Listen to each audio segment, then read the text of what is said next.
So for a little background info, I'm a 34-year-old female, my husband is a 35-year-old male, and our 2 daughters are 9 and 10. We moved into a house built in 1900, back in October of 2014. The following year, in 2015, I had quit my job to stay home with my youngest, then 4, and to be available for school runs for my then 5-year-old who had just started kindergarten. Fast forward about a month into the school year of October 2015. One day after I dropped my kindergartner off at school, I took my youngest for a walk through a very old cemetery around the corner from our house. The cemetery is closed to new graves.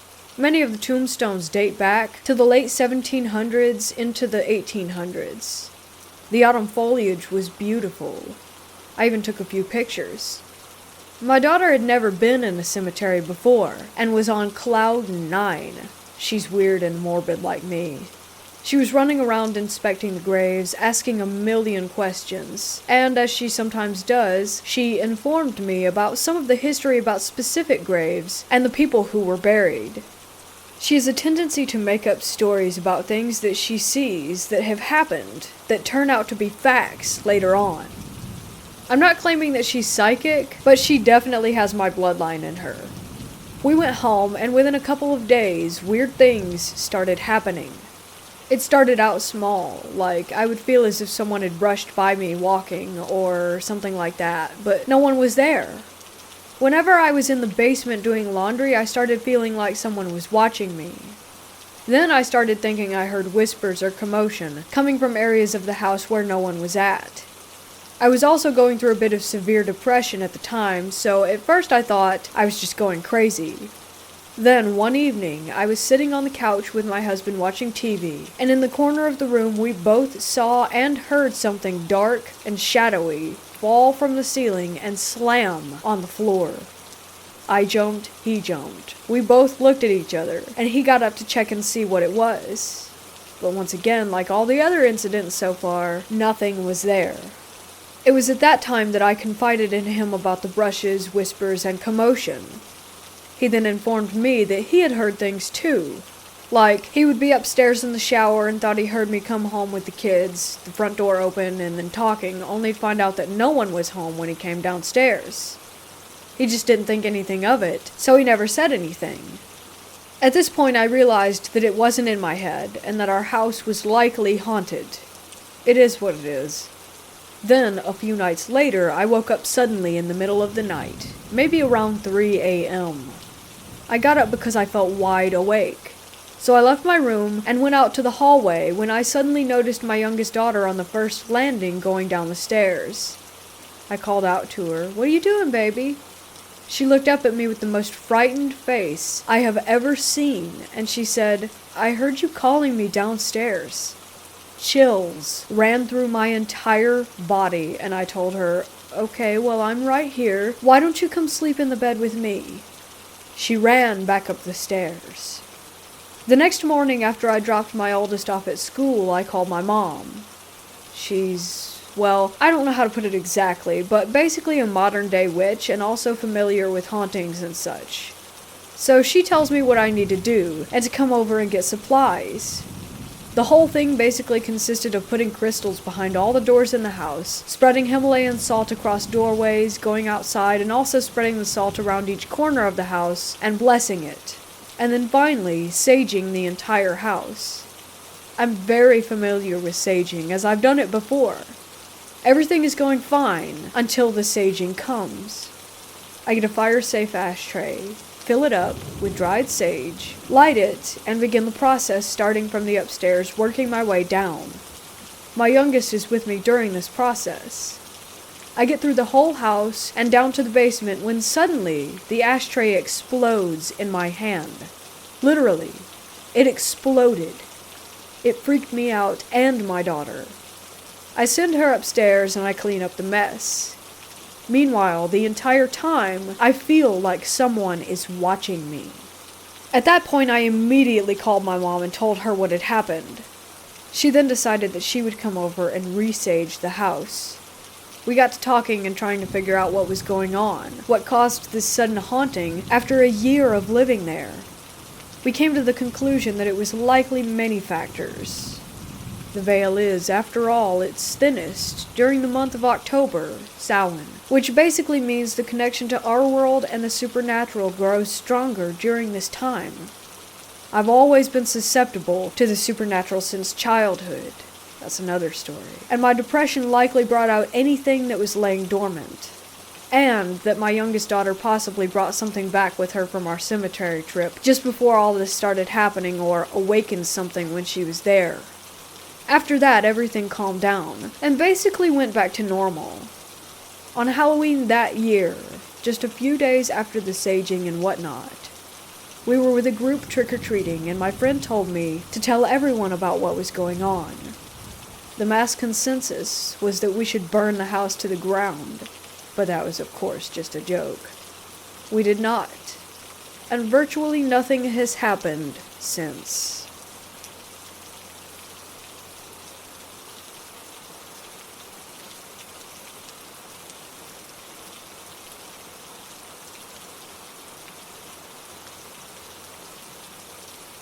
It was in June of 1972 that my mom and dad told me they were taking a couple of our thoroughbred racehorses to Durango, Colorado, where my father owned land, and where we typically boarded some of the animals during the summer. This trip was nothing unusual, as it occurred rather frequently. The only difference this time was that my mother was going with my dad instead of me. I guess Dad figured that at 13, I was old enough and responsible enough to do the morning and evening chores, which consisted of feeding and watering the remaining horses, which numbered about 8. A few cows, 6 pigs, and a coop full of chickens. There were also always a few wounds that needed to be smeared with ointment. These chores were not exactly rocket science, but it did take a while, so I was glad when Lyle offered to come and help me with each evening. He got a kick out of it, as he enjoyed that kind of thing. I, however, leaned more towards the arts, performing magic, singing, playing the piano, and even doing ventriloquism. In fact, I did it professionally by the time I was 12. I had no intention of staying at the house alone while my parents were gone to Colorado. I was very much afraid of the dark, and especially of being alone. It would be years until I discovered why. I was going to spend the weekend with 2 of my best friends, Lyle and Mark Harper. Lyle was a year older than I was, and Mark was a year younger, so I fit right into the middle of the 2. They lived just 3 houses to the west of my house. I can't really call it a house that I lived in. It was one of 4 duplexes that my dad owned. 2 of them were built back in the early 1920s, and the other 2 were newer, as they were built by my dad a couple of years after we moved there in the late 1960s. The 2 old units, A and B, and the 2 new units, C and D, were split down the middle by our long asphalt driveway. The only other building on the property was a very old and very large white stucco garage/shop, which was located behind the units at the end of the driveway. Beyond that old shop was where the corrals and pastures were. With my parents in Colorado, I was in charge of keeping all the animals fed. Darkness was just around the corner, so I took Lyle and we headed to my place. As we entered my driveway, we started walking between the old units and the new units toward the big garage. What made this shop unique were the giant rolling stainless steel doors, one on the left and one on the right, that met in the middle. It created an almost mirror effect, but not quite shiny enough to be an actual mirror. I happened to be looking at the door, noticing how the street light created just enough glow to make our stretched shadows lightly appear on the big metal doors. I commented to Lyle that I wished I was that tall in real life, and that is when it happened. With both of us looking at our very light shadows bouncing to the rhythm of our steps, another shadow, only very dark, no, black, so black that it looked like a thick, inky, one-dimensional entity, ran clumsily across the shiny door from left to right. It was wearing what looked like a wide-brimmed fedora hat. It had a troll-like appearance, all hunched over as though it didn't want to be seen. It scurried quickly in total darkness until it reached the right side of the doors, after which it completely disappeared. We both stopped, frozen in our tracks, trying to comprehend what we had just witnessed. Before either of us could say anything, the thick, dark shadowman trotted back the other direction, once again disappearing as it reached the other side of the doors. Both of our minds instantly realized that nothing solid had run between us and the doors, and that the only way a shadow could be that dark was, well, there was just no way a regular shadow could be that dark. Without uttering a word, we both turned in sync, as though the movement was choreographed, and took off running back onto 8th Avenue. Neither of us stopped until we arrived back at the safety of Lyle's house. Once inside, we ran to his father, Lloyd, who was watching the news on television, and told him that we needed him. We related our experience, and he said that he was sure that there was a logical explanation. I knew, though, that there was not.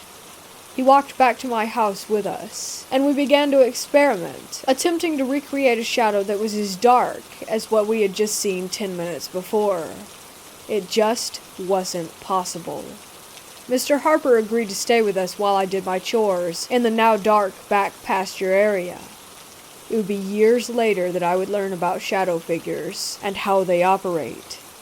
Since then, I have been blessed, or cursed, with several paranormal experiences, from full-body apparitions to simply feeling the presence of spirits. I'm not sure why me, but I am grateful.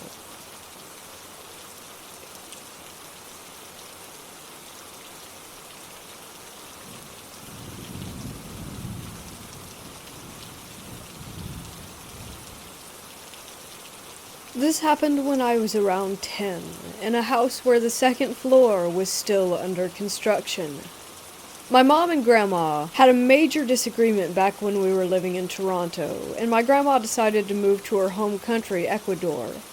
Soon after, due to complications, my mom decided to give in and follow her. We moved in with my grandma, but since the house was a little small for 4 people, and since my great-grandmother was soon to be moving in as well, my family decided to extend a floor. For the meantime, my great-grandma was staying in a room extension with her own bathroom because she would have accidents frequently. The room was an extension outside, close to the main door. My great-grandma was really old, but still cognitive enough to have fun conversations with, so I would spend a lot of time talking with her outside. She started telling me about this little green guy that would visit her at night, and he would just sit on the TV and watch her. In South America, we grew up talking about duendes, leprechauns that would mess with people wandering around strange areas at night. It's kind of our folklore, like the chupacabras or skinwalkers. But since my grandma was getting old, my mom would just brush it off and blame it on her aging or her mental health. One night my family went to a dinner party, but since I had a best friend over, I insisted on staying home. It was getting really late, but we were waiting for one of our favorite shows to air on Cartoon Network. My family is very religious and hated these quote-unquote demonic cartoons, so we tried to watch quietly. I was under the impression that my great-grandma was resting in one of the rooms behind us, in my mom's room, because I kept hearing noises coming from down the hall. Suddenly, I hear my grandma's walker clicking its way out of the room, so I quickly turned off the TV and told my friend to be quiet. We hid under the blankets and waited until my grandma went back to the room. She used to walk with one of those 4-legged walkers, and would take her time as she moved. We thought she was just going to use the washroom, so we decided to wait it out. Her walking seemed very quiet, though, which was odd, but I didn't think much of it. She went to the washroom, but didn't open up the toilet lid. There was no noise, no peeing or anything, and the weirdest part, no word or call to see if we were sleeping or still up. We just heard the walking go straight back to the room quietly. Then suddenly I remembered that the dinner my family went to was meant to celebrate her. She wasn't home, and we were supposed to be alone. As soon as I realized that, we heard small footsteps sprinting from one room to the other, and then a glass breaking. We were petrified. We didn't know what was behind us, if it was someone that broke in or an animal, but we were too afraid to look. We stayed under the sheets until my family came back home. Fortunately, they arrived only moments after. As soon as my stepdad came in, we told him what happened. He brought my dog upstairs where the second floor was being built, as he was thinking that it would have been an animal that came in since the staircase was only being covered by a plastic sheet. My mom goes into my grandma's room and finds a glass jug on the floor with a broken handle. The jug was supposed to be in my room. Something had to have carried the jug and dropped it in there. My dog was also barking throughout the night, which was pretty common, but when he came in the house, he seemed really anxious to sprint upstairs, as if he knew something was there. My best friend and I have been through a couple of weird things back home, but nothing as vivid as this. Again, it could have been an animal, but that doesn't explain the metal walker noise that we heard. It could have been an intruder, but we would have definitely seen someone come through the plastic covering the stairwell. It could have been the little green guy my great-grandma talked about. A lot of times little shadows would rush through my peripherals, but I always thought it was just my imagination. She passed away only a couple months after this. But weird, small footsteps and random dog chases never stopped. The footsteps I would hear didn't sound like small critters, since animals tend to bolt from place to place.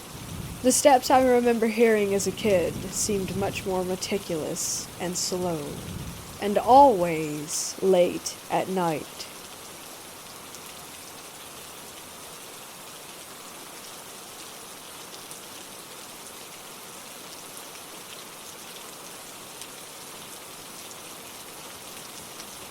I hold this Celtic belief, which is that on Halloween night, the veil between our world and the world of the dead is thinner. So I'm pretty spooked on Halloween. This Halloween was pretty messed up for me. Nothing had ever happened on any Halloween before this one. The house I live in right now is not haunted. Everyone feels great in it. So on Halloween night, I took a nap. Weird sleep schedule. The doorbell kept ringing because kids wanted candles and treats. I wasn't alone, so other people were answering. Between two of those waking up for a couple seconds before going back to sleep moments, I had the weirdest experience. I hadn't turned the light off, so I saw it very clearly. It was so bizarre. I saw two little girls entering my room and just running around before disappearing. There are no kids in that house, but I was like, it's just me. Then something else happened at night when I was trying to sleep.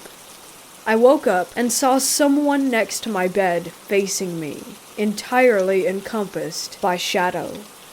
I thought at first, oh, it's my boyfriend, but my boyfriend left 2 days before to work. He was pretty far away. So I started to realize that it wasn't him, and I just tried to turn on the light while I was panicking. No one.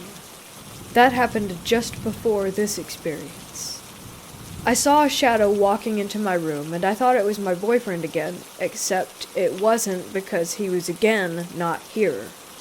It wasn't sleep paralysis. I could move and everything.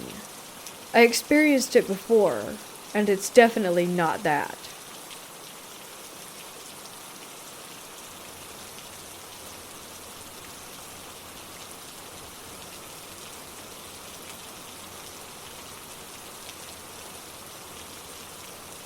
For years, I've dealt with the disappearing object phenomenon, but lately, items have started appearing or reappearing as well. Just this morning, for example, I woke up and went into my kitchen to make coffee, and a random pack of paper coffee cups was sitting in the middle of my kitchen counter. No one else lives here or has access to my house, and I always set an alarm at night, so I would hear it if someone had tried to get in. I literally have no clue where this pack of coffee cups came from. It just appeared out of thin air. I'm grateful in a way, because it sure was convenient to have the cups this morning, but still, who put them there?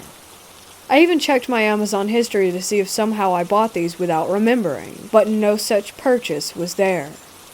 I've had other objects randomly appear in my bathroom too. lip glosses that aren't in a color that I would normally buy. I've had strange food items that I didn't buy appear in my pantry too. Boxed soups, ketchup, I don't even like it. Mustard, don't use it that much. And a random bottle of soy sauce. I don't even know what to think about this.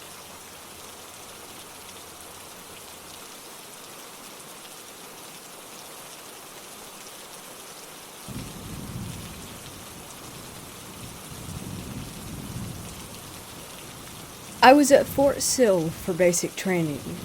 Every night we took turns doing the fire guard. It's basically where 2 soldiers rotate every hour to watch the door and make sure that everyone stays in bed. There were 4 barracks bays.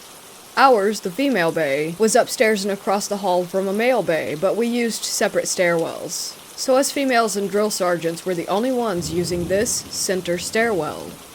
The drill sergeants would come up to check on us periodically. The doors were heavy and loud. We could clearly hear when they went into the bay across the hall. Every now and then, we would hear footsteps come all the way up the stairs and stop. Neither of the doors would be open, and we'd never hear them go back down. We even heard objects rolling down the stairs. You could hear them hitting every individual step as they went down. It was so scary. After lights out, everyone had to stay in bed. We had to let the fire guard know if we were going to be getting up to go to the bathroom, and no showering was allowed after that time. There were times that we would hear people talking in the bathroom in the middle of the night, and sometimes we would hear the showers going. We would go to look because we would all get in trouble if someone was up making noise, but no one was ever in there. I should also mention that the lights are motion sensed, so we would walk in and the lights would turn on, meaning that a physical person hadn't been walking around in there for at least a few minutes. Our beds were all in rows and lined up. One night we all got woken up by a scream right next to our row of beds. All of us sat up at the same time, freaked out, and looked at each other. We couldn't figure out where it came from. This was in 2019 at Fort Pickett during our annual summer training. We were in the field, which is basically like camping in tents. There was a large, open field where the medical tent was, and then our personal tents were back in the tree line. There were a few nights where people were woken up by something shaking their tents, whispering their names, or vivid nightmares. Some even saw figures standing outside their tents. Some people had dreams that they were woken up only to be in another dream. I was with another sergeant in a 2-person tent far off to the edge of the group. One night, I heard footsteps all around our tent, almost circling it. It was as if a whole platoon was walking past us very slowly. But our medical area was so far away from all of the other training areas, and as far as I knew, no one was out training at 2 a.m. Period. This last one happened at Fort Indian Town Gap. My ex used to tell me while he was sleeping that he saw a man or figure standing next to the bed or in the corners of the room. He often saw a man with a mustache, specifically. I don't know who that could have been, but anyway, fast forward to another annual training and we had some free time one day, so most of us decided to go back and take a nap in the barracks. The girl in the bunk next to me was asleep for about an hour when she woke up and asked me if she had been screaming. I said, "No, you didn't say anything the whole time, you were just asleep." She said that she had just had sleep paralysis and thought that she was awake. In her awake dream, she was in the same barracks with all of us, but we were all staring at her. But the thing that got me, she said that there was a man with a mustache standing next to my bunk.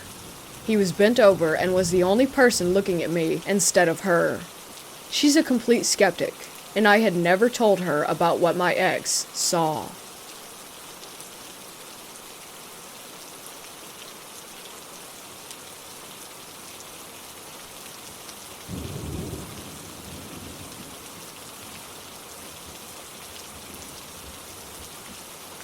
"10 years ago, when I was 14, myself, my cousin, and a friend all had what I can only describe as a demonic experience on Halloween. I wanted to see if anyone else has had anything similar happen or knows what this could have been. So, Halloween 10 years ago, the 3 of us decided it would be scary to walk through the woods nearby where I lived. I knew my way around well, as I had grown up going there. We were all walking along chatting as we approached the middle of the woods. By a hollowed-out tree, I see a yellowish glow. I stopped where I was, and my cousin and friend also stopped. I just stared at this glow as it got brighter, and they did too. We all glanced at each other with a WTF look on our faces. I'm literally thinking I'm imagining things or something like that, but they both confirmed that they were seeing the same exact thing that I was. In the glow, a young girl appeared. She looked to be about 8 years old and appeared to be dressed in Victorian-era style clothing and had pigtails hanging down on either side of her face. She started off looking quite washed out in color and kind of transparent. She became more of a solid-looking shape, and the glow got brighter. As we're watching this, we're all whispering and confirming that we are indeed seeing it. As the glow in the girl became more prominent, I went from feeling normal and in disbelief to feeling uneasy, then fear and dread, then finally like we needed to get out of there and that our lives were possibly in danger. I can put into words all the feelings I felt, but none of them are good enough. And I've never felt anything like it. I could tell my cousin and friend felt it too. The glowing thing then moved closer to us. There were no footsteps, no sounds, no nothing.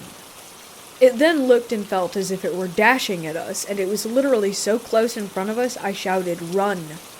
We all grabbed hands and sprinted past it toward the main road where there was lots of light. We stopped briefly as we turned, and couldn't see anything, and then suddenly it was there again. It was fast, and we could all see this glowing person-like shape rushing toward us.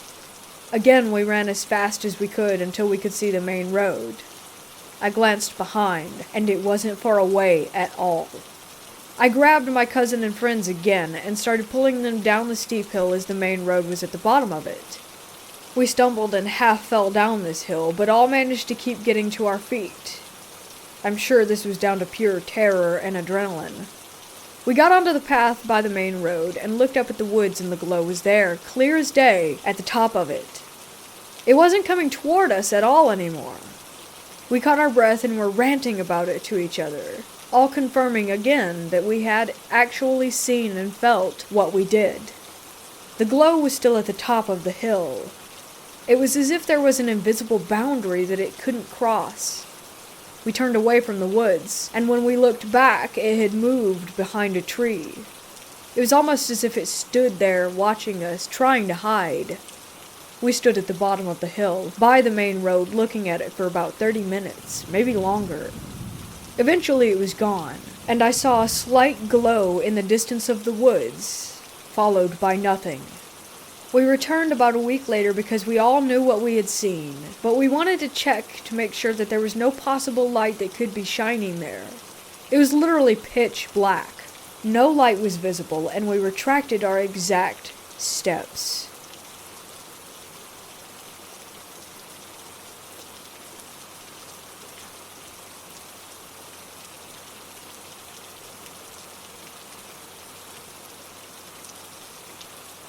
In June of 2016, my mother died of cancer. 5 of my 6 siblings and I were fortunate enough to make the trip to the small town of Harper, Texas, to be with her in her final days. If you've ever been to Harper or have driven through, you know that there's not much to it. With a population just shy of 1,100 people, 1 restaurant, and 1 stoplight, it could be more accurately described as a rest stop along US Highway 290. To keep my sanity during the trip, rather than stay in my mother's tiny and now very overcrowded house, I opted to stay at a hotel in nearby Fredericksburg, about 25 miles away. For the next 2 weeks, I made the drive daily to spend time with my family, making the most of that time that we had left with our mother. One by one, my siblings and I eventually had to return to our normal lives, although one brother and sister would stay with our mother until she passed. It was the hardest thing I have ever done, leaving my mother and knowing full well that I would not get to see her again in this plane of existence. I had a very early morning check-in time for my car rental and flight back to California. Since I would need to get up at 3 a.m. to drive the 85 miles to San Antonio, I felt it prudent to get back to my hotel in Fredericksburg and try to get some sleep before departure. Sleep did not come easily. Although I was tired and emotionally drained, it was still very early in the evening. After what seemed like an eternity of tossing and turning, I finally managed to doze off and slept for a few hours, until it happened. I awoke suddenly and opened my eyes wide, but did not try to move from the position in which I lay. I felt an unmistakable presence with me in the room, like someone had been standing in front of my bed and watching me. I slowly peeled back the comforter from my head, and still trying not to move, mustered whatever courage I had at that moment, and looked. At the foot of the bed, I saw a dark silhouette appearing to just stand there. Considering my emotional state at that moment, I quite literally said out loud, "Oh hell no," and just pulled the comforter back over my head, knowing the next time I looked, whatever it was I thought I saw standing there would be gone. What happened next was one of those moments that stay with you for a lifetime. As I lay there with my head covered, I held my breath momentarily and just listened. Seconds later, I felt someone sitting down on the foot of the bed. I could feel the bed shift slightly, and the weight of the comforter on my legs got significantly heavier. I remember being upright at that moment, throwing the covers off of me and saying, nope, no way." I got out of bed and now paced the floor, trying to both calm and reassure myself that I was in fact the only one in the room. I looked at the clock and saw that it was just after midnight, and then made the obvious choice that I would stay awake for the next few hours before checking out of the hotel and driving to the airport. I opened the mini fridge and found an energy drink, then turned on the TV and texted my wife about what I had just experienced. At 3 a.m., I was at the hotel front desk to check out and settle my bill. The night auditor was a very nice young lady who had greeted me with a smile, commented on my very early departure, and asked if I had gotten enough sleep. I shook my head and proceeded to tell her what had happened to me in my room earlier that night, still a little freaked out. Her expression now more serious, the auditor leaned forward and said in a lowered tone that she knew that the hotel was haunted. In the dead of night, she would hear children running up and down the hall, look, but see no one there. Chairs would slide across the floor in the nearby dining room, making an unmistakable sound she said she heard quite often. I paid my bill, thanked her for sharing her experiences in the haunted hotel, and was soon on the highway driving to the airport, homeward bound. I have experienced many paranormal occurrences at my own home, but never while traveling.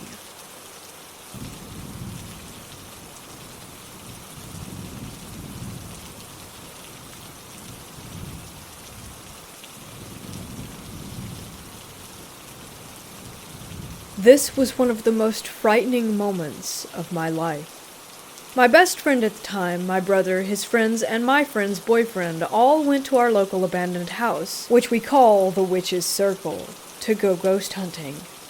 Now, this little abandoned house is actually in a national park called Little Basin Creek Reservoir, but there's actually a story behind this house, which I don't know how much of it I believe. It's said that on Halloween night in the 50s, two guys brought their girlfriends out for a sacrifice. I've gone to the archives, done tons of research on this, and can't find anything to verify this information. This Halloween, when we went out there, we were clearly the only ones present. Our cars were the only vehicles there. You have to drive right past town a little ways and head out a dirt road to get there, and there's only one spot for parking, so we would be able to see if any others were there. As we start making our walk down the trail to the house, I'm holding my best friend's hand. We walked under a tree while the entire time I'm staring at the house and not paying attention to my surroundings like I should be in a dark wooded area. A small branch from the tree that we're all walking under at the time falls and lands horizontally at my feet. I didn't see this happen, but my friend and my brother did. They stopped me to look before stepping over the severed branch. I should have taken its warning and not kept going, but I did. As we got further along and closer to the house, Now, it's not a super long walk to the house, maybe 120 feet from the entrance. We all stood talking quietly amongst ourselves, and then we all heard a very high-pitched scream coming from the backyard. We stopped in our tracks, and I ran back towards the cars. I've never been more terrified. Ever. It's a sound that I will never be able to erase from my memory. That high-pitched death shriek. There's no way I can debunk this, as we were the only ones out there, and it definitely wasn't the sound of an animal, especially because it sounded like a human female. I haven't been back there since.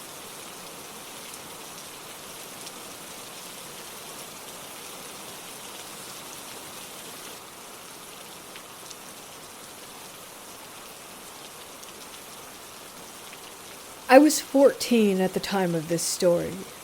My mom was a pretty hardcore Christian. She went to this church for a long while, and every year they had this drama called Hell Night. It was during the week of Halloween being the last night to do it. Basically, it was a drama where a certain made-up character would die and be judged by God and show what their life was like, and on and on. Anywho, my mother played a demon in this, and said she had a certain outfit that she had to wear with white contacts and the whole getup. One day after getting home from school, the house was empty. Or so I thought. Out bursts my mother from her room in the back of our long hallway in her full costume on all fours, crawling toward me like she was legit possessed. I almost shit myself. So Halloween night comes, and I decide to stay home from this night of the drama. It usually lasts until 1 a.m. or longer, and I still had school to worry about. So I'm hanging out at home, ignoring the knocks on the door because I had no candy. Well, I'm sitting on the couch watching TV, and I hear my mother's room door swing wide open. I get off the couch and peek down the hallway, and there she is, on all fours, looking dead at me. But I couldn't see her face because the wig was covering it. As she crawled towards me, in my head I was thinking, nice try, but I'm not falling for this again. But this time, it's a hell of a lot faster, and she makes a hard left down 2 sets of stairs into our finished basement. After that, I didn't hear anything else that night. Mind you, my mother was still at our church, in the middle of doing the drama, and she didn't get home for a couple more hours. Typing this brought back that feeling. I can't explain it. But I know that whatever I saw was not my mother.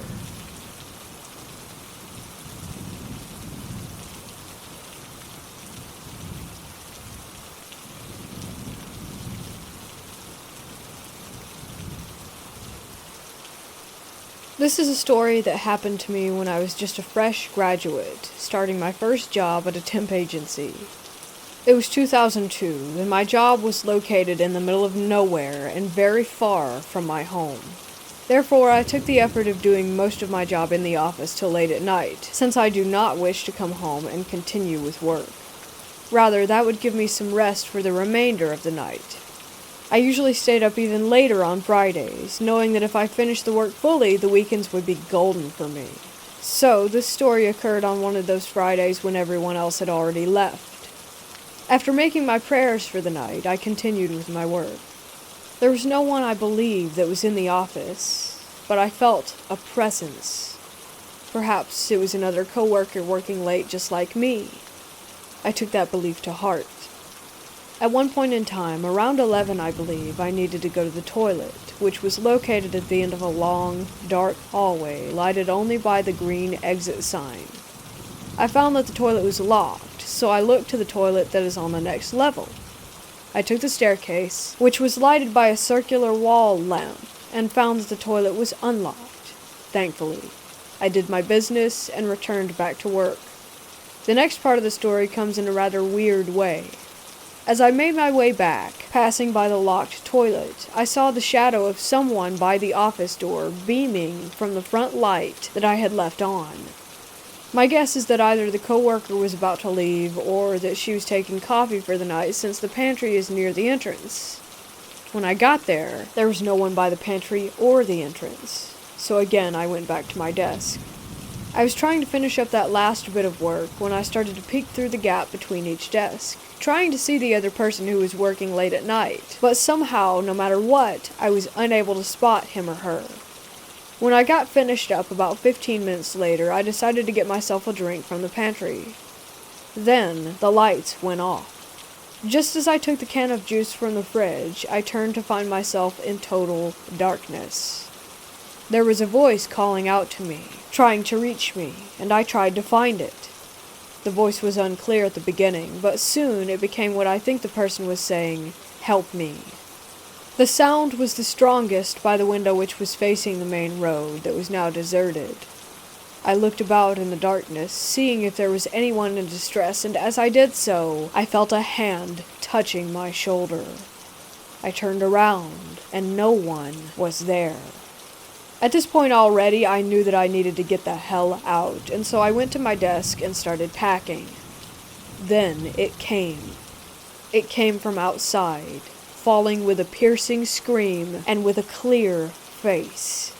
The face of a bloody woman. I quickly rushed to the window, opened it up, and looked at the ground, but there was no one. I made my way to the ground floor and to the main road, clutching my laptop and backpack as I tried to search for a cab, but it felt like nearly hours, despite it only being minutes before one came by. What kept me at the edge was the fact that I felt like 1,000 boots were marching toward me, shouting in Japanese commands.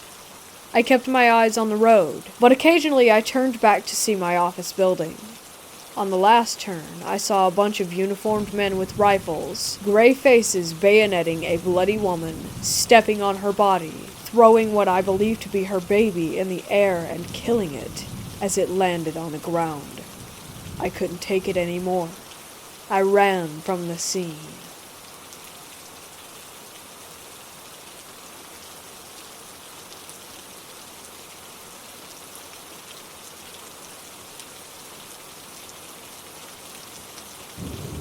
It's 12:44 a.m., and 10 minutes ago, I saw a ghost. I live in the basement, which is almost finished, so it isn't the creepy, empty stages anymore. It's really comfortable and homey. Today, though, my parents are putting up a new wall separating my room from the laundry room, so that's the change. It's a little uncomfortable tonight, and I do admit that having such an open space where I could see and not see everything is a little spooky, but I wasn't actively thinking about it, and I was actually really relaxed and just scrolling through TikTok on my phone. This is the setup. I have my bed in the middle of the room, my TV is adjacent from me, on, playing Family Guy. I'm facing left, which is facing the laundry room, and the almost built wall. There's a small landing that goes to my sister's room, which is also in the basement. The back storage room, which the light was on, and then the stairs that go up. My fan, which is also to my left, is on. I can't hear a whole lot besides the fan, my phone, and the TV. My phone is positioned almost directly in front of my face, but with what I saw, it was not in my peripheral, it was directly next to my phone's screen, so I clearly saw it. A half-white figure walked past from the landing into the laundry room. I could only see the bottom half of it. It was clearly opaque white. I thought it was my dog at first, so I sat up and called her name a few times, but she didn't come. Then I thought maybe it was my parents and they just couldn't hear me, but I didn't see the laundry room light turn on, or the washing machine or anything turn on. So I turned on my flashlight and called my dog's name again, thinking that she might be getting into something. When she still didn't come to me, I got up with my flashlight still on and turned the bedroom light on. Then I checked everything out to see if it was my dog, and if she was just being silly, or maybe even if it was a cat. Nothing was there, so I got freaked out and went to my sister's room, which her light was on, and the storage room light was on. My sister wasn't in her room, she was in the garage. So I told her what had happened, and she thinks my mind is probably just playing tricks on me since there's changes going on downstairs, and it's a little scary down there right now. Which, I admit, it is, but I was really comfortable, and about to go to sleep. I have been in those instances where I freak myself out, like watching a scary movie or something, and I convince myself that I heard or saw something, but of course nothing happened, and I sleep fine. But tonight it was different. I just know it.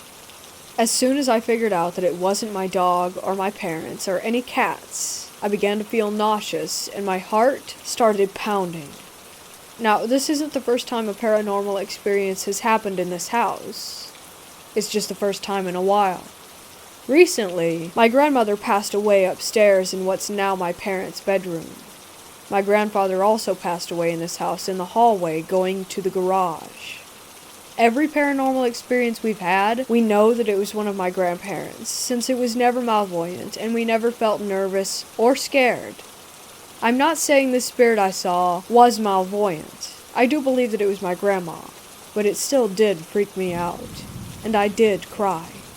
It's only been a month and a half without her, so it's nice to know she's still around.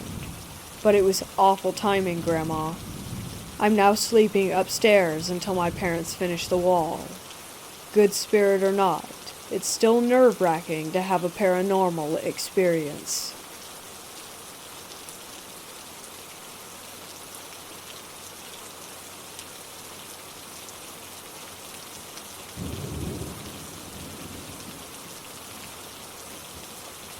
My mom and I both work at a very old, very haunted hotel. We used to be incredibly open about our haunting experiences, but our current owner is a real jerk who refuses to acknowledge any of it, despite the business that it could bring in. So we no longer put it in the brochures or broadcast it in any way.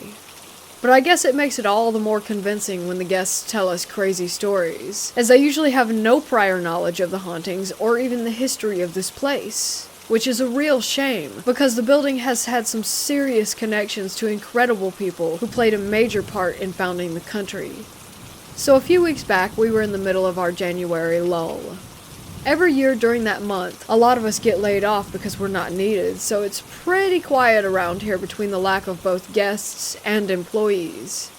However, this night we did have 2 guests check in, both of whom were local, and they were celebrating a special occasion as the guy had flowers delivered to the room before they checked in. They went to the restaurant to eat dinner, and then went to their room shortly after 9 p.m. At 10:45 p.m., my mom was startled to see them standing at the front desk with their luggage, looking pale and terrified. They were very reluctant to tell my mom what had happened, but said that they wanted to check out now and not wait until morning. My mom has seen this look on guests' faces before and finally coaxed the truth out of the guy. Apparently, they had went to bed a bit after 10 o'clock, and half an hour later they shot awake to a great crash and the sound of glass breaking. They scrambled out of bed and flipped the light switch on, and could not believe what they saw.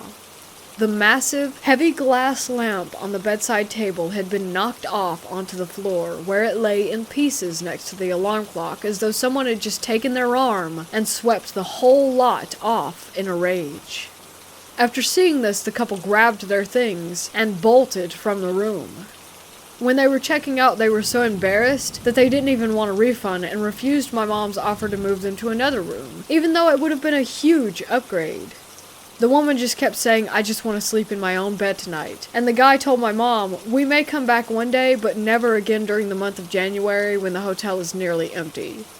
My mom apologized as best she could for the craziness and checked them out, and she gave them a refund anyway since they had only used the room for a very short while.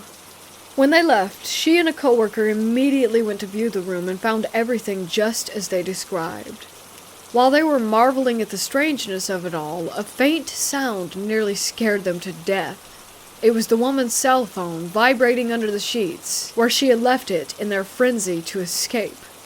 They grabbed the phone and headed back to the front desk, where they were met by the guy asking to come if they had found it. With his wife in the car waiting, he decided to open up a bit more to my mom about the incident, as his wife was already terrified, and he knew it would only make it worse for her. He said that before they fell asleep, he had an undeniable sense of dread, as if something were going to happen. And when the sound first woke him up, he looked toward the foot of the bed and saw the silhouette of his wife standing there. he asked if she was okay, and heard her voice answer right next to him. She was still in the bed. We've had people hear voices and music, see apparitions, and capture incredible images on camera, one of which was a young man dressed in colonial-era clothing, and you can see him clearly down to his hair and belt. But for someone or something to sweep a lamp and clock off of a table so hard that it breaks the lamp is very unusual. Our phenomena is very rarely of the physical variety, so I am not sure what to make of this. I myself have never been frightened of whatever is here, maybe because I'm a history lover and would almost welcome the prospect of seeing someone from such a long-gone era. As to who the woman was that this guy saw at the foot of his bed, I have no clue.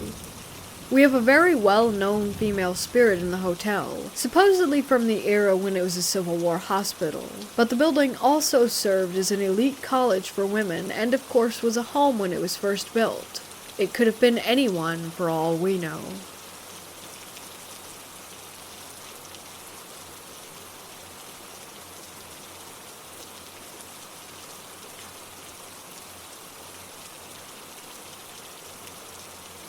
Before we begin, you must understand that everything you are about to read is absolutely true, and the events continue to this day. It was last summer. My girlfriend, now wife, and I finally made the big decision to move in together. Cobblestone Square is a situation of apartment complexes surrounding a central park. After living in another apartment for 2 years, I learned that a bigger apartment was opening up on the other side of the complex. We needed more space because my wife had 2 children from a previous marriage.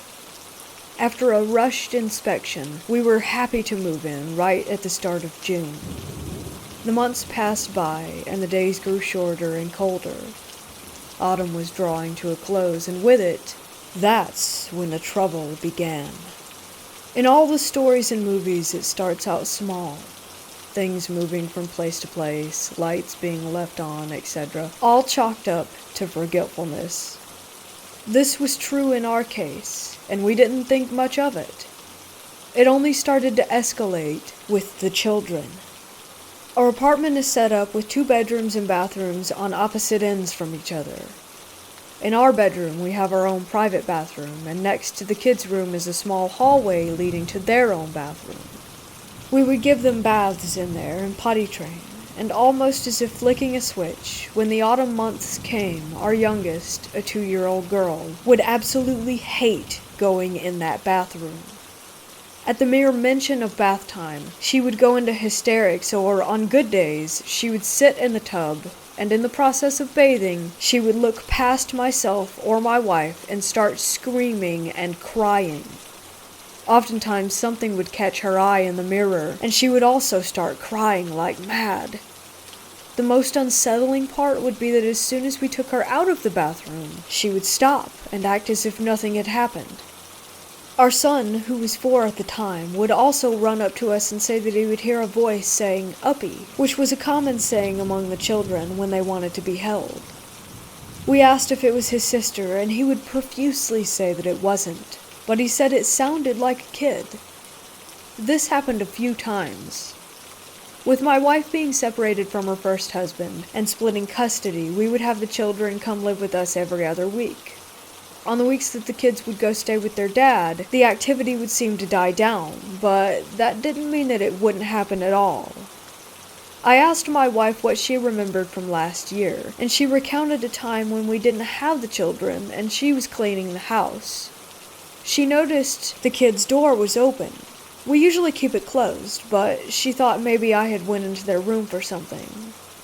She checked to see if I was inside, and seeing that I wasn't, she closed the door and didn't really think anything of it. It wasn't until a while later that she went to use the kids' bathroom and saw that the door was open again. She found me in our room and asked if I had opened it, and I said that I hadn't. With more incidents of lights being found on and doors opening, it all came to a head near the end of October when I was washing dishes in the kitchen. Above the sink, facing the living room, is a small window that allows someone in the kitchen to look out into the dining room and the living room, and additionally the back door, which is a sliding glass door. Important detail. After the kids had been put to bed and were asleep, my wife and I went about our normal duties and chores, trying to finish up before the next day started. As I was washing dishes, I looked up from the sink and saw in the glass of the sliding glass door the reflection of a large shadow in the hallway to the kids' bedroom. It quickly entered the bathroom, and I immediately walked over, turning on the light, and seeing nothing there. I went to my bedroom where my wife was vacuuming, and I asked her if she by chance went into the kids' bathroom for whatever reason. I wasn't surprised by her response when she said no, and I told her what I had seen. It was after this event, and subsequently Halloween, that all the activity seemed to stop. More months passed by again, and we jumped to 2020. August.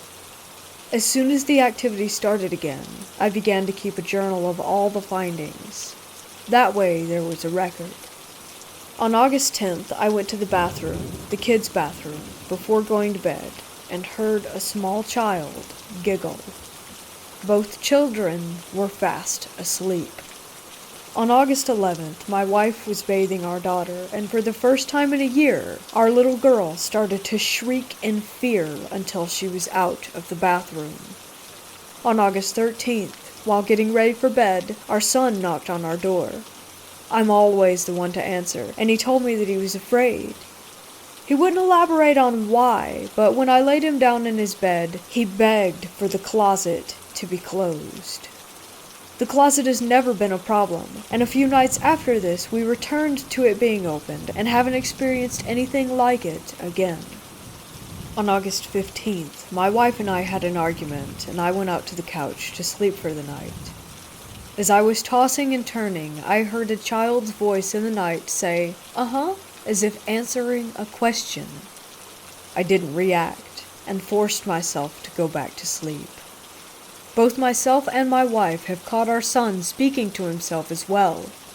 My wife told me that once she heard him saying, "Ow, stop it, you're hurting me," and when she went to go check on him, he was in the hallway by the kids' bathroom, holding his arm. During the daytime, the kids were playing, and both me and my wife were doing our own thing. As I was sitting on the couch, our son runs behind the couch and stops, and then says, "And how would you do that?" out of the blue. I turn to him and ask him who he's talking to, and after a moment's hesitation, he says, "Nobody." I told him I heard him say something, and he then insisted that he didn't say anything. On one occasion, my wife was sleeping on the couch, and in the middle of the night heard a man's whisper say, "Don't get up," to which she promptly obeyed.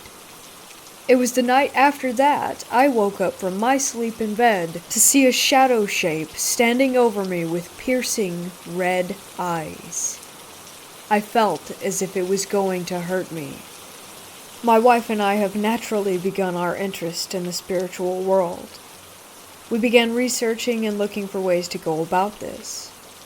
We've purchased a Ouija board with no results, and from a medium, a supposedly haunted ring.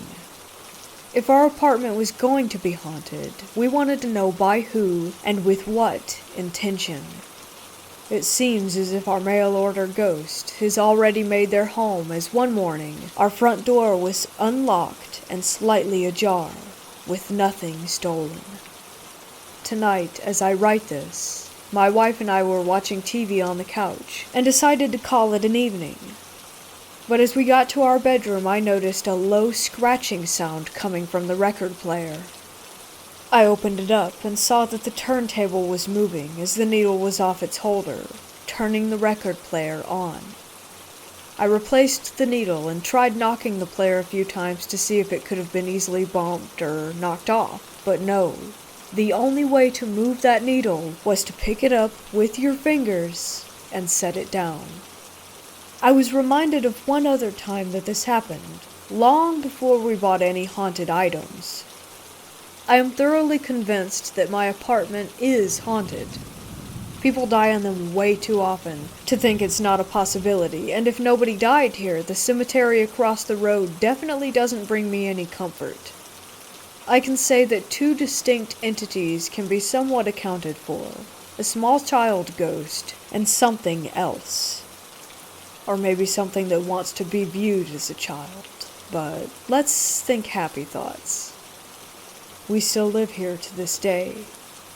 Autumn is just beginning. And that's when things really seem to get interesting.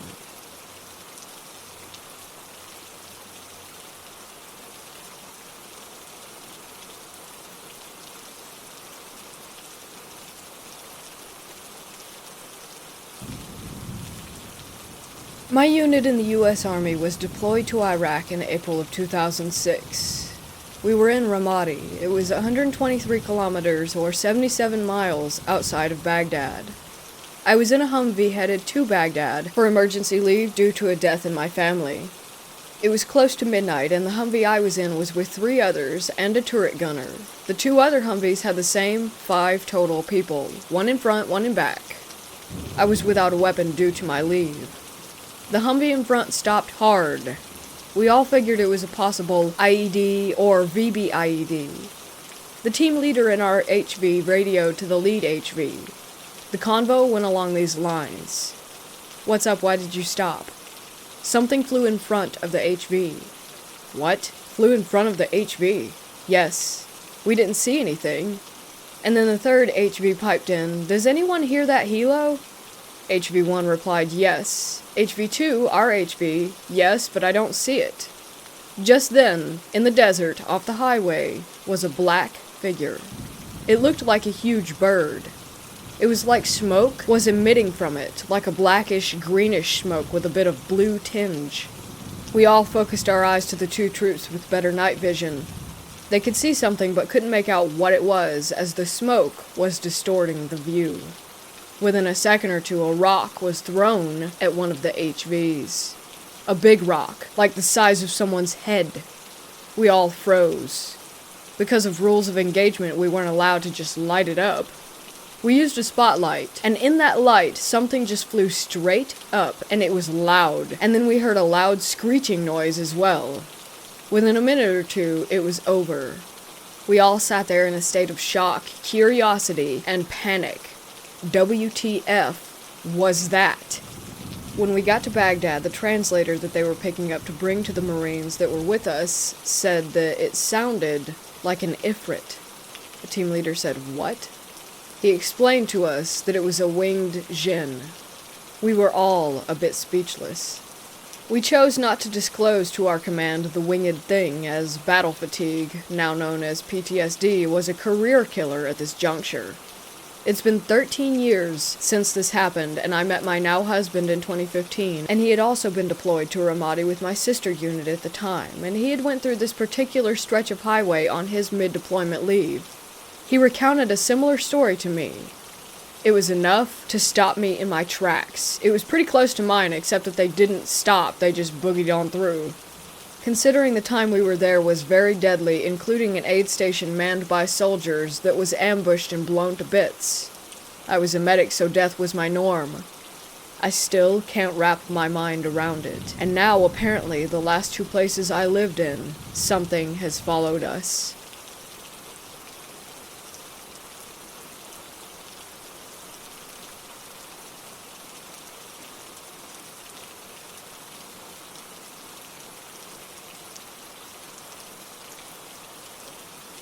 This story happened in October of 2004, back when I was still a 3rd-year high school student. My friends and I stuck around the school late at night after our annual Halloween party. We had agreed to try out my friend's Ouija board. It wasn't the brightest idea, but we needed a thrill. We found a nice spot under a huge Nara tree and proceeded with our half-assed ritual. There were about 5 of us, 2 boys and 3 girls. We were all expecting some kind of paranormal contact. Rumors had it that our school was haunted, but we'd never really experienced anything firsthand, and it was Halloween when all the spirits came out to play. We all wanted to get spooked. Also, we've never seen a Ouija board firsthand before, so we were really stoked. Our school was an old Spanish colonial house built in the 1800s when the Spaniards still occupied the Philippines. We were in a section of the school that doesn't get used often.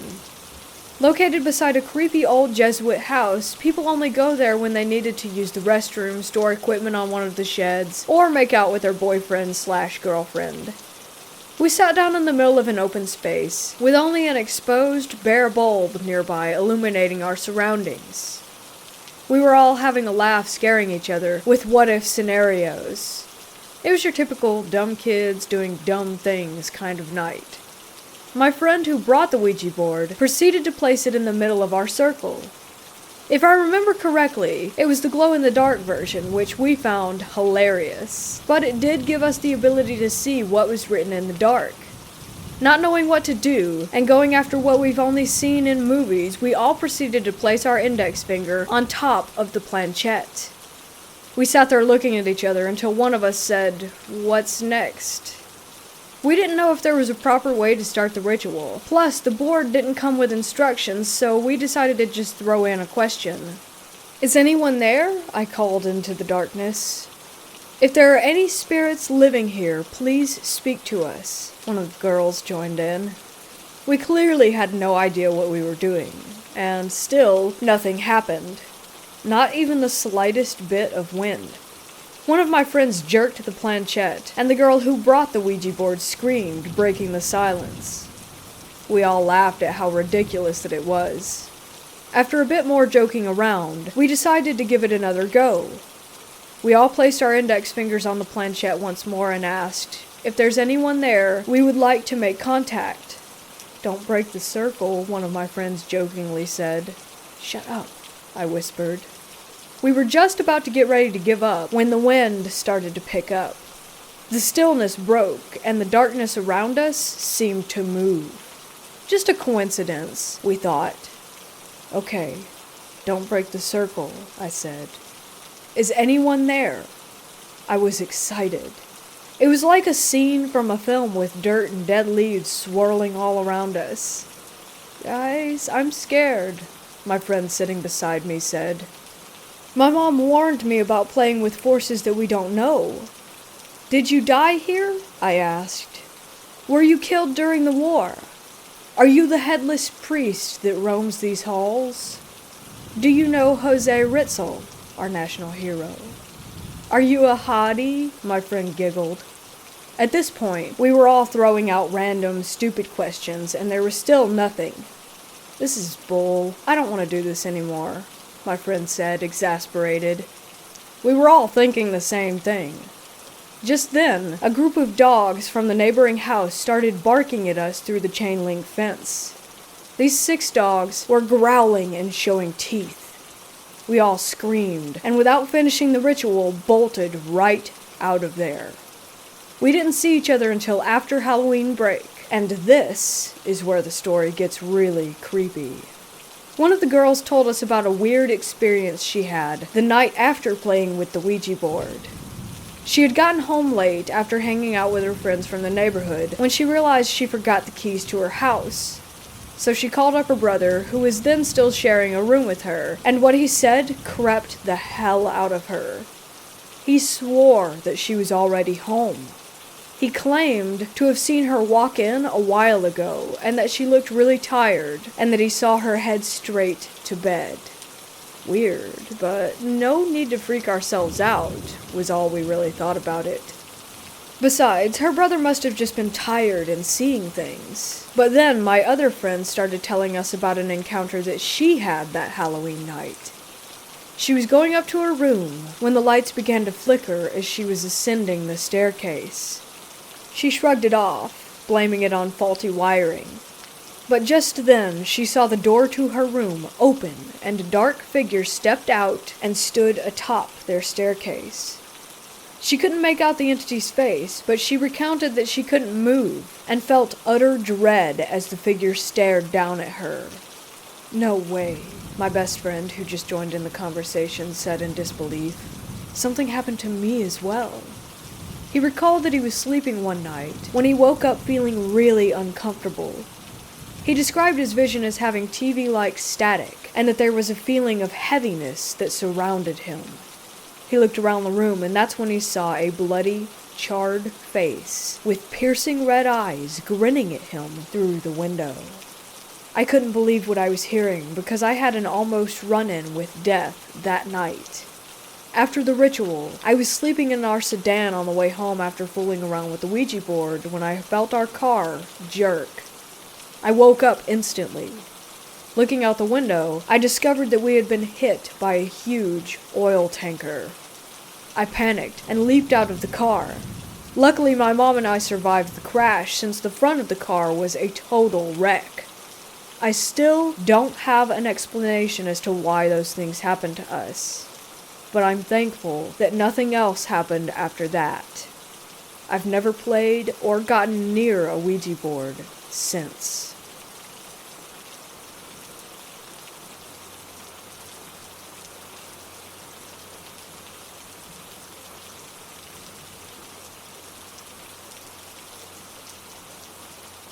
Back in October, I decided to treat my girlfriend to a night away at a popular British seaside town.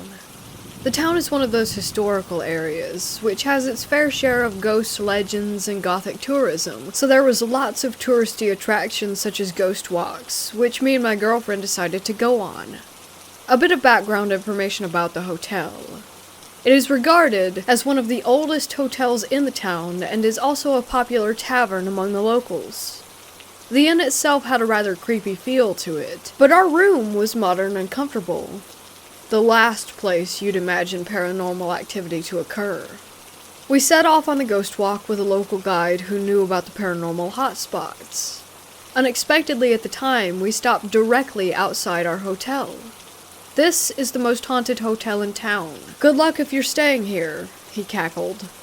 He proceeded to tell us that there was a number of spirits that haunted the building, and guests frequently experienced sightings and unexpected things. However, at the time, we were a bit drunk from dinner, and we brushed off the walk as your typical tourist trap. We went to bed without any issues at all. I woke up later that night, paralyzed, and with a sense of unease. I felt what I would describe as a strong, cold gale blowing around the room. Imagine being outside in strong, windy weather.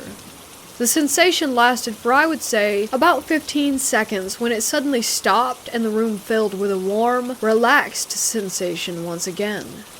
I woke my girlfriend to tell her, and she brushed it off, saying it was probably sleep paralysis and a draft, so I believed her and went back to sleep. I thought nothing of it until we checked out. The receptionist asked us how our stay was and if there had been any issues. "Everything was perfect, but there was a really big draft in the room," I exclaimed, as you would. Surprisingly, she casually laughed.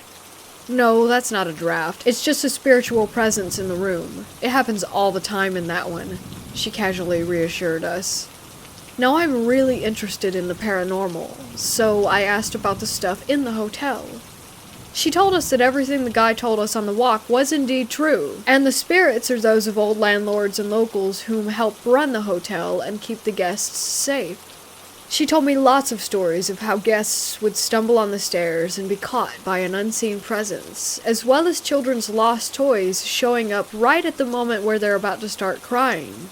She even told us that one of the past landlady's spirits acts as a bouncer, causing troublemaking and aggressive guests to feel ill enough to leave.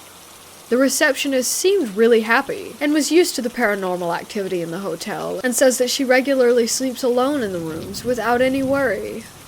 Obviously, this isn't that much of a scary ghost story, but more of an interesting experience.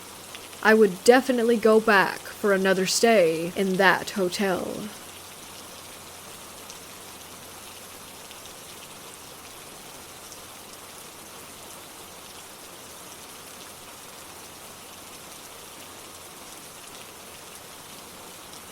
So I've been sitting on this story for 3 years, telling some close friends who respond with astonished looks and advise on mental health and think I'm completely insane.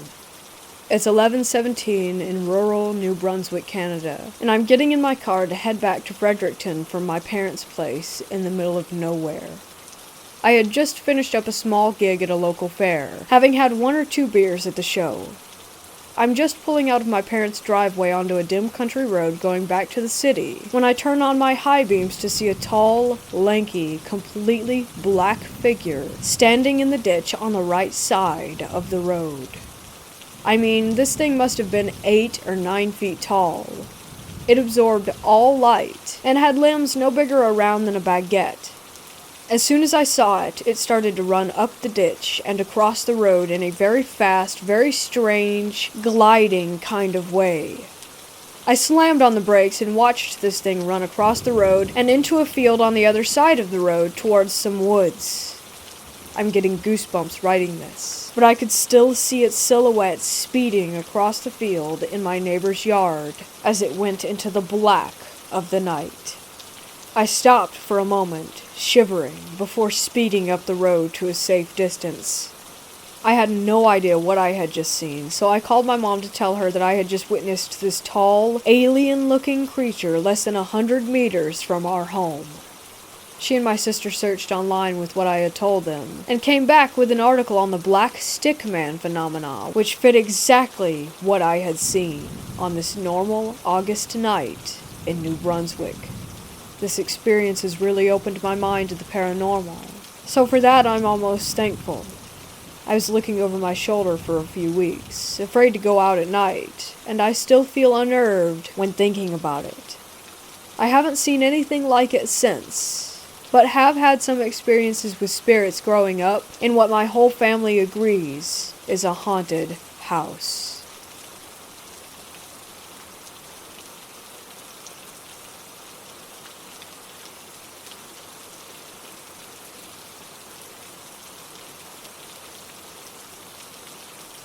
I am a sensitive. I have seen and experienced the paranormal since I was little. My experiences range from surprising to scary and can happen anytime. I don't control it. The one thing I can count on, though, is something almost always happens to me around Halloween. I'm sure most people know that Halloween is the time when the veil between the worlds is thinnest. It's not just that day.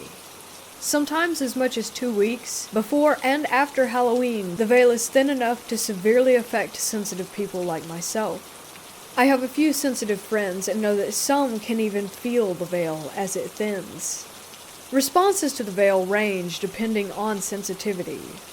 I have experienced lucid dreaming, vivid dreams, and severe anxiety. I do have anxiety, which I have medication for. Last Halloween, I had a panic attack come out of nowhere. I was shaking and could hardly breathe for no reason. I barely made it back to the car, and I know that it was because of the veil. I don't usually have those attacks since starting my medicine, and I went back to the same mall a few months later and experienced no anxiety. I don't remember everything that happens on Halloween, so the experiences I do remember are usually among the scariest. I'll start with the ones that happened the longest time ago. That Halloween I had a few things happen to me, as expected. I can't remember them, since they didn't really stand out. This experience was more creepy than scary. It was either Halloween night or just after. I couldn't sleep, so I was playing on my phone in the dark. I decided it was time to make myself sleep, so I put my phone down. When I did, I saw a dark, cat-sized shadow jump at my face. I jerked back, thinking that my black cat had jumped up on my bed. I never felt her land on the bed, though. I looked around for her just to realize that she was asleep on the other side of my bed. She would have had to climb over me to lay there from that angle. It took me a while to get to sleep that night. The next one is my sister's experience. It happened either that same year or a little after that. She isn't as sensitive as I am, so her experiences are fewer but stand out more. She was riding home with her boyfriend from the Halloween gathering that they had gone to. It was dark, of course. When he pulled into the driveway to their house, she said that the lights landed on something large that was running on all fours. It was humanoid-shaped. He didn't see it.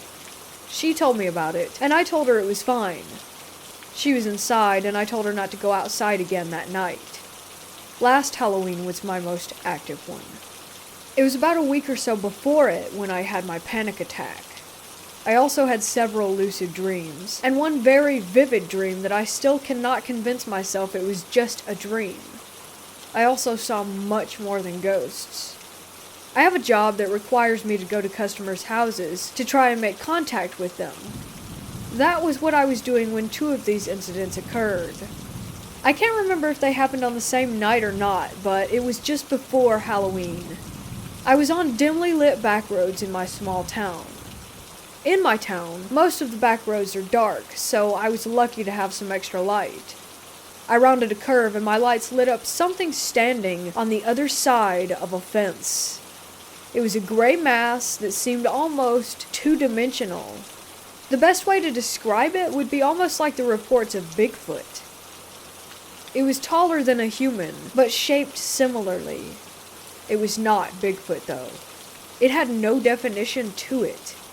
I believe it belonged to a different place. I drove faster after seeing it, and took a different road back. The next thing that I saw was very similar to the previous creature, except that it flew. I was in my own car. With the way the windshield slants, I only saw it for a moment. It was almost like a pterodactyl, but it was gray and had no definition, just like the other one. I describe it that way for lack of a better way of describing it. Obviously, I don't think we have extinct flying dinosaurs in my small town in Tennessee. These 2 creatures sound absurd, I know, and even I would have a hard time believing someone if they described them to me. My last experience of that Halloween was the most terrifying experience that I have ever had around Halloween. I was pulling into my driveway at night after getting off work. It was late, and everyone else would have gone to bed by then. It was the first time I had seen something like it, and hopefully the last. I understand why my sister was freaked out that time. A large, humanoid creature on all 4s was running through the yard. I only saw it for a few seconds, but it was close. It was big, maybe twice the size of our chocolate lab. Once we passed each other, I didn't see it again. Needless to say, I made a mad dash into the house and wouldn't let the dogs out to use the bathroom.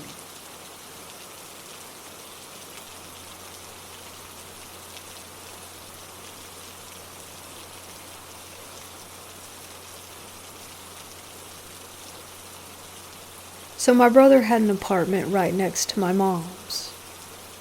I was staying the night at my mom's, but me and my brother decided to watch a movie at his apartment because he has a bigger TV, and my mom had already fallen asleep. Anyways, we watched a movie or 2, and eventually he went to sleep, and I did too not long after. So the dream, or nightmare, started with me laying down in my brother's spare room on a mattress on the floor. And someone had just walked out of the room, so I was alone, and I started looking around. I looked at the closet door, which was right in front of my mattress, and I started staring at the open closet door, when out of nowhere, an all-black face peered around the corner and was staring at me. I had 3 brothers that would all mess with me, so in my dream I started mocking the thing in the closet, and I was saying stuff like, "Oh ha ha, so scary, nice demon impression," and stuff like that. I kept mocking it because I thought it was one of my brothers trying to scare me, and out of nowhere it got super cold, and my chest got super heavy, and the thing in the closet jumped out on all 4s and started hissing. I can't really describe the noise it was making, but it sounded something like a cougar screeching and a snake hissing at the same time, and it was very blood-curdling, and it makes me shiver to talk about it. Anyways, when this started to happen, I began to lose my breath as if it were sucking my soul out of my body, and then it just stopped and crawled back into the closet very contortedly, and I woke up. I was very calm when I woke up, but I had cold sweats, and I was very confused. I sat up on the couch and looked at my brother, who was sitting right next to me, and I told him the whole story, and he was silent for a good minute. My brother told me that he's had multiple dreams like that, and that my mom has too. And he said that he has always had a bad feeling when close to that room, and that he always woke up in the middle of the night thinking that he was being watched. Fast forward to a few months back, and my brother was moving out, and me and my other brother got stuck cleaning that room.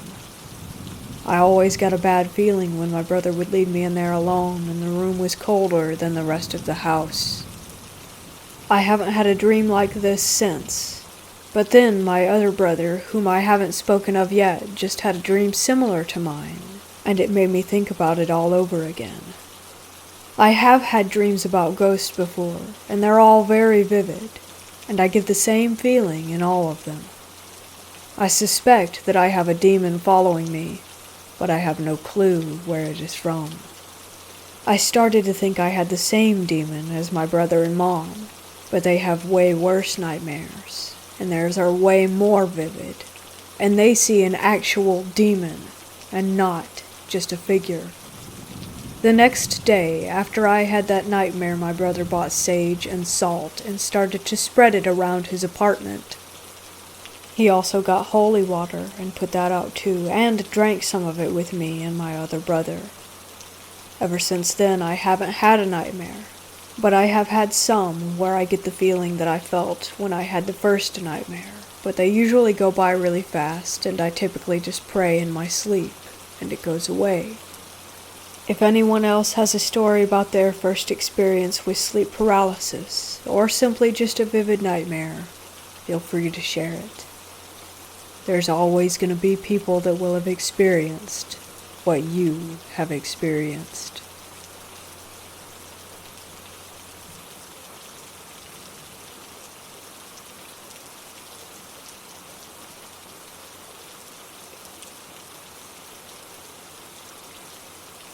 Recently I moved into a new house. Two close friends, let's call them E and R, moved in along with me. When we went to view the house, nothing seemed off about it. However, about a week in, we screwed up. E had been cleaning out the attic and came across a wooden box. It looked fairly new and we didn't think anything could ever go wrong with it. E and I looked inside the box.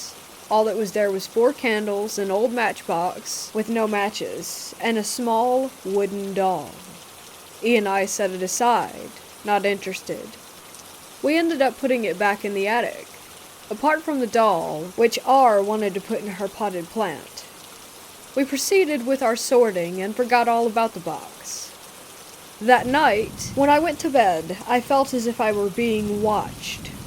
It was unnerving, but I eventually fell asleep. A few hours later, I heard something bang against the floor above me. I would have brushed it off as E, as his room was up there, if what had happened next didn't take place. For a bit of background knowledge, in September of 2017, R was in a car crash. The others were fine, but R ended up in a wheelchair. R called out for me. It wasn't calm as it usually was, but frantic. I moved into her room, and she asked me if I had heard the crash. I told her I had, and thought that it was just E. She looked me dead in the eye, and told me that E was working a night shift. It was unlike her to be so flustered, so I offered to stay with her, which she accepted. Soon after, we began to hear light footsteps and giggles outside R's room. We were scared, but continued to try and tune it out. R fell asleep, but I stayed with her, scared shitless by possible ghost children. Eventually, the stupid undead kids stopped running up and down the halls, so I assumed they left. I was then able to fall into a well-deserved slumber. Then, maybe an hour or so later, E got back from work. I know this because he is incapable of entering anywhere quietly. And then he screamed, like a grown man screaming as if he were a little girl. He ran up the stairs into my room, and then out of my room because I was with R, and then he ran into R's room. He then told us what had happened. Apparently, he'd been putting his work bag down, and felt as if he were being watched. He looked up and for a split second saw a little boy and girl holding hands. Now, normally I wouldn't have believed anything like this, but he is an honest bloke, and I saw the look of terror on his face.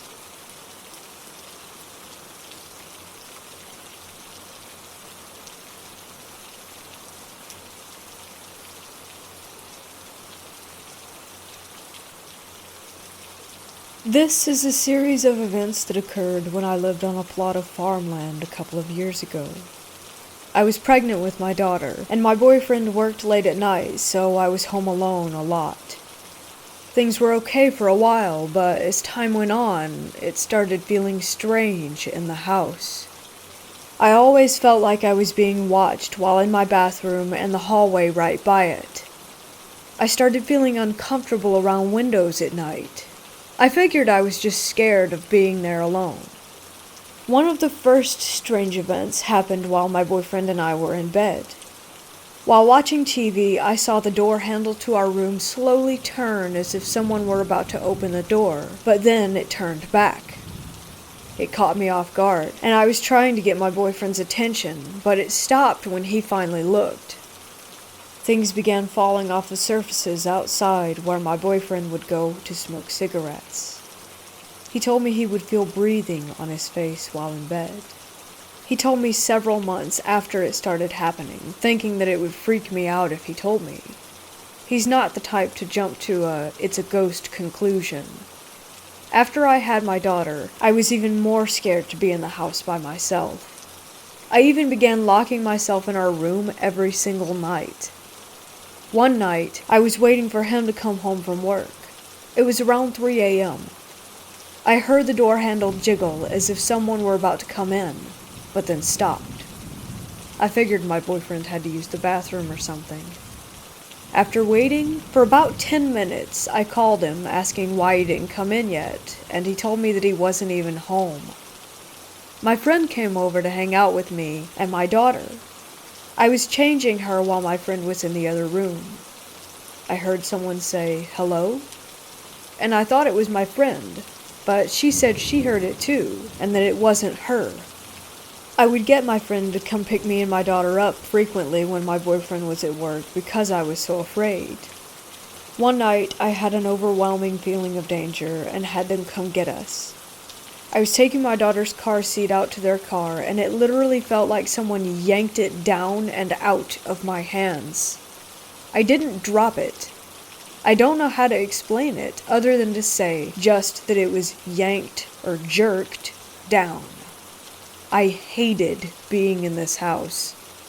I can't even explain the feelings that I felt all the time. I was just so terrified, and I'm so happy to be out of there. We moved away 3 years ago. On moving day, my boyfriend told me there were garbage bags at the top of the stairs that were placed in a way that they weren't going to go anywhere. But as he and his brother were loading up the last bit of stuff out the front door, he saw these bags come tumbling from down the stairs. My bland storytelling does my emotions no justice. I've never been so scared just to be in my own house every night. As soon as the sun would set, the whole vibe would shift. I thought I was crazy. I was getting angry and upset far too often over nothing. I honestly dread the idea of ever going through something like that again.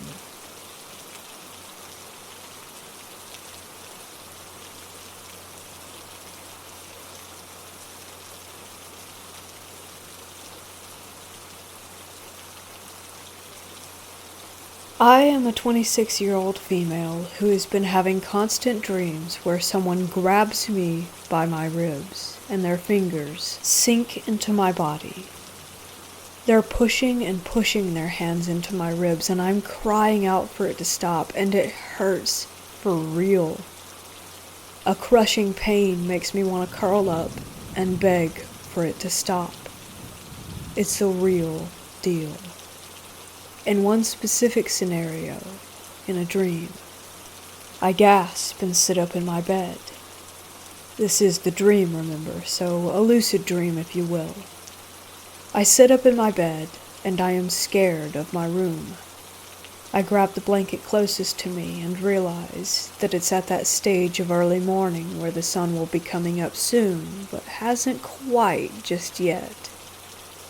I feel this terror for some reason, and then a man suddenly comes into my room.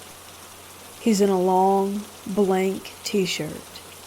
He's bald and scary with bloodshot eyes, and he's pale and just... He looks at me instantly and rasps, "Don't think I haven't forgotten what you owe me." I swear, I can never unhear this. And then he jumps on me and instantly starts to dig his fingers into my ribs. I can't even explain how bad it hurts and how it can feel so real. I'm wincing, I'm trying to shrink into myself, make the pain stop. It's so bad I can barely even beg to stop it, but nothing stops it. Until I finally wake up. I sat up in bed and prayed that it wasn't going to happen again, and just turned on the light. The sun was coming up anyhow, and I didn't want to be in bed anymore. Of course, I was slightly anxious about turning the bedroom door corner in case that thing was real. Anyway, I have a lot of sleep paralysis issues, but this was the first of these pain in the ribs dreams. Now I have a few from time to time. Just the other night, I was in a prison and someone attacked me and jabbed my ribs, holding on to me tight and just repeatedly jabbing and holding my ribs hard as I was praying for it to stop and begging for them to stop and crying. I don't know what it means.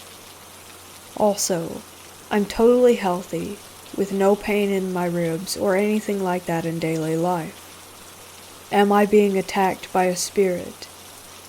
Is this really something?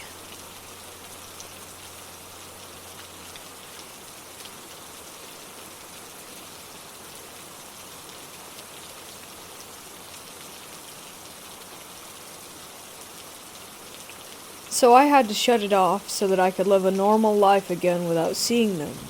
But my cousin, who has no abilities, has seen them in the house. At first, when he moved in, he didn't know that it was haunted. I didn't want to tell him that the house was haunted because I thought, well, maybe it's not. And if I told him, he would believe it was, and that would influence him in some way. If it was haunted, I was going to let him find out on his own. Or if it didn't bother him, then I would let it be. As the weeks passed and things moved in front of our eyes, he started to hear his family members' voices calling his name from time to time in the middle of the night. It was the same experience that I had had. He would have a nightmare sometimes of something trying to come inside of the room, yet it was stuck on the other side of the door, unable to get in. It was beckoning him to let it inside, to open the door. It's odd because I actually have a video of it doing that, and it's heard in the video faintly. When I lived alone, it would occur very frequently, but instead of in dreams, it was literally in real life and happening on camera. I did not show him the video beforehand, so there's no way he could have known. Eventually, I did open up to him about it being haunted, but that it's not really a big deal or anything, since my family ends up in the haunted house usually, for some odd reason. I explained that if we made excuses and such, that the activity would remain low. For instance, if something slides across the floor in front of us, we just pass it off as something else, no matter how stupid that excuse or rationalization is, and we say it out loud, shrug it off, and move on. Sometimes if it happens again after that, we just make another excuse, and then it stops. If something pounds on our walls from all directions, which only usually happens for a few seconds, we just ignore it, and make another excuse, and then life goes on as normal. My cousin would be laying in bed at night, and he explained that he would see this almost rippling kind of apparition. I thought it must be an eyesight issue, so I asked him to show me where it was.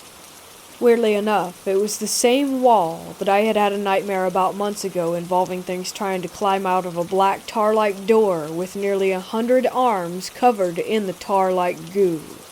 So yeah, it was weird, and he didn't have that experience again. Anyway, in the room one day when I was living there on my own, I had seen a woman, pretty much the generic, typical ghost. Most of them don't seem to look like that in real life, but in movies they do. Just a young woman who floated through my bedroom door and then through the wall beside it. Nearly entirely see-through, and from the waist down, she looked as if she were made of mist or fog. No color at all, and also in a very old, almost wedding gown type of dress. Also in the room, I would often see glowing white, circular orb-like things that would float and then leave. Almost like a flicker, but I thought it was just, I don't know, a headache or whatever. But it was always in one spot of the room. Well, my cousin saw it too, again in the exact same spot that I would usually see it in. And then I told him that it happens sometimes. He's gotten used to the house, and most of the activity stopped happening after I shut it off. I also bought a little spirit box and would use it outside whenever the activity would go up. Soon after I went back inside, life was back to normal and the activity would subside for another month or two. Before the spirit box, the activity was nearly unlivable, dangerous almost. Now it's extremely silent, like we have an actual home now. If anything, it's just a house that happens to be haunted. But a house, nonetheless. With all of the haunted houses my family and I have lived in, my only advice is to never let a haunting consume you.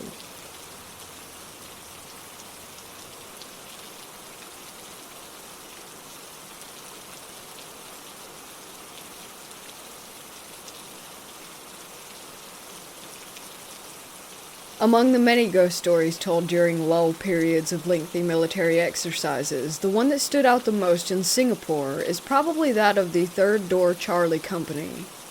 In short, it was about how a third door was made to allow the spirit of a recruit who had died a gruesome and mysterious death to leave peacefully. There was even a local movie made about the incident called 2359 that you can find on YouTube. I have personally seen this third door, so there's at least some credence to the story. My story, however, happened many years later when the camp was largely unused. My company was planning to use the rifle range near the camp for our annual rifle proficiency test, which lasted several days. I was selected to be part of a very small advance party that would arrive a few days before the main body. The barracks of the camp were essentially longhouses separated by their respective toilets and laundry areas. My platoon mates and I would occupy one of the longhouses during the night, where we would play cards and tell creepy stories to pass time.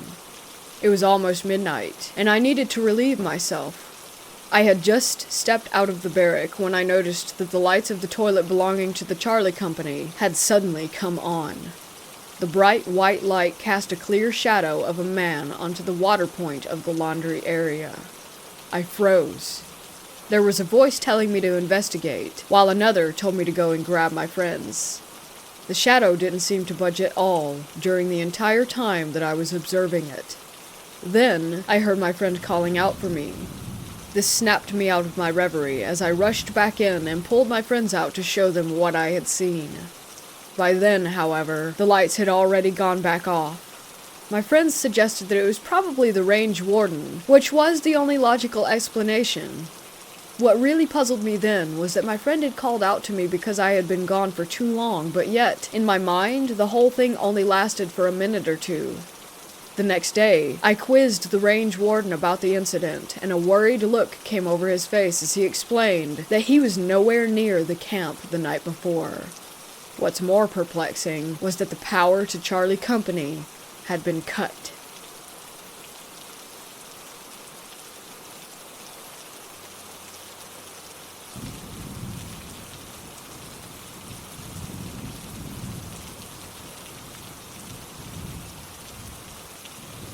I'm a single mother of 5 adult sons. When they were teenagers, we lived in a century home, beautiful and large with plenty of room for my brood. I should mention, our house was the house that all their friends congregated to. There were rarely nights on weekends and summers that we had less than 6 occupants.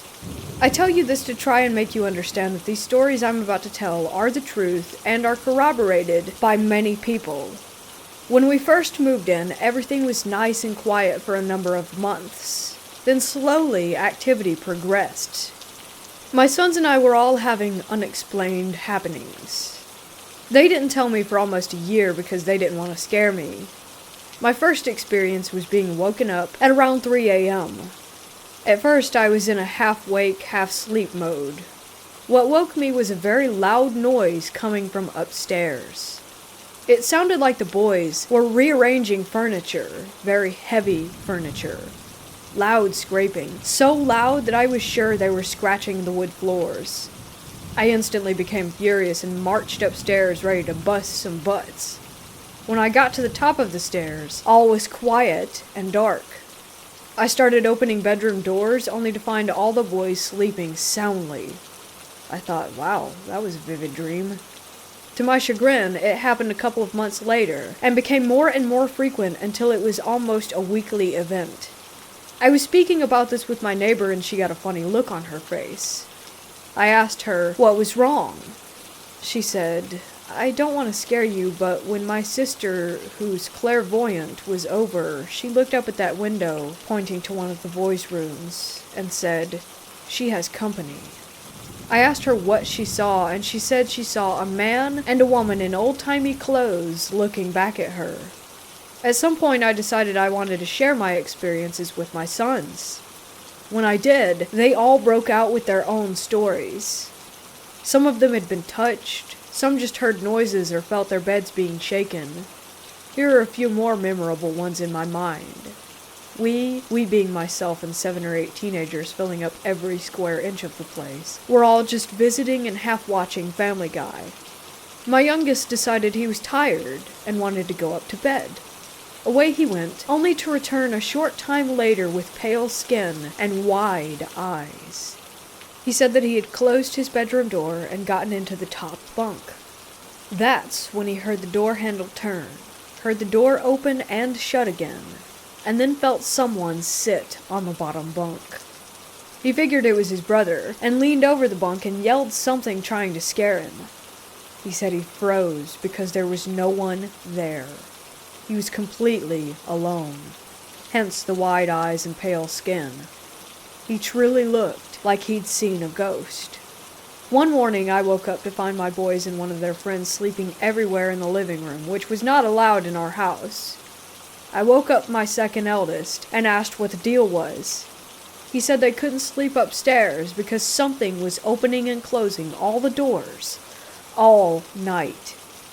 He said they'd wake up and prop things in front of the doors to keep them from slamming, only to be awoken up again by the same slamming sound. He said, Ma, those ghosts keep moving the stuff we put in front of the doors. We decided to sleep down here. I couldn't blame them. There are so many stories, but I'll just tell one more.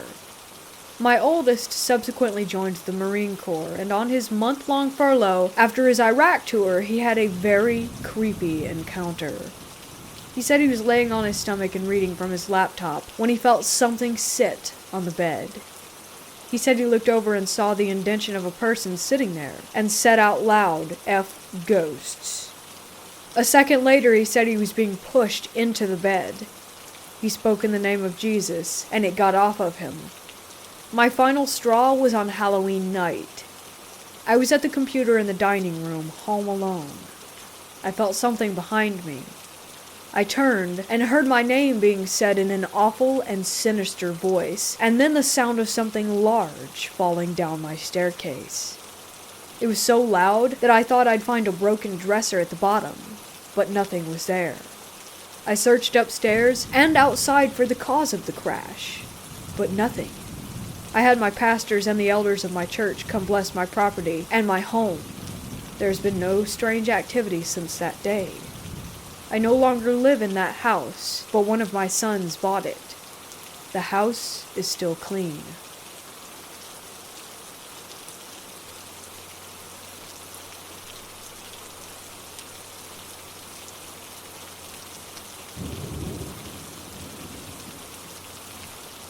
This is from 2015, but I really remember it like it was yesterday.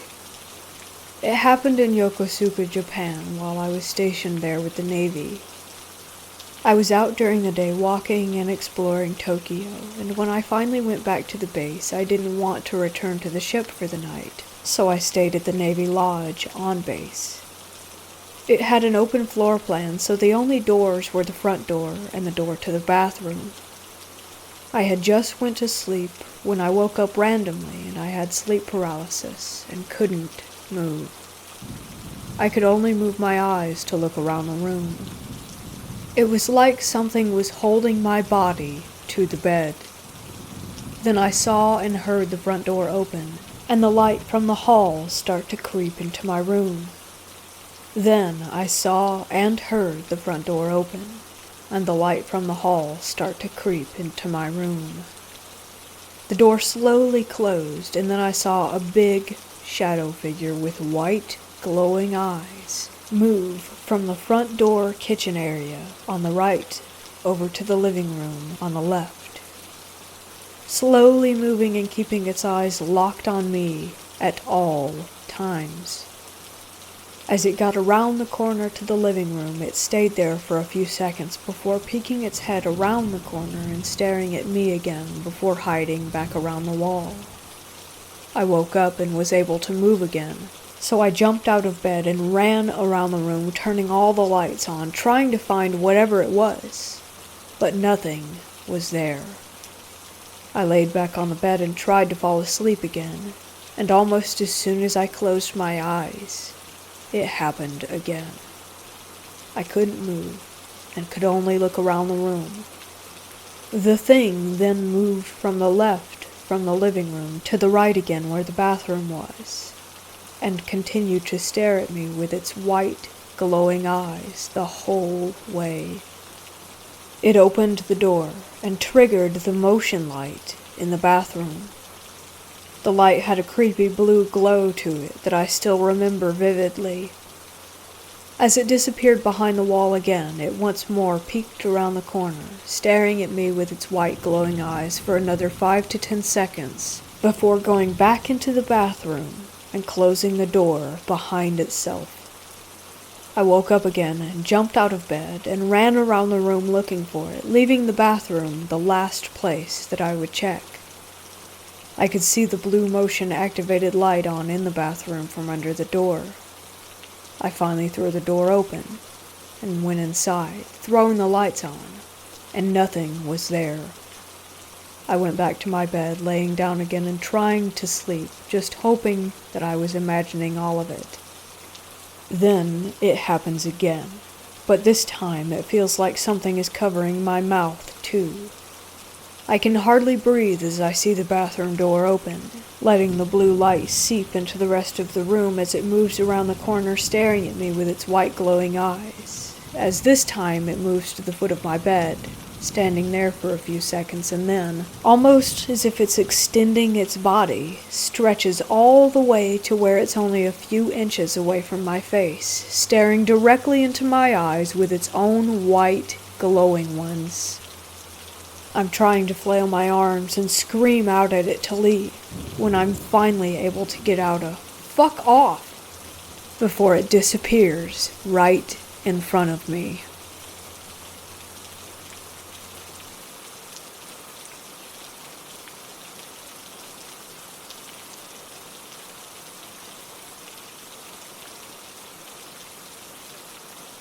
Believe it or not, my story is true. My name is Brandy, I am 56, and I live in Washington. All these years, my kids wanted me to write down events that happened to myself and my loved ones. Quite a few members of my family have recently passed away, leaving so many untold stories that I didn't want these experiences to die with me. So for my children, here it goes. A lot of messed up and supernatural things have happened to us in our lifetime, most with witnesses. This is one of them. About 27 years ago, while house hunting for a rental, I met the former renter of this run-down but livable house. She warned me not to live in this house because I have small children.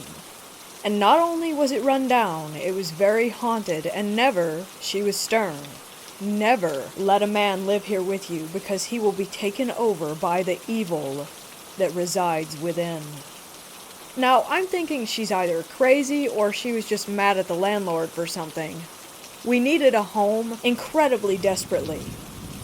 I was also thinking that I had lived through worse, and houses could always be cleansed, so I blew it off. I ended up renting the house, but I soon realized that I should have heeded her warning.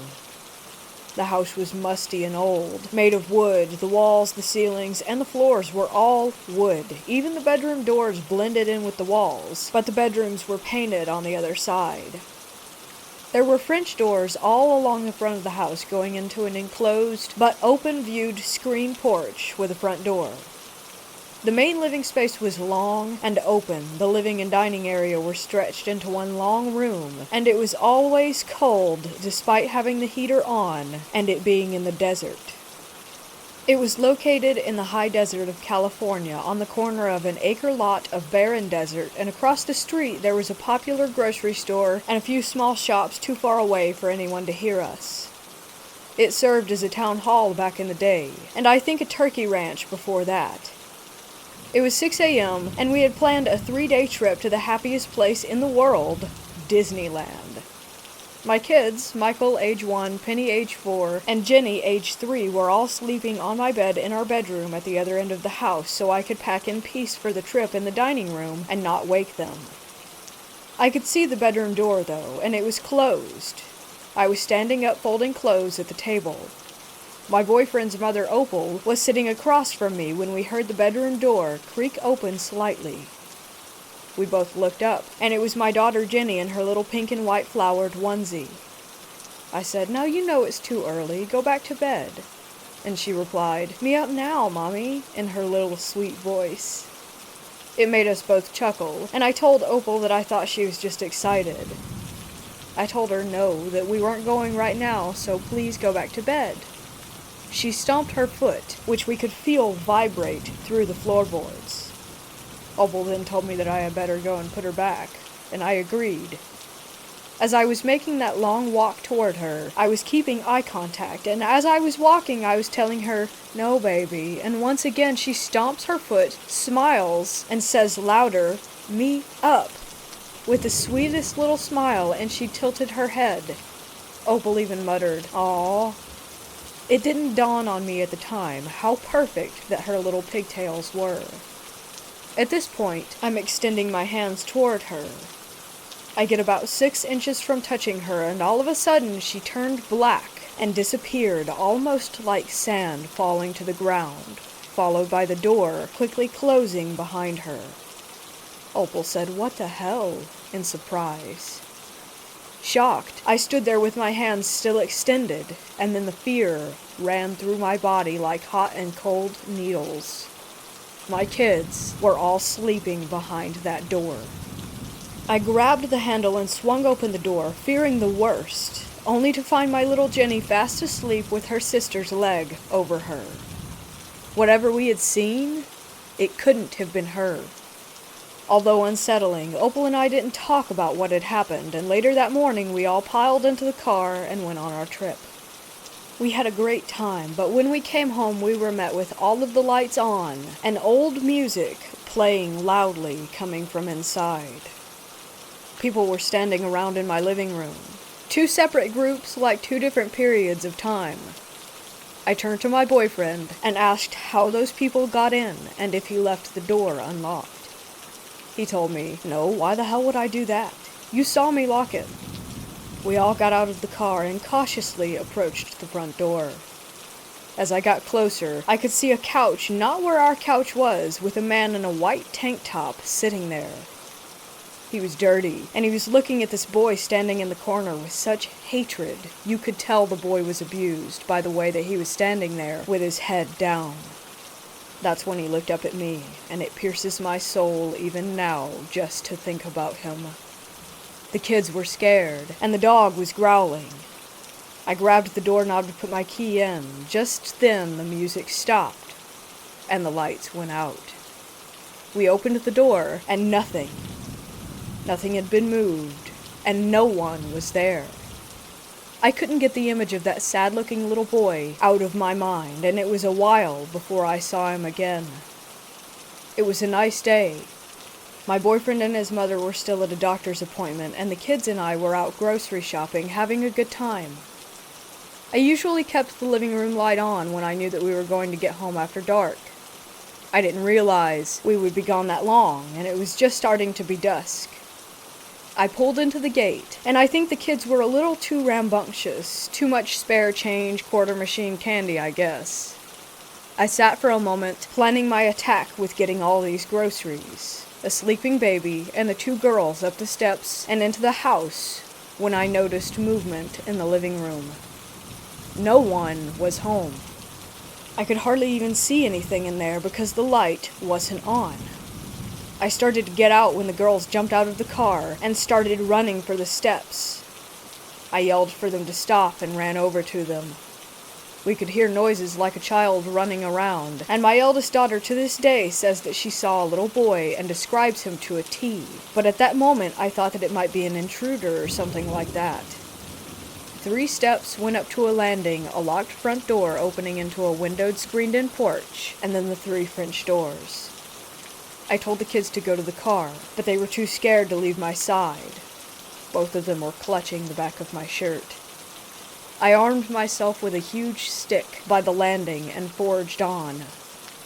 I burst through the front door to the porch, and he was there, his face in his 2 hands cupped against the glass, as if he was peering out, and then he vanished.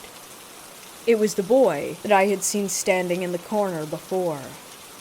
We went inside and I searched every room with my obviously frightened children practically glued to my side. There was no one there. Was my mind playing tricks on me, and I was projecting my fear onto the girls?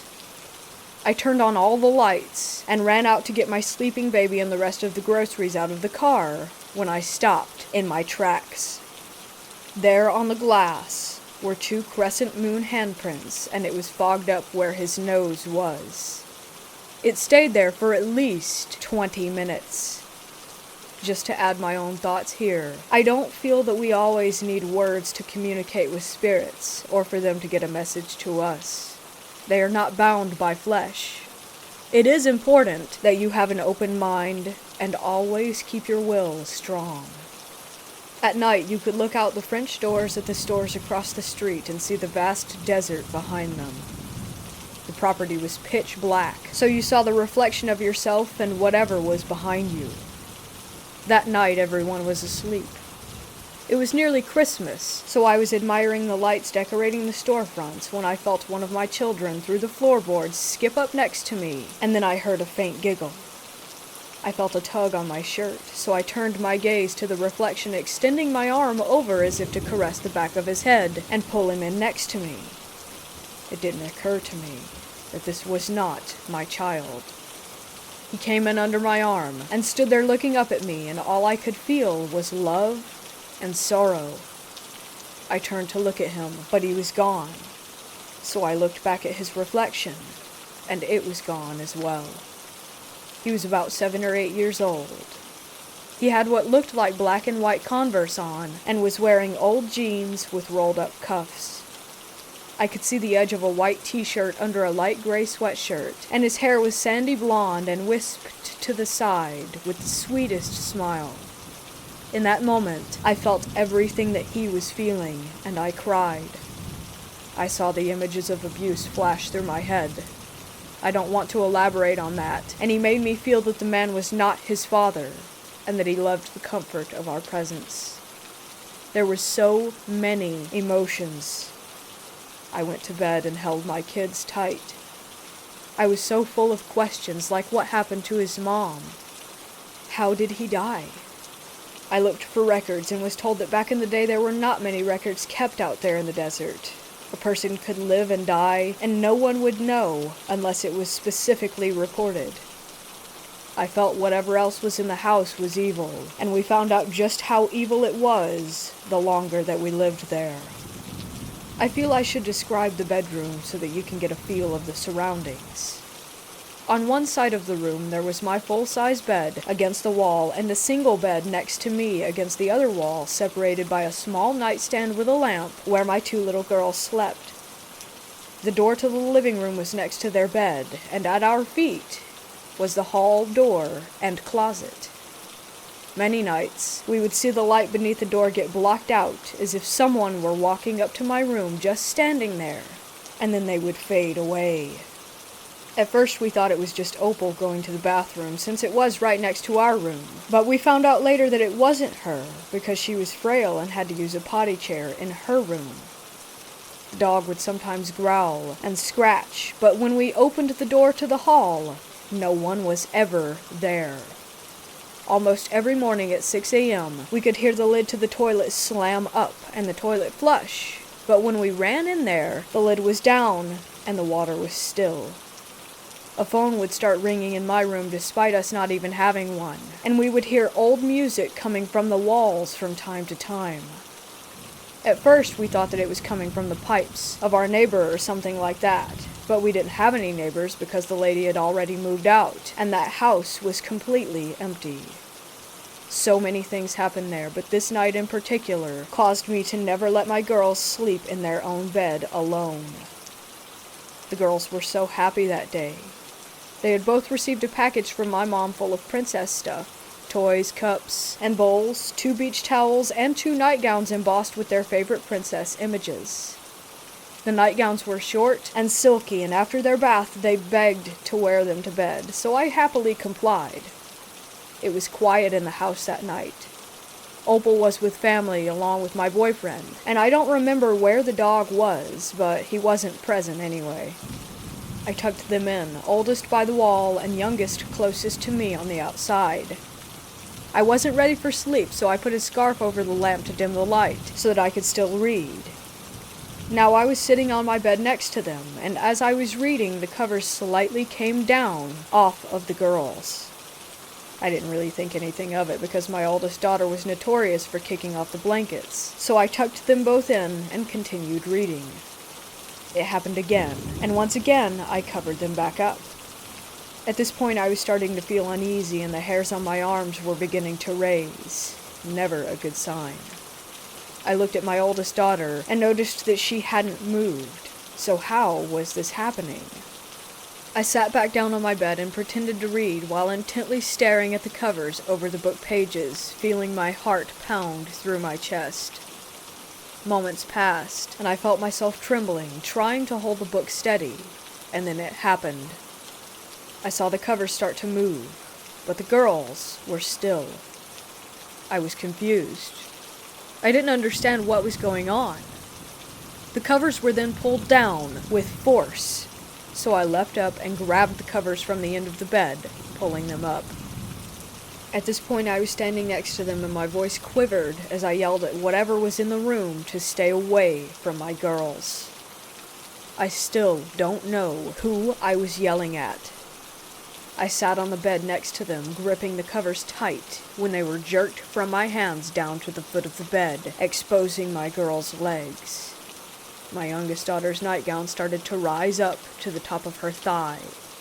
She started to scream and grabbed at her leg as if she were feeling pain, waking her sister. I threw my body over both girls and screamed at whatever it was to get out and leave us alone repeatedly. I tried my best to calm the girls down and protect them. We stayed huddled together all night. This was the last time they slept alone in that house. I was able to get a bigger bed, and we all slept together from that point forward. At this point, I'm sure you're wondering, why didn't we just leave? Believe me, I wanted to, but I felt trapped. Not just by the house, but also by my boyfriend. Let me start by saying that Bill was not the nicest man. Oh yeah, from the outside he was great. He had a charming voice, and he made people laugh. Nobody thought that he was capable of doing the things that he did. They didn't know him like I did. I feel he tricked me when we first got together. I was young and impressionable.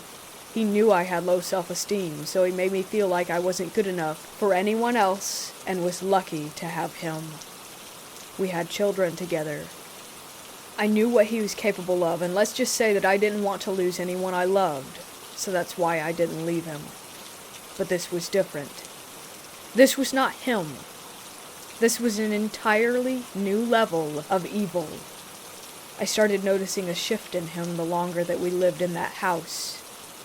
We stopped going out as a family, and he stopped working. He put bars on the windows, and one-way locks on all the doors with only one key. Not even his mother cared. She would go into her bedroom and shut the door so that she didn't have to hear me scream, or our children cry when he sometimes hit me. And like always, he made me feel like it was my fault. Living there changed him, though.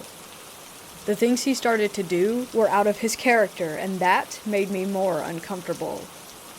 He started watching me from dark rooms and behind cracks in the doors. When I asked him why he was doing this, he got mad and made me feel like I was crazy. When we were alone together in that house, it was even more intense. One such night the kids were at my mother's, and we had just finished dinner. We were sitting together on the couch watching TV, and I was mending a sock. It had been a pretty good day. I noticed a change in the atmosphere, and for some reason he seemed to have gotten quiet. I was just about to ask him if he wanted me to change the channel when a small flash of light hit my right eye. It wasn't until shortly after trying to find the source that I realized he was staring at me the whole time through a little piece of broken mirror in his right hand, hidden by the throw cover.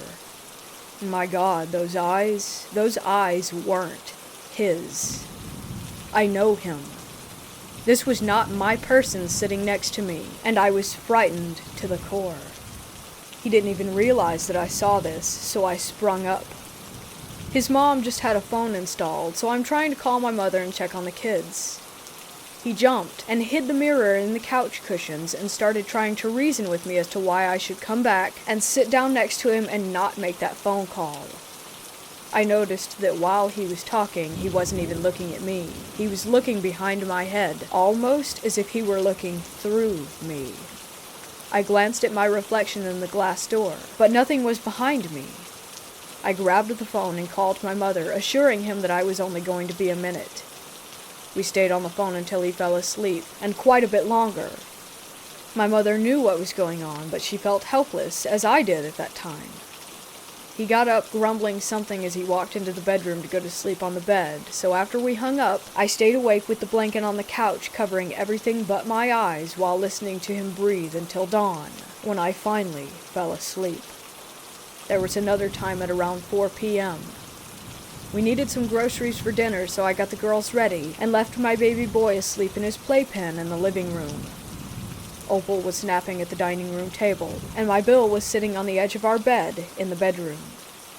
I called out to him that I was leaving, and to keep an ear out for the baby, but he didn't respond, so I repeated myself, and I heard him mutter, "Yeah, sure." So we left. The store didn't have something his mother wanted, so I had to go to 2 stores. It had just gotten dark as we pulled up, and I could hear the baby crying. I rushed in, and Bill's mother was still sitting at the table. I picked up my son, and he was soaking wet, and it looked like he had been crying for a while.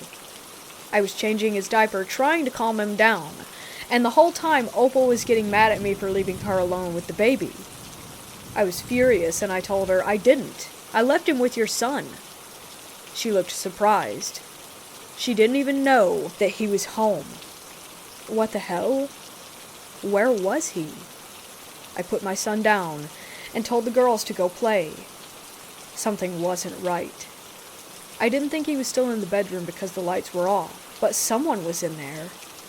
It was abnormally dark. I slowly went up to the door and walked in.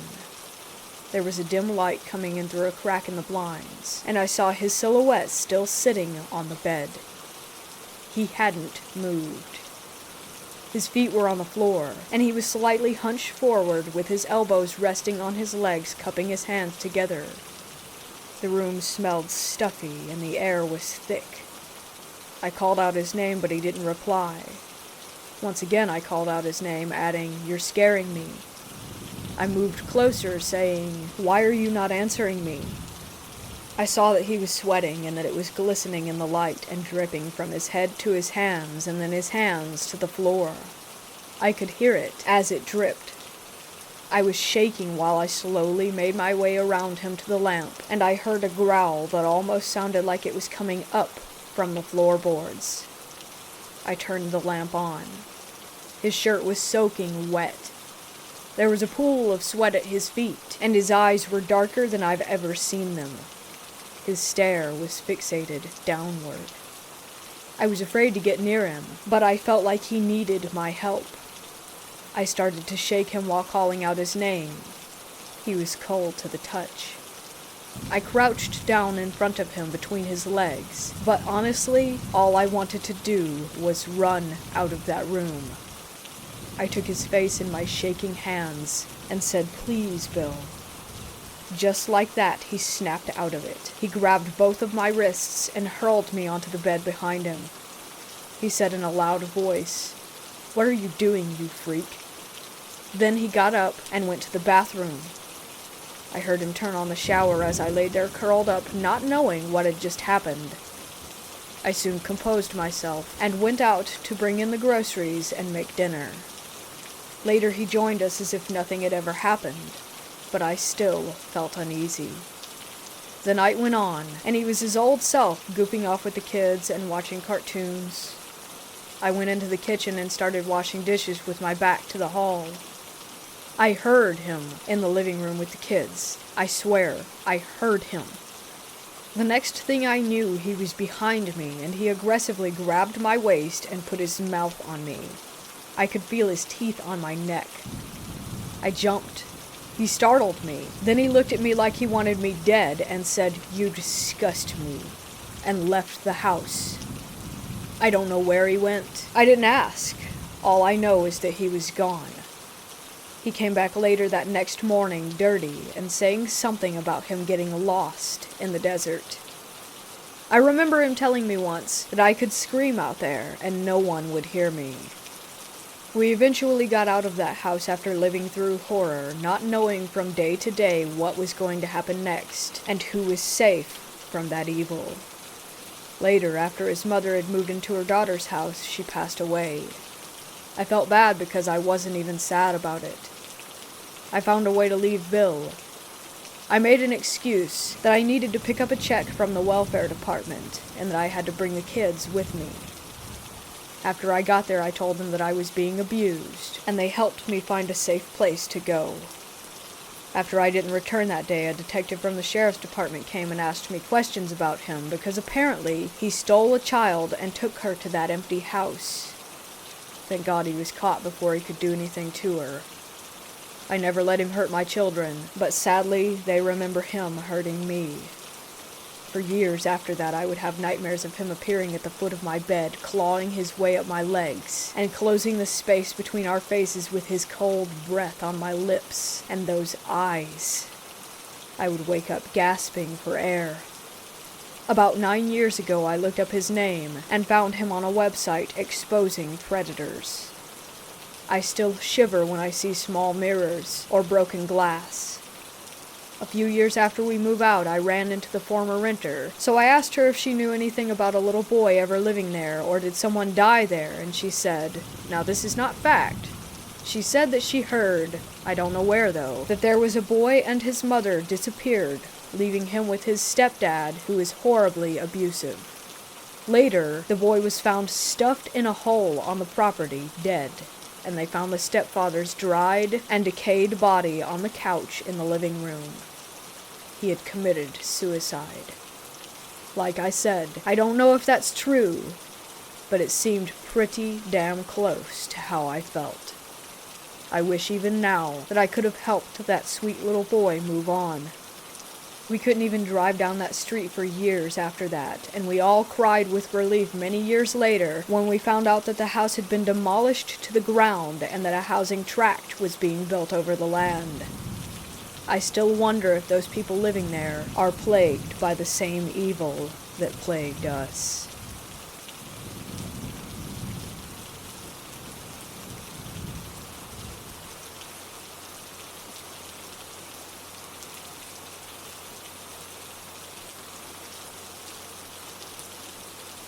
For context, I don't normally have a problem with sleep paralysis, and actually had to look it up to see if that's what I experienced.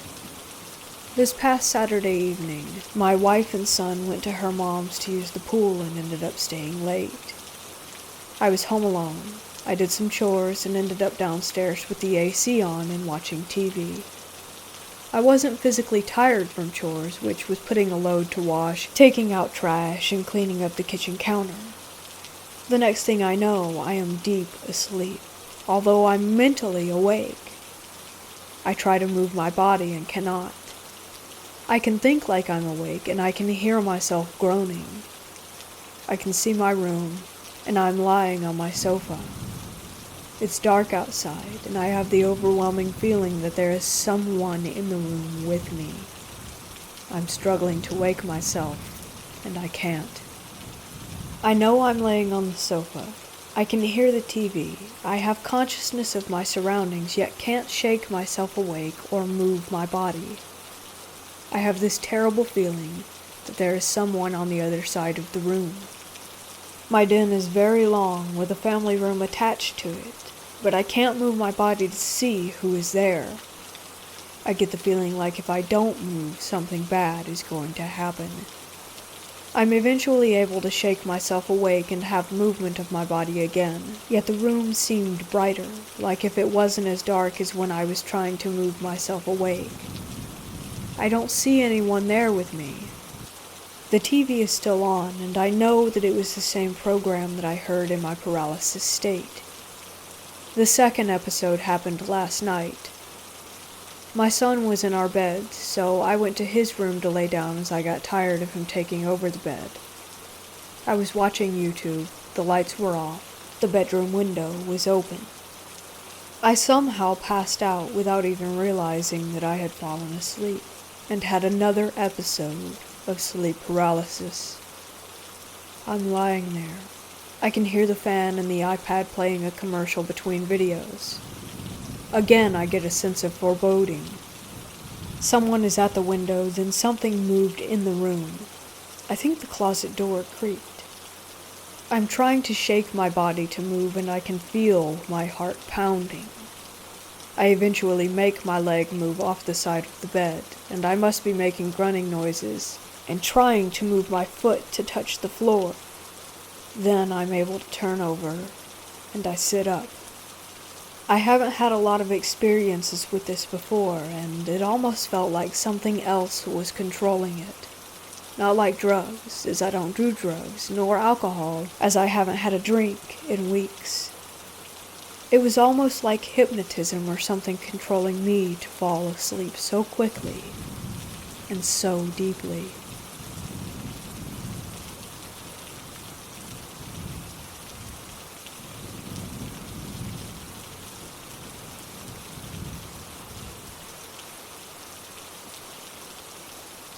One early summer morning in 2000, I got up and ready to drive my mom to her job at a local retirement home. It was dark starting out, but the sun was gradually coming up. I dropped her off and started returning to her house. Halfway back, driving on a country road densely populated with trees and houses, I noticed a car coming because I could see its high beaming lights from a short distance. I also saw a large, jet-black dog in my path, standing completely still with its head pointed forward. It had a slender build. Having only a few seconds to think, I decided to continue forward and brace for the impact from running into its body. I closed my eyes as I got the closest to it, and continued to drive without swerving, and to my surprise, I felt nothing. I slowed down to check for the dog, but there was absolutely nothing back there. As I continued my drive, I felt strange because there was no way that I would have missed that animal. It was not facing me. It was facing right. I would have struck it broadside. Anyway, I'm thankful I didn't swerve. I feel like had I swerved, things would have been very much different for me today. I do believe that I could have died.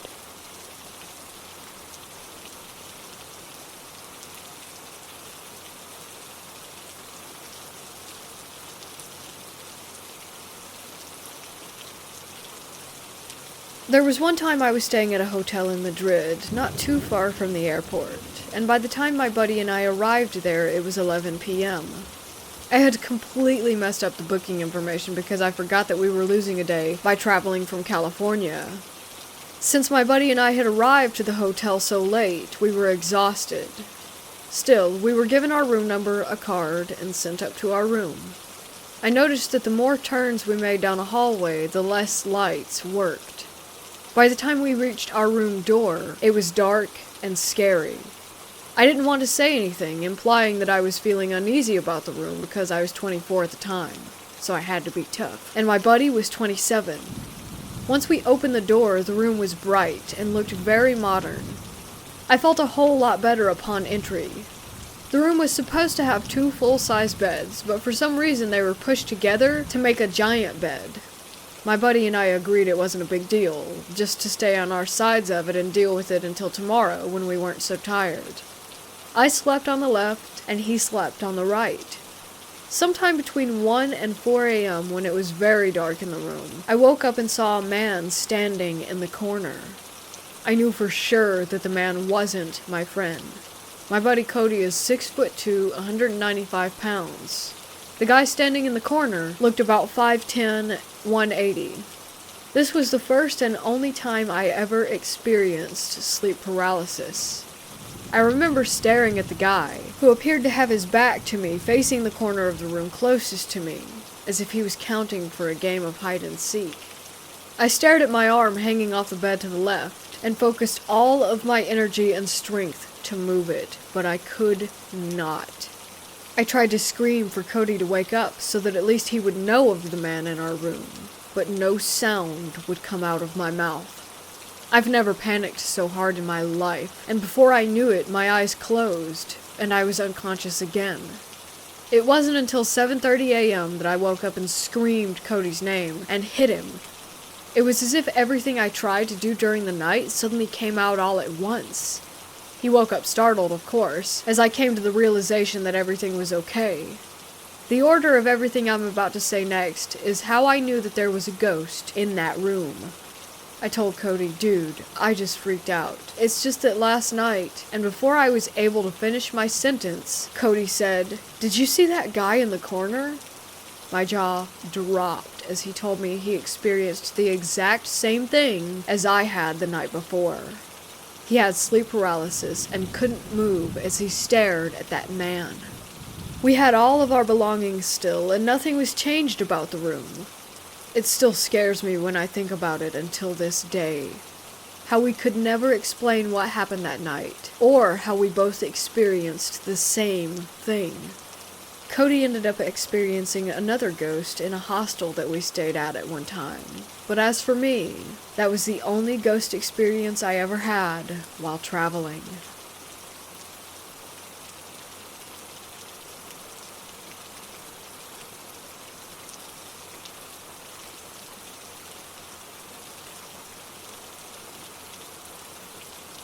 My first paranormal encounter occurred on October 31st of 2009. A week prior to Halloween, we had made plans.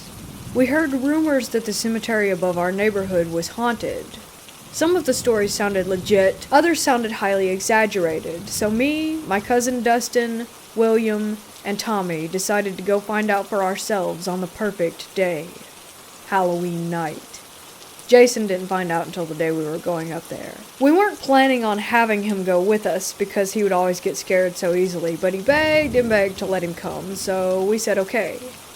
Halloween night, we had a small campfire at my aunt's house that was in her backyard. After sitting there until 11:30 p.m., we grabbed our flashlights and homemade medkits. We walked from my aunt's backyard up through the woods on a big hill until we reached the cemetery.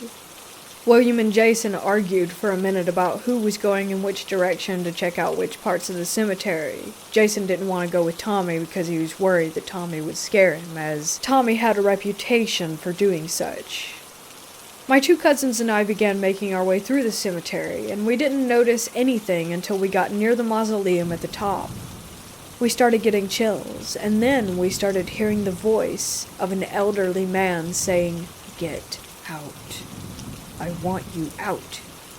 As we moved forward, the voice became more aggressive. "Get the hell out of here. I want you out." I shined my flashlight around, and standing between a tree and the mausoleum was an old man. The three of us just stood there in shock. He looked to be in his 80s. He had a black suit on, glasses, and he just looked down at us with this angry glare. His mouth wasn't moving, but we kept hearing what we assumed was his voice. The three of us slowly backed up and started walking down to the lower part of the cemetery to meet back up with Jason and Tommy. What we didn't know at the time was that Jason and Tommy were on the other side of the cemetery heading to the upper part of the cemetery to find us. We got midway through and there was an area in the middle with 3 tall spruce trees, and we saw 4 shadow figures moving back and forth between the trees and the tombstones. It wasn't like they were running, more like gliding, and they would just disappear behind the stones and the trees.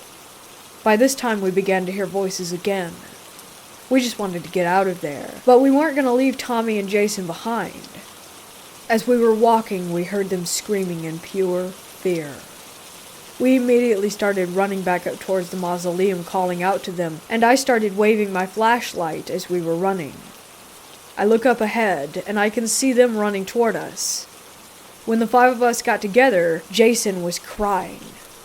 I asked what happened, and Tommy just kept insisting that he swore he didn't do anything. I look over at Jason and ask him. He was crying so hard he could barely speak. I gave him a quick shake, and he said something grabbed me and pushed me down. Then Tommy said, "We were looking around the mausoleum looking for you guys, and all of a sudden Jason's on the ground kicking and screaming." He proceeded to say that he saw an old man standing at the tree line about 20 feet away, telling them to get out. Jason stood there shaking and crying. I rolled up his sleeve, and we shined our lights and saw a red handprint on his forearm. Dustin said, "Okay, that's it. We're done. Let's get out of here." We started walking down, and we saw the old man standing in the middle of the gravel path, only this time he looked worn down. We immediately ran the other way, and there he stood again, right in front of us, and this time he looked even worse. He slowly pointed at us and said, "Get out, you dirty little shits." I screamed at him that we were leaving, and we hauled ass out of the cemetery, down through the woods, back into my aunt's backyard. We sat on her porch, trying to process what had just happened. It was almost 1 a.m., so we decided to head in for the night. William and I went into my house, and my dad was sitting on the living room couch. He asked where we had been.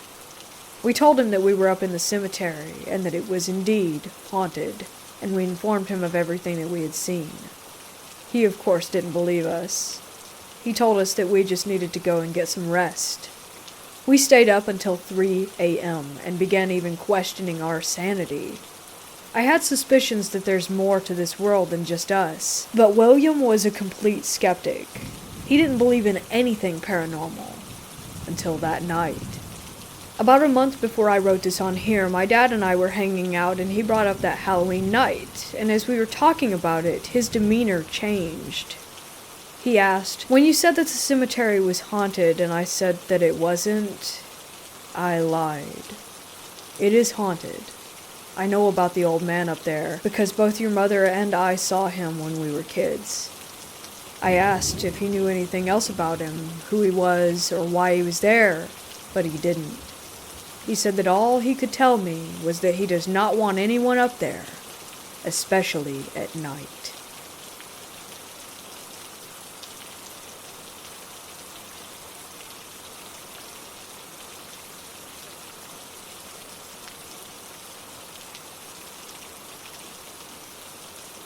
This past weekend, my boyfriend came over, and we were hanging out downstairs.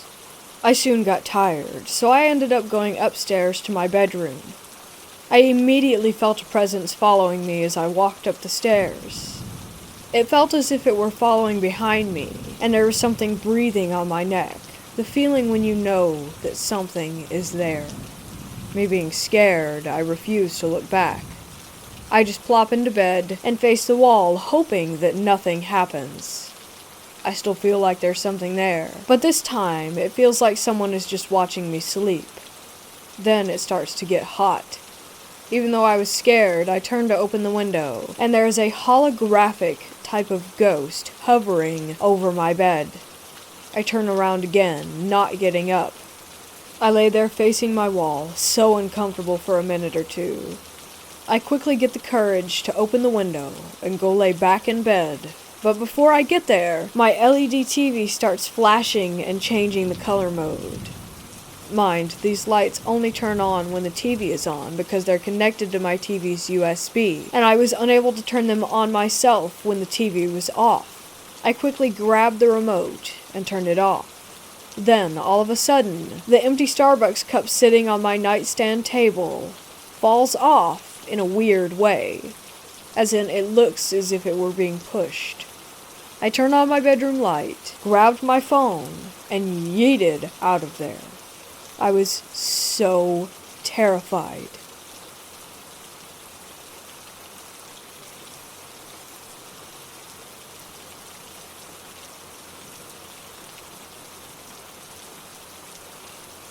I have a few stories that I can't explain, but this is the one that I feel I need to share because it happens to align with a type of experience that so many people have reported throughout the years, arguably since ancient times. I'd always been certain of what I saw, but when I first became aware of shadow people as a commonly reported phenomena, any doubt that I had about the incident disappeared. So many people have tried to tell me that what I experienced was just a dream or simply brushed it off with that look that says this guy is either nuts or lying. And honestly, it's time that people start taking victims of paranormal visitation at their word. In an age where we're starting to wake up to the fact that victims of all forms of abuse deserve a voice and representation, it's sad to see that so many people are disregarded as mentally ill or confused just because their experience lacks an accredited scientific explanation. My experience was not as extreme as some that I've heard from others on various paranormal forums and podcasts, but it has affected my life in a number of ways, and to have the source of so many anxieties and frustration in your life disregarded as a dream or a fiction leaves a person feeling very alone, unable to really explore their trauma, because the subject is so taboo and very few people are willing to take your account seriously and help you search for answers. This is my story. And I assure you, I have nothing to gain by bringing you a false account. I just want to put my testimony out there so that other experiencers can know that they are not alone and that they are, probably at least, not crazy. There are things in this life that do not yet have a scientific explanation, and humanity is not the only sentient intelligence that operates in this world. Beyond that, I really don't know a damn thing. But accepting the fact is the first step in beginning to fully understand the nature of this world, or any others that may exist. The first time I saw it, I was about 8, maybe as old as 10. I was living in a dingy little house in Clear Lake, Iowa, in what you would consider to be the trashier part of a small tourist town. My room was at the end of a long hallway on the right side of the hall if you were looking toward it from the kitchen on the opposite end. Across the hall, the left side, was my toddler sister's room, and in the middle of the hall on the left was the door to my parents' room. One morning I got out of bed and started to move toward the kitchen. When I was just about at my parents' door, looking toward the kitchen, the figure appeared. It sort of leaned into the hall from the living room, which was adjacent to the kitchen. It was a tall, black figure. Black as in pitch black, but sort of smoky and hazy, like it was just a bunch of compressed black smoke molded into a human form. Everyone seemed tall to me as a kid, but this thing certainly seemed taller than my parents, who were about 5'5" and 5'6" respectively. The only distinguishable feature on the being were that it had 2 glowing red eyes, just like circular LEDs, on its face. They didn't really seem to be the size and shape that a human eye really is, but truly round and glowing very brightly. This detail I'm sort of fuzzy on, but that's what I recall. From the moment it leaned into view, the thing was just watching me, and when I saw it, I stopped and watched it back. I wasn't exactly scared, but had the distinct impression that this was all it was there to do, to watch. I knew that this wasn't something that I should be seeing in the real world, and I was uncomfortable, but all in all, the thing was non-threatening and didn't make any advancements on me. It just stood there for a minute or two, and then leaned back out into the living room. I didn't follow it to see if it had disappeared. I just went back to my room until my parents woke up. I never, quote-unquote, woke up from this experience. My day progressed seamlessly into a normal day. I knew that this was not a dream because I was very familiar with my dreams. I had constant night terrors in this house, but I'll get into that later on. The point being, the kinds of dreams that I had were more distinctly bizarre and surreal than this experience, and I always woke up with an understanding that what I had experienced that night was just a dream. This was not the case that morning.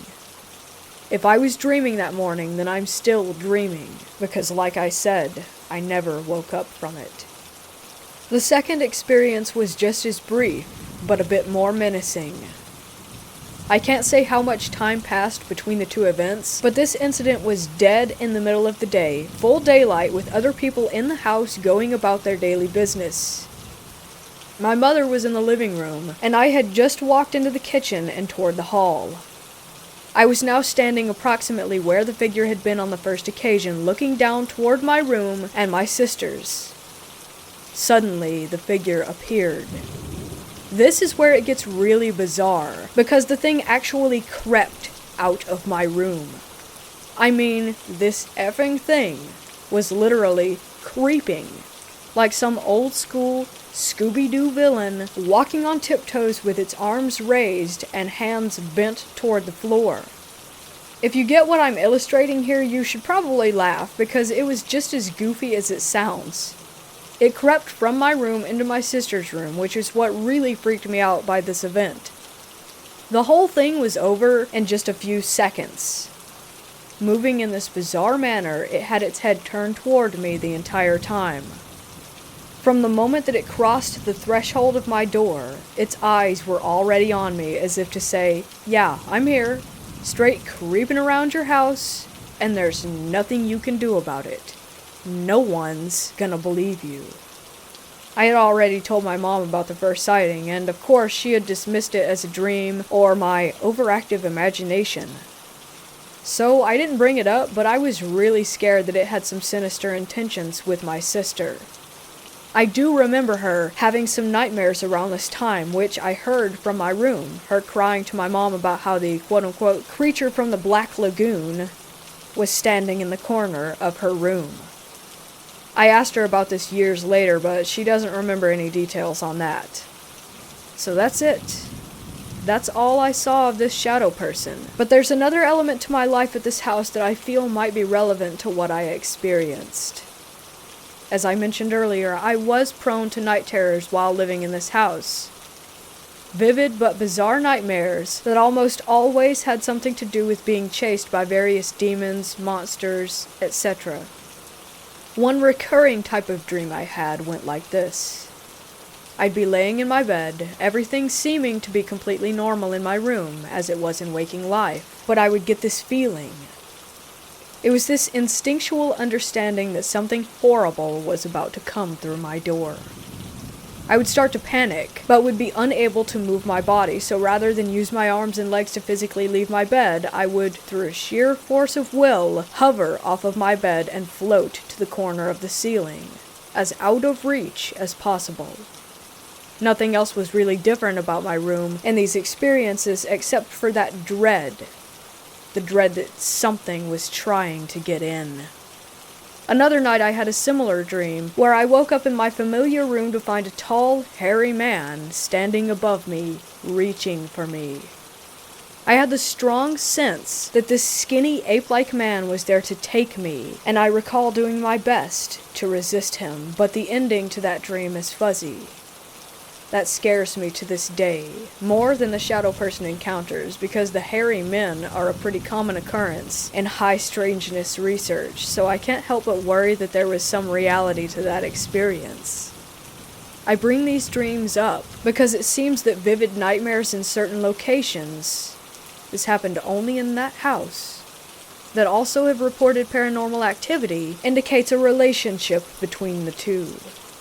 If you subscribe to the idea that these beings feed off of fear, then it seems plausible that the two are connected.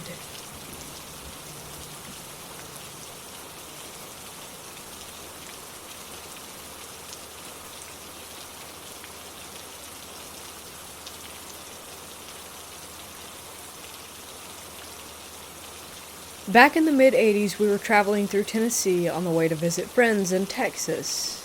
Mom was driving, and I, a teenager at the time, was navigating by using a paper map, as these were the days before cell phones and GPS. We made it past Nashville on I-40 pretty late at night. We were maybe an hour outside the city. I was charting our progress old school with pencil and paper. We pass an exit, I mark it. A minute later, a summer thunderstorm hit. Visibility dropped to nothing. All traffic slows to a crawl, and we decide to pull off at the next possible exit and find a motel to spend the night, because there's no way that we're making significant progress in this storm. Slow, white-knuckle driving ensues. An exit looms up on the right, no signage that we can see in the downpour, and we take it. At the top of the exit ramp, we turned right toward a brilliantly lit up gas station. It was a left turn onto an overpass crossing I-40 with no lights from that side of the interstate. We were on a dinky little road at that point. To our right, there was a gas station which we're rapidly passing. To our left and back behind some trees was what appeared to be a motel, but you couldn't make out the sign well in the rain. We drove past the gas station before we really realized that the road just ended ahead. The gas station was the only building on this side of the road. It went from a 1.5 lane that was paved to a 1-lane gravel road, we could see a short way ahead, to tire track dirt and grass, all over the space of maybe 20 yards. Now, we were past this gas station, and there was only one turnoff from this road. It was on our left. We took it and tried to back up and turn around to get back to the gas station. Unfortunately, the paved slope of that narrow, driveway-sized turnoff led steeply down into a huge mud pit. No backing up out of it. My mom put the car into low gear, turned hard, and headed back for the gravel road through the mud. We almost made it, but got mired out. The front passenger tire caught on the corner of an exposed concrete storm drain, maybe 3 feet from the road. Out of the car, into the rain and mud. We walked to the gas station. The place was spotless, super bright, and had 2 young men behind the counter. What sounded like one of Elvis's songs was playing on their radio inside. Attendants' first words on seeing us walk in were, "Did you get stuck in the mud?" They said it as a super enthusiastic, way too happy greeting. Like Disney staffer welcoming you as you walk into the park for the first time levels of happy. Also, these night shift clerks were dressed in suits that looked about 30 years out of date. The place was kinda creepy. We admitted that we had, indeed, gotten stuck. We asked if there was a towing company that we could call. They pulled out a phone book. Again, this was before cell phones or the internet, and started talking to each other. It was not a Nashville phone book, some little township. Population couldn't have been more than 100 from the handful of white pages, but the book had dozens of yellow pages of nothing but tow truck companies. Like literally hundreds of tow truck companies for this town too small to appear on the map. The attendants had a friendly debate about whose turn it was to get a car out of the mud. They decided to skip over the company who was theoretically next because there had been some sort of problem with them the last time that they were called out for a tow. They made a decision on who to call and let my mom use their phone. More weirdness, and the creepiness intensifies. It was still storming, though less at that point. The truck arrives maybe 5 minutes later, brilliant white, not a speck of dirt or a drop of mud on it. I've seen vehicles in a new car lot that were dirtier. The two young men in the truck are also dressed like they had just stepped out of the 1950s. They were wearing freshly polished patent leather shoes without a drop of mud on them, along with starched white shirts, paper hats, and bow ties. We hike across the street next door to the mud pit where our car is stuck. The tow truck guys are horrified. "They almost got out of the mud?" they say to each other repeatedly. The subtext from their shocked tone is clear. No one must ever escape the mud pit on their own. These people will have to take some sort of action to make sure that no one else gets as close as we did to escaping. They tow the car out. Easy peasy. We all go back to the gas station. We pay the tow truck drivers for services. The drivers let the gas station attendants know that my mom and I almost made it out of the mud on our own. The attendants, again, are horrified and shocked by this. By now we're getting huge, uncanny valley vibes from all four of these men, and not just them. The whole place is too clean, too brightly lit, and too weirdly out of date. It was a surprisingly good facsimile of a small town rest stop populated by real humans. Almost perfect, in fact. We are definitely in Creepy Town. If these guys were humans, there was seriously something off about them. If they weren't, they almost had their ordinary human act down pat. The truck drivers leave. The attendants turn, all super friendly again, and ask Mom and me if we're going to stay the night in the hotel across the road. They're so excited that we might spend the night here. They talk about how great it is. Mom and I make non-committal noises and return to the car. I tell Mom we're not staying here tonight. She agrees wholeheartedly. The rain is finally letting up. We drive down I-40 to the very next exit. It was maybe 5 miles. We pull off and spend the night in a kind of crappy but ordinary motel. At least it's not the Bates Motel, we joke. The rest of the trip goes well. Then, several days later on the way home, Mom and I decide that we would really like to see the creepy town in the light of day. It couldn't have been that weird, could it? Heading back up I-40, we pass the exit where we actually did spend the night on the way down. We can see the hotel, the exit number matches the notes that I had made on the map, everything. Then we start looking for the next exit. The exit to Creepy Town. Should be about 5 miles along with an overpass. 5 miles pass. No exit. No overpass. 5 more miles later before we find the next exit off of I-40. It's the one that I had marked as being right before the storm first hit. In short, Creepy Town does not exist. I have traveled I-40 many times since, often remarking that, hey, there's that exit where the weird storm hit and we went to Creepy Town, and there's the exit that we actually did spend the night at. We never found the Creepy Town exit between those 2 points, ever again.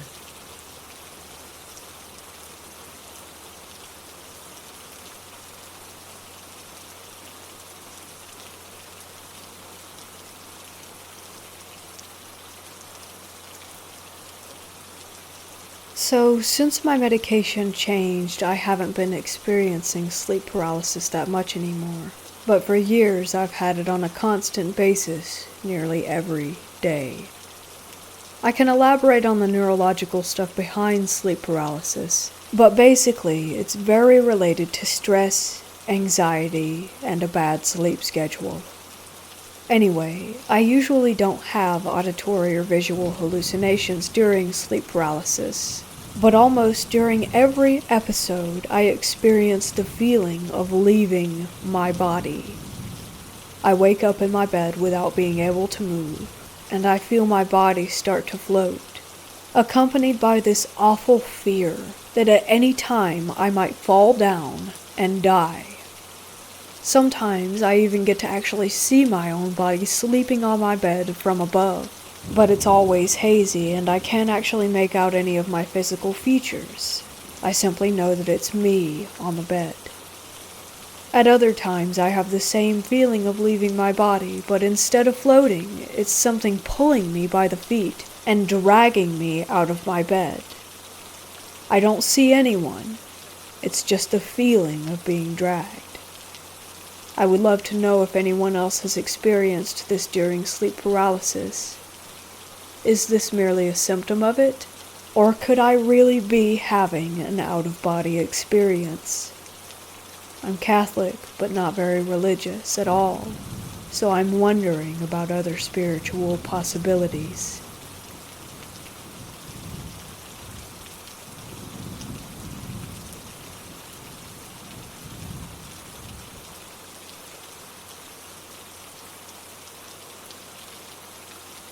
In 2015, I worked a couple weeks at one of those Halloween stores that are in town for the season. This particular location was in an old Kmart building that had been empty for a number of years. A particular problem for this building was the homeless population breaking in to have a safe place to sleep out of the cold. My first day, I was put in the back area, shuffling stock onto pegs. Being my first day, I hadn't met everyone, so when I saw movement out of my peripheral vision, I didn't pay much attention to it. Way off in the back corner of the building, outside the double doors going into the old stock room, I saw a man. He was very tall, maybe 6'3", Hispanic, with long curly dark hair, a dark complexion, white t-shirt, and blue jeans. I figured it was simply a coworker that I hadn't yet met, and didn't think anything of it. A few moments later, I looked up, and the fellow was gone. A shift later, I'm an opener. Our manager tasks a coworker and I with going into the old stock room to look for a cart for stock. We get back there, and a motion-activated light in the hallway on the other side of a swinging door turns on. Then the next. My coworker freaks and says, "Oh crap, it's probably another homeless person who broke in. Come on, let's go catch them and make sure the back door is locked." So we chase after the movement. We get into the hall, which has a door on either side, to see no one.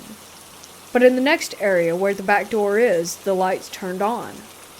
We run in there, and a stairwell leads up from this area to the old offices. The lights going up the stairs start turning on like someone is going up, but there is no one there. Not a rat, a moth, or so much as a cockroach to trigger the motion sensors. We double-check the back door, and it is securely chained and locked. My coworker turns white as a sheet and says, "That's it. I am done. We're the hell out of here." A shift or two later, I ended up in the back area again, shuffling stock around. From my peripheral vision, I see the same man again, but this time he's maybe 15 feet away. I pay attention this time, and could make out the detail pretty well. His clothes were dirty, and he wasn't wearing shoes. The guy was just standing there, though, not moving. After a few unnerving moments of seeing him there in my peripheral vision, I look directly at him, and he's no longer there. That's odd, I thought, not connecting the dots. I just shrug it off and continue working. My final shift was on Halloween.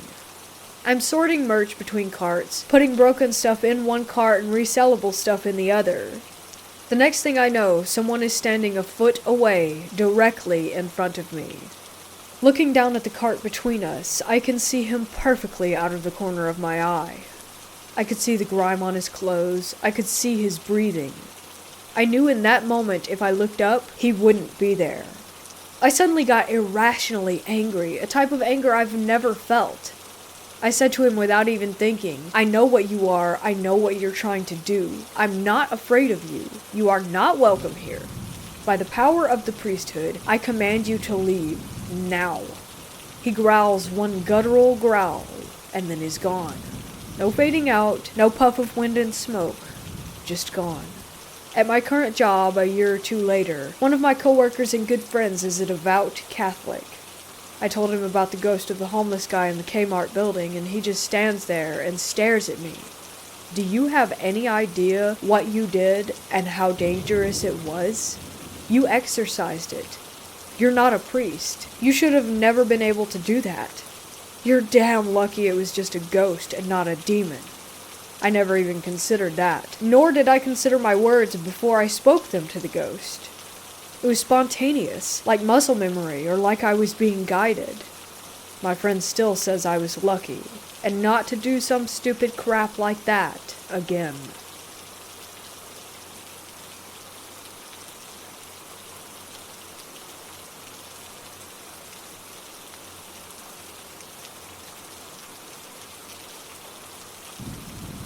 I come from the county where Ireland's most haunted house, Loftus Hall, is located.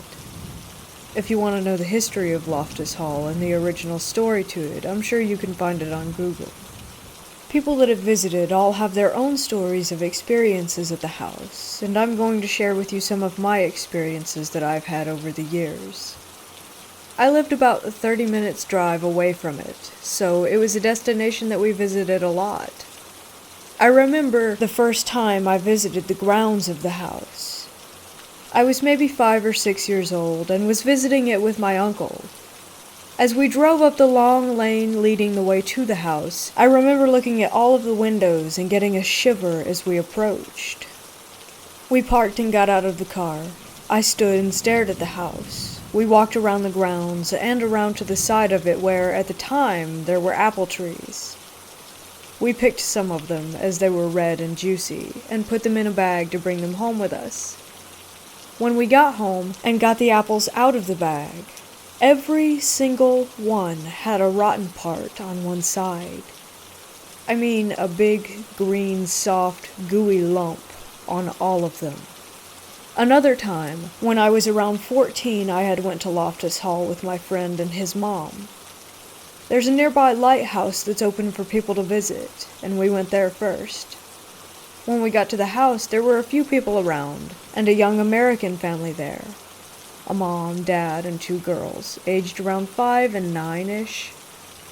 The 2 girls were running around and playing on the grounds when they ran to their parents laughing, and the 9-year-old said, "Mommy, Mommy, Anne wants to show us something. Can we go to her room?" Now this may seem like normal child behavior, but Anne is the name of the girl in the original haunting story of Loftus Hall.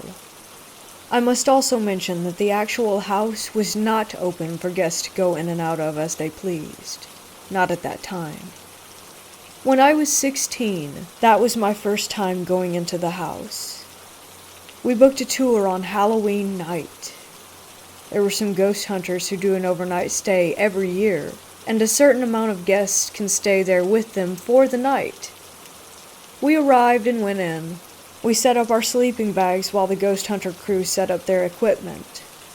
We took the tour of the house at night with a tour guide and in groups of 5. We went to each room with the guide giving the story behind it. We got to a room called the Tapestry Room. This is the most famous, and apparently most haunted room in the building. It's said that Anne was locked in this room, and she died in the room as she stared out the window waiting for her mysterious stranger to return. You can actually find the details of this story online. She was locked in there, and sat with her knees to her chin, and when she died, her body could not be straightened. Anyway, we entered this room, and it was freezing. One of the guests in our group, now I don't know if they were paid actors or not, but one of the guests in our group collapsed and went into a fit, arms and legs flailing everywhere. An ambulance was called, and he was sent to the hospital. Apparently, it happens often that people collapse and have seizures once they enter that room. The house is situated on a cliff, and the sea is in the background. About 4 years ago, we went for a drive down there on a foggy evening, and we were looking out to the sea. As we did, we saw the outline of a ship. It looked like something out of the Pirates of the Caribbean, but it floated through the fog and vanished. There have been hundreds of encounters regarding this house that are recorded. Everyone has their own experiences from visiting, everything from feeling queasy in certain parts of the house, to seeing ghosts in the windows, to meeting people while on tours that nobody else who was on the same tour remembers. There's also a hole in the ceiling that goes through the roof, and this is where the devil flew through to escape from the house. Over the centuries, this hole has been repaired multiple times, but each time it is repaired, it will only last for a few days and then reopens again in the same place.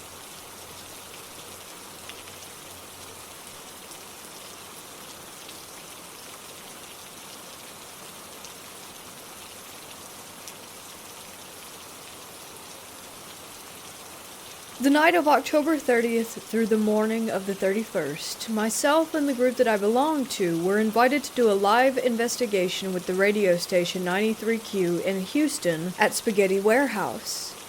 Spaghetti Warehouse is a restaurant known as one of the most haunted places in the country, and definitely the most haunted place in Houston. Even though I knew this, I didn't do any research on the place before I went, so that I wouldn't be influenced by what I might experience.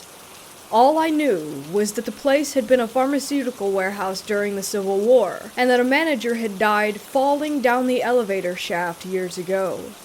I arrived for the overnight around 10:30 p.m. and was locked in until 6 a.m. I started off just exploring the building and getting a sense of it. The restaurant had 2 floors and a basement. While I was exploring and setting up cameras and sound recorders, we heard something large move in the woman's bathroom upstairs. We went in and noticed that the garbage can was out of place. We moved it back to the very exact spot where it had been and left the bathroom. About 5 minutes later, we heard it move again. I went back in and noticed that the garbage can had been moved about a foot from where we had placed it back before. Obviously, I realized that something was going on, so I grabbed one of the DJs and we went in to try to capture EVPs, or electronic voice phenomenon. Basically, unexplained voices or sounds that are too low for the human ear, but able to be picked up by our sound equipment. I placed a camera down and started asking questions to try to get any sort of response or communication. After you've been on a lot of cases, you learn to trust your instincts, and you can almost feel when something is around or not right. It has nothing to do with being psychic, just trusting your intuition when your senses are heightened and on guard. That's exactly what I got. It was the strongest that I've ever felt. It was threatening, and like something was right in my face. I felt many presences before, but nothing truly uncomfortable. I remember staring blankly for a second while not speaking, then saying, "Man, I gotta sit down, I feel so drained," which I did. After about 30 more minutes, we left without noticing much else in the bathroom. About an hour or so passed, and one investigator had his voice recorder move right in front of him, and a few others saw wine glasses shake by themselves. We all witnessed faint shadows move across the windows downstairs where light from the outside would penetrate in. You would just notice darkness block out the light and then move away again. We also heard faint voices throughout the night. The whole place had a very creepy vibe, and you constantly felt like someone was watching you or around you. At about 3 a.m., I decided to take a break and sit at a table upstairs to listen to the audio that I had recorded earlier in the bathroom. Normally, I would have waited until the next day, but because we were with the radio station, they wanted some sort of evidence to broadcast when they went live at 6. But also because I felt so strong about what I had sensed, and I was eager to see if I had caught anything. I sat down and started searching for the spot on the audio where I got the weird feeling, while also keeping an eye out to notice anything unusual going on upstairs. After a few minutes, I found the spot, and sure enough, right after I said, "I need to sit down," there was a faint but clear voice. It said, "Hey, what are you staring at?" This excited me, but it was nothing compared to what I was about to experience. A few seconds later, a sixth sense told me to look up, and when I did, I clearly saw a woman in white, wearing a gown with a bonnet on her head, smoothly walk into the wall. The apparition was about 20 feet away. It only lasted a split second, but it was very clear, and I still remember it like it was yesterday. I didn't tell anyone until later so that I wouldn't influence the other investigators. At about 4 a.m., I started taking pictures of the downstairs area since no one else was around, and I planned to eventually make it down to the basement. The first floor felt calm, but there was one hallway that led to the basement that had a weird vibe to it. You felt watched. Nothing came up on the pictures, so I headed towards the hallway and the basement. The hallway was about 10 feet long, and had a door at the end where light would shine through. As I turned to enter, I saw a shadow, as if it were some sort of being, that completely blocked out the light and was very large. It was straight ahead of my face and about 5 feet away. Again, it was only for a second, but I clearly, visibly saw a head with shoulders, arms, and a long lower body. I think I scared it as much as it scared me, because it instantly ran toward me and right by me on my left side. Every hair on my body stood up, and my camera completely shut itself off. For the first and only time, I didn't proceed further right away. I was stunned. Actually, I took a step back to collect my thoughts and fix the camera. It wouldn't work until I completely left the area. I figured it was break time, and took about 20 more minutes. Later on, I went down to the basement with another investigator. For the last hour down there, we experienced cold spots and smaller things, but nothing really that unusual. After the radio show, I packed up and left Spaghetti Warehouse drained, tired, freaked out, and with the absolute certainty that there is life after death. It changes you as a person. In the Wicca religion, they say that Halloween is the day when the dead can freely roam our world. I never believed that, and thought it was always psychic BS, but I'll never doubt it again.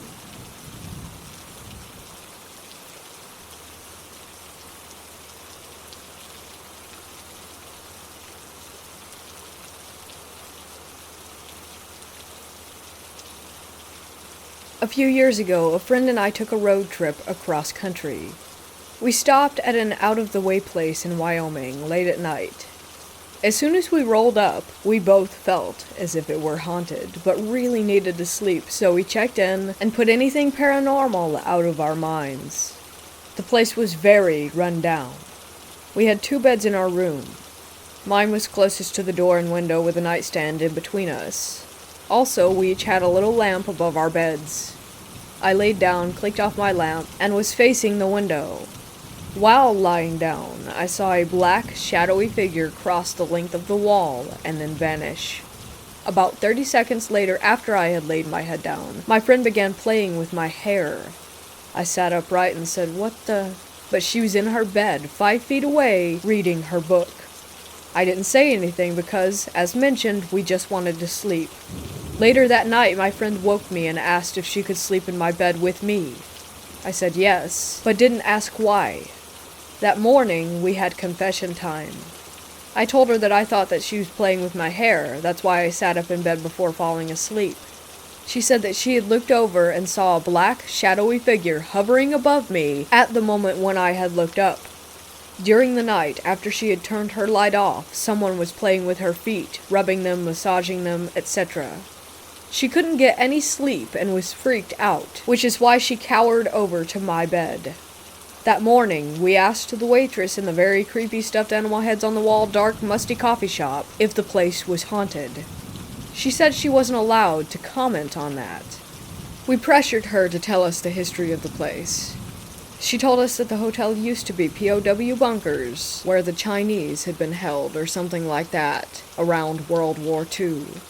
Anyway, I've wanted to go back for a while, and I'm wondering, have any of you had similar experiences? The hotel was in Wyoming, well off the beaten path.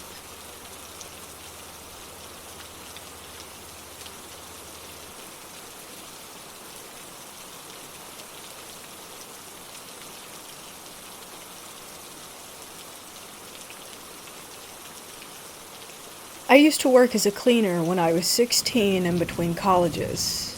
This is the UK, so I had already left school.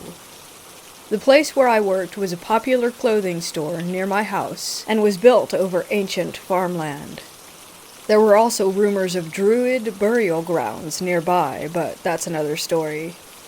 I've always been sensitive to the paranormal from a very young age, but this was by far the most haunted place I've ever worked, and my first apparition sighting. We were a team of 4 to 5 people, and all of us were assigned to different parts of the store. One of the sections was the women's fitting rooms. We would vacuum the rugs and cubicles, polish the mirrors, and all of that. You would hear high heels on the tiles the whole time that you were down there, and the sounds of rustling paper, coat hangers rattling, that kind of thing. There was also a general feeling of discomfort and unease, as though you were being followed and watched. This is hours before the store opened, so of course there were no customers. Sometimes a manager would be there, but they stayed upstairs in the office. The next part was the men's clothing area, which was on the second floor. When you cleaned there, you were alone but for the occasional manager walking through. One time I was on the floor cleaning the railings by the cash registers, and a huge black shadow swept over me. I was surprised because I hadn't heard anybody approach, and as I looked around, I was definitely alone. My cleaning routine was to sweep the floor and collect the dirt into little piles around the pillars, then sweep it up all in one go at the end. The dirt piles moved constantly. I would go back to do the final big sweep, and some of the piles always would have disappeared. After I clocked out, the piles would be there again. I had a sense that the spirit was a young male farmhand who was very mischievous. I said as much to my coworker, and she told me that she refuses to clean in that area after polishing the mirrors one day and seeing the disembodied head of a young man peering over her shoulder. Aside from my instances with the piles, I would always hear the sound of coat hangers rattling and shuffling noises, but I never felt threatened by it. I used to laugh it off or just tell the spirit to stop, and he would most of the time. Now, after the store was clean, we would clean the staff quarters. Toilets and canteen, meeting rooms. The toilets were a non-paranormal horror in themselves. Note, I worked here with my mother. We were assigned to clean the female toilets, and usually if someone was using them, we would leave and give them privacy until they finished. So we went in, the middle stall was closed, and we heard rustling paper and heavy breathing. So we left and waited. And waited. And waited. The cleaning cupboard was right next to the toilets, and didn't even have a door. We would have seen and heard anybody who might have left. To leave and enter the toilets, you would have to walk straight past the open doorway and then walk down the corridor that directly faced it. It was an L-shaped corridor, with the toilets on the far end and the cleaning cupboard on the corner. Except when we went in after waiting 10 to 15 minutes, the middle stall door was wide open and empty. Now, on to the apparition. The children's clothing area was generally less creepy. There were coat hangers moving again. Sometimes things would fall off the shelves and rails, but we always just shrugged it off. The elevator was directly opposite the children's clothing, and we usually loaded our cleaning equipment into the elevator because it was too heavy to carry up the stairs. I remember rinsing my mop out, and I glanced up. There was a little boy around 6 or 7 years old, standing directly in front of me. He wore a flat cap, a pale shirt with suspenders, dark shorts, and socks up to his knees. At first I thought it was a mannequin, and when I blinked, he was gone. I thought I was just tired, and I shook my head. I spoke to my mother about it later, as she's Wiccan and super into the supernatural, and I described the boy to her. She had seen the exact same child a few weeks before, but only the back of him, as if he had been walking around a corner. She told me that she had the feeling he had died of lung-related issues, perhaps tuberculosis or pneumonia. So there you have it. Some of it can be explained by tiredness, I know, but I just thought I would share this experience.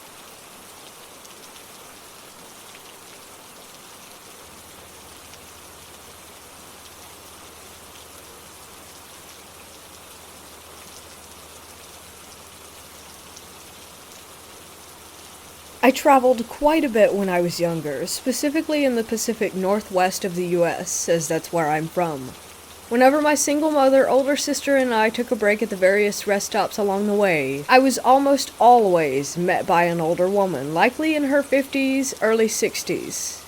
She offered my sister and I a variety of treats, generally hot cocoa and cookies, or lemonade depending on the weather. We always took it graciously. I think my mom assumed that we always bought the things with our allowance at the little shop that's sometimes integrated into the rest stop buildings. but I always remember that woman being at a white plastic table with black legs and never charging us any money. She never spoke. She was the highlight of many trips. I always felt safe and attribute her presence with my love for road trips and rest stops in general. Well, I brought her up a few years back in conversation with my mom and sister, and while my sister seemed to remember her, my mom did not, and pointed out how ridiculous that would be. I honestly hadn't thought much of it since I was 8 or 9, and just took her to be part of the travel experience. But our trips spanned everywhere between Idaho and California, and I know that I saw her at least once every trip from ages 5 to 8. As the chances of us coincidentally meeting so often without my mom noticing are very slim, I can only assume that there was something going on. I know that this could be a muddled memory and have generally ruled it out as one, but I have had many ghost experiences as a child that I hesitate to abandon entirely. Does anyone else have any similar experiences that might be related?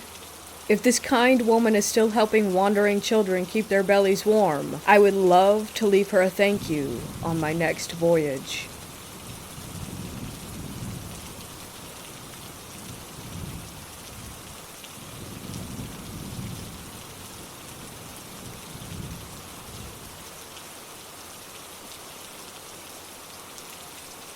One night when I was about 16, I walked outside onto my front porch after an argument with my mom and her husband. After about an hour of pacing and talking myself out of just leaving, the sun was setting, so I turned back and started heading back toward the house. When down the hill, about 150 yards, I see something slowly walking out of the tree line that looks to be a young woman in a dress, but the setting sun is shining off of whatever she's wearing. I don't think it's normal, and I'm a little freaked out, so I run inside and grab my binoculars. I come back, and she's only moved a few feet, walking very slowly, long steps. I focus in, and she's glowing. Gold. And she's dressed like a nun. Again, she was glowing gold.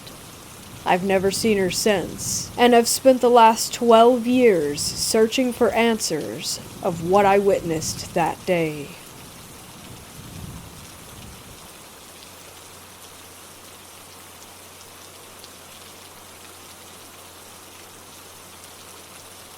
I am aware of sleep paralysis. I understand your brain can project things, etc. I'm not denying that. That is what possibly could have happened, but damn did it scare me, so I'm going to tell you. Now, I have had sleep paralysis a fair few times in my life, but this is the scariest thing that I have ever experienced during a sleep paralysis episode. One night I woke up during a quite peaceful sleep. Across from my bed is the TV and, of course, a wall behind that TV. I opened my eyes and instantly noticed that I was in sleep paralysis. I worked on moving my fingers, but I heard something. It sounded like something floating, like woo sound. Being on my stomach, I could see across my room, which was my TV. The wall behind that TV, I shit you not, was all of a sudden a window. I didn't see it change into a window. It was already a window when I looked at it. I start breathing heavily.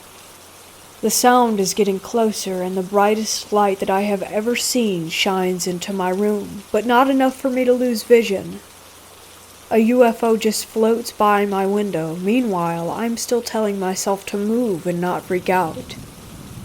It continues to pass, until I see it slowly backing up outside the window. I'm still trying to move. The UFO sits there. I try calling for my housemate, which of course doesn't work. I feel something malvoyant at the end of my bed.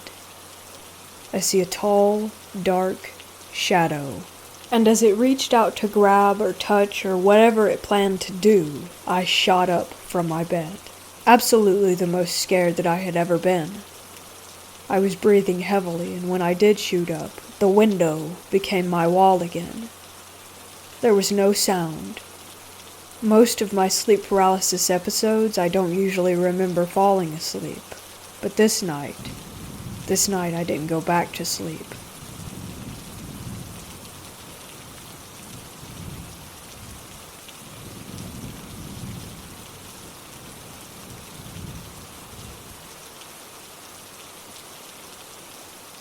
My ex-fiancé and his stepmom claimed that his house was haunted. Once or twice a week when I would come over, they would be burning sage next to the door. I never thought anything of it. Connor and I would be cuddling on the couch late at night, 10 or 12 p.m., and we would hear footsteps, but we always just assumed it was his sisters waking up to use the restroom.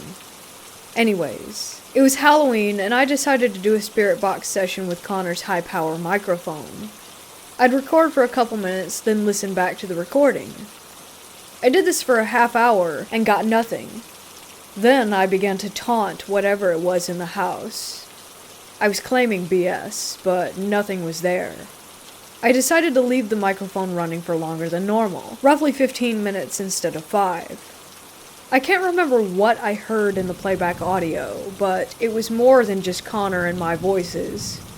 I rewound it again to see if we could decipher what the voices were saying. I remember something that felt like a rush of cold as ice wind coming over me, and I couldn't talk. My left arm clenched up, as it does when I'm extremely cold. I tried to explain what was going on, but I couldn't get the words out of my mouth. Connor thought I was just messing with him and told me to stop acting and relax. He tried to force my arm to unclench, but I was able to fight his strength, which had never happened before. I started to panic, and the rest of my body curled into a tensed fetal position. He tried to get me to uncurl, but it still didn't work. I couldn't mutter anything except for Hosanna. This phrase, Hosanna, was the only word I could speak for a solid 5 minutes while this was taking place. I was honestly terrified of what was happening. What scared me was that I could not understand it. I kept saying it quietly, but getting louder the more that I said it. Connor kept asking me what it meant, and I couldn't even bring my tongue to say that, until the room became warm again. Then I was finally able to untense my muscles and sit up, and he asked me again what Hosanna meant. In Hebrew it means, God save us, God help us, God deliver us. I was so afraid that I went home and slept with my room light on for the rest of the night. I spoke with him about the incident the following morning, and he told me that he had warned me not to mess with the spirits in the house. He did no such thing, ever. He even gave me the microphone so that I could do EVP sessions on Halloween. This is a warning. Please, please, never taunt spirits. It doesn't matter if you think they are friendly or not. They will mess you up.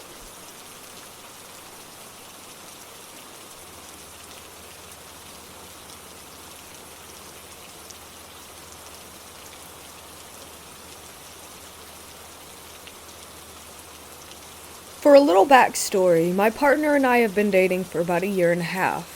This February, I was given tickets as a birthday gift to finally visit him, as I'm in Scotland. Experience 1. I spent the middle of February over in Arizona visiting my partner. While we're both interested in the paranormal, I believe in it all, having had multiple experiences, whereas he tends to just humor me, not believing in it much himself. He's never mentioned anything odd happening in his apartment, but I saw, heard, and felt small things the first couple of days that I was there. One morning in particular at around 4 a.m. I was on the sofa playing on my phone, jet lag, when I looked up and saw a figure standing over him as he slept. It was similar to a shadow person phenomenon, just a dark humanoid shape, but it felt nasty. When I saw it, it turned, almost as if it was startled to see someone else in the room. Never mind, someone who could also see it. It did sort of a double take and then disappeared, but the energy in the room felt off. I performed a cleansing ritual that I've come to rely on when negative energies are bothering me. For the remainder of my trip, the apartment felt light and airy, with the exception of later that day when I was taking a nap and felt what I thought was my partner standing over me watching me sleep. I opened my eyes and felt the negative presence over me, as though trying to work out who I was and why I was there. It was then told in very clear terms that it wasn't welcome, whether I was there or not, and it cleared out. No more issues, so that was fine. Experience 2. My partner's friends, another couple, really helped in making me feel welcome, and the 4 of us went out on road trips a couple of times, once to Jerome and another to a recreational spot by a lake. I felt a little funny anytime we were driving around near or on the reservations, as though the native spirits were very much aware of us going through their land, but nothing felt bad, just sort of a curiosity. But one instance in particular sticks out. While driving toward Phoenix after a day at the lake, we were all chatting away in the car when we got into reservation territory. I got that not alone feeling again, but still, it was curious, though this time it was more intense. There was a lull in the conversation, and I was just admiring the landscape as the sun was going down, when in the middle of the center embankment on the road, there was a figure that suddenly appeared out of nowhere. I know it was male, and I know that he was a Native American. Nothing felt wrong, but when I asked if anyone else had seen him, they all said no, despite the fact that, as far as I was concerned, you couldn't miss him. He was old, tall, and completely white. His clothes, hair, everything, with an aura of hazy light around him, simply standing and watching over the road. I don't know who he was, but it felt like he was watching over the people traveling through his land. It was comforting.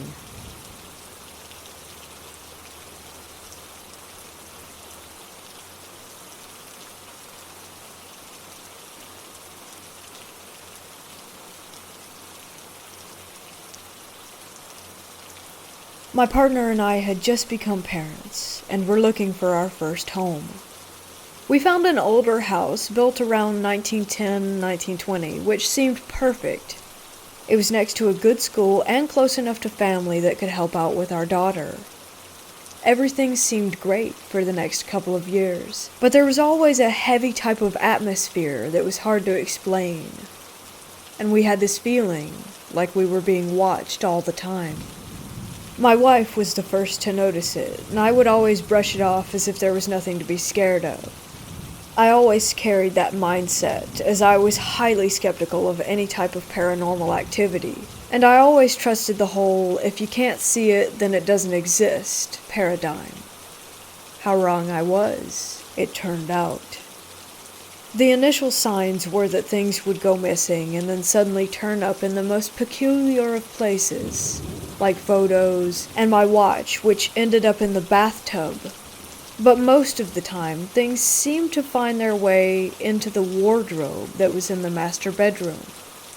Once my daughter woke us up in the night to tell me that someone had just walked out of her window.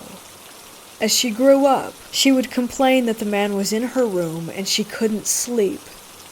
I was still not believing that this could be a ghost, so I would comfort her and stay with her until she went back to sleep, and I watched a black-like shadow thing, which I can only describe as darker than the shadows around it, move from the corner of the room and out of the window. I went back downstairs and sat on the sofa, where the deepest growl I ever heard happened, which completely took me by surprise, as it sounded as if it was right behind my ear. I nearly jumped out of my skin and thought I needed a drink. I went to the kitchen and I could hear laughter in the living room. I couldn't think of any logical reason for it, so I went back upstairs and sat in my daughter's room again for the rest of the night, but nothing more happened. Eventually, things escalated to the point where every night around 2 a.m., you would hear walking up and down the stairs so loud that we nicknamed whatever it was Mr. Boots. When my daughter was around 10, we would get massive bangs in the middle of the night. When it first happened, I honestly thought we were being burgled. I would run down the stairs only to find nothing, not a thing out of place. I had the plumbing checked and electrical, but all was good. Then, one night, I fell asleep downstairs, and an inflatable hammer flew at the TV, instantly waking me with the noise because it had a squeaker in it. I again was trying to work out how that had happened, and whilst I was thinking about it and looking at the hammer on the floor, it started spinning really slowly. I jumped up and walked to the kitchen, and again I heard the laughter. I then heard the boots on the stairs, and my wife suddenly comes down the stairs, woken by a really bad nightmare. While we were both talking in the kitchen, we heard the laughter again. Not long after this, we couldn't take it anymore and left, but I have hundreds of weird encounters, and I can honestly say that this house turned me into a believer. I always wondered what it was that was in that house. Ghost, demon. We still talk about that place now and then, and probably always will.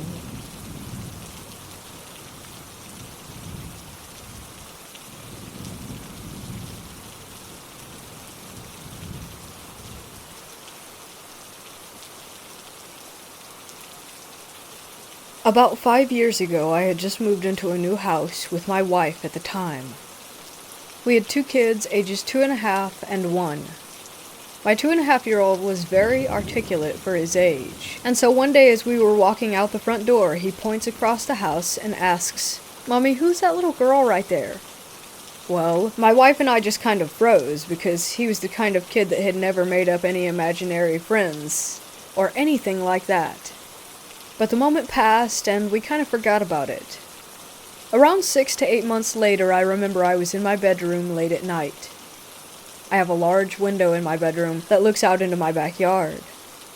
I also had a couple strings of lights overhead that illuminated the yard perfectly. One night I was up studying for a class the next day when I looked outside and saw that my kid's swing set had one swing going back and forth in a perfect pendulum motion like someone was on it, while the swing next to it was dead still. This was not the first time this has happened. It was actually the third, I think. But it was the instance that I remember the most clearly and took the most notice. I honestly have no idea why I didn't think to tell my wife or to take a video, but I just stood there in the window and watched it for a couple minutes, and it kept up perfect consistency. I grabbed my flashlight and walked out to my deck to get a better look. Still swinging. I had been studying lots of science classes at that point, so my head was in the space of, I'm going to figure out the rational explanation of why this is happening. It was breezy out, so I walked up to the swing set and held my hand in different places around the swinging swing, and no breeze. Plus, again, the swing next to it was dead still. Also, my thought was that if it was the wind, there was no way that it could keep a perfect back and forth motion. If a swing gets even a little off, it would have collided with the one next to it.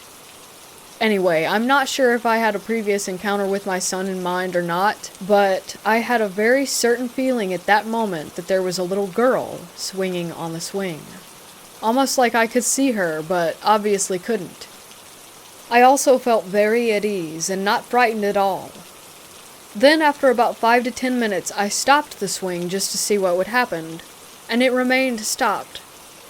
I remembered apologizing out loud to the girl for stopping the swing, and told her that she could swing whenever she wanted to, but it never happened again after that, and I haven't had any additional encounters at this house since. I looked up public records and asked the landlord if there was ever any little girl that had died in this house, and nothing.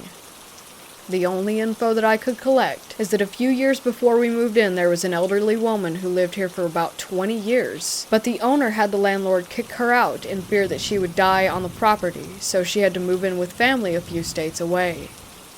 Anyways, I would love to hear your thoughts on this one.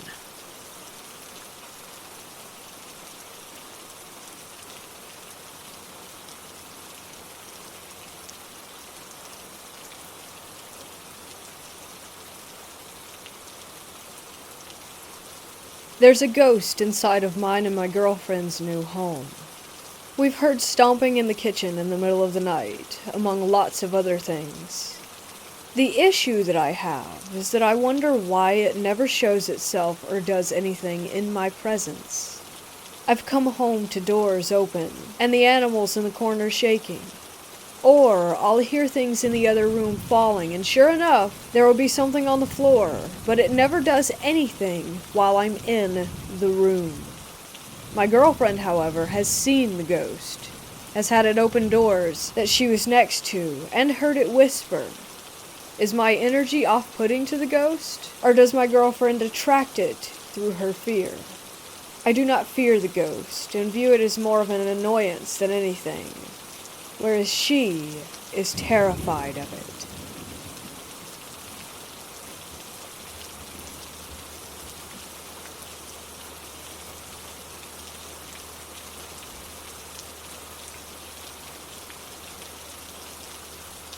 "10 years ago, I was a stupid 18-year-old kid who was living with his parents in Flagstaff, Arizona. We moved almost every 3 years due to the nature of my dad's work, so I got to see most of the country. It was a Tuesday in November. My mom said that we were packing up the apartment and moving to Seattle for what was going to be another year and 2 months. I had a small 300cc motorcycle at the time. I think it was a V-Star, but I could be wrong. And decided to hook up a GPS and use the time to go on a ride across the West Coast. My mother didn't like the idea, but I knew that I would be safe due to personal experience and knowing when and when not to ride. Besides, it would be a 3-day trip and I would get to see all sorts of neat stuff along the way. I notified my job that I was going to transfer, threw on my saddlebags, and a day later was on the road. I made it all the way through western Nevada in order to avoid LA traffic, and stopped prior to taking the I-5 into California. That evening I stayed in a Days Inn hotel. After breakfast and a talk with the locals, I crossed through Reno into western Cali. From there, it was only 4 more hours until I reached Oregon. Luckily, I had time to spare, so I wanted to take some back roads and discover what this dank, damp state had to offer. It was fall, and there was a deep chill in the air. Riding through it sent shivers down my spine like nothing else. November's weather in Oregon is almost identical to that of Pittsburgh during that season. It makes you want to curl up into a ball and sleep for a decade, only to wake up and repeat the process all over again. Eventually, I got tired enough that I wanted to find somewhere to stay, and managed to see a sign advertising a Green Hills hunting lodge on the side of the road. It was accompanied by a long, steep hill that took me what felt like an hour to climb. Then, when I reached the top, I was greeted by a large and gorgeous cabin that looked like it was specifically made for weddings, like something ripped out of a fairy tale. Bewildered, I parked my bike, took off my bags, and threw a tarp over it, which was secured to bungee cords. I walked inside and met a Korean woman who was working the front desk. She spoke perfect English, but had a very distinct accent in which she explained to me that I could choose my room due to an abundance of vacancy. Cool, right? I chose room 31, as the entire building was all on one floor that evening. She handed me a key with the tag 31 attached via a keyring and tells me to have a good night. I throw all my stuff down and head to the bathroom to wash up after riding for an entire day. The room itself looks like a cabin and is absolutely gorgeous. The floorboards were all real wood, and even the shower had the same natural wood as the tub surrounding it. I take a shower and then head to bed, and realize that the mattress is incredibly comfortable and make myself cozy, only to realize that something is off. It's not something obvious, but I knew that there was some sort of oddity about this place. I push it to the back of my mind and fall asleep. The next morning, I wake up to find that the walls went from a natural brown to a deeper gray, as if they were stained overnight. This wasn't a result of natural lighting versus LED. The room was without a doubt a different color. I shrug it off and get all my stuff together, making sure that everything is still where I left it. I head out of the room to find that not only had the walls changed color, I was on a second floor that previously didn't exist. The light from the morning sun wasn't permeating the windows of the cabin, and there was no one in sight. I started to freak out, nearly having a panic attack because this wasn't right. Thankfully, there were stairs that I dashed down as fast as I could and made my way to the front desk and rang the bell once, twice, 3 times. I was breathing heavy and knew that I had to get out of there. No one was coming to check up on me after about 10 minutes of waiting, so I dashed out of the doors and into the lot. I ripped the tarp off of my bike and looked back at the lodge. It wasn't the same. This was a broken down, abandoned, dirty building that looked as though it was about to be condemned. I didn't want to ask any more questions, and rode off as fast as I could. That place still haunts me, even to this day.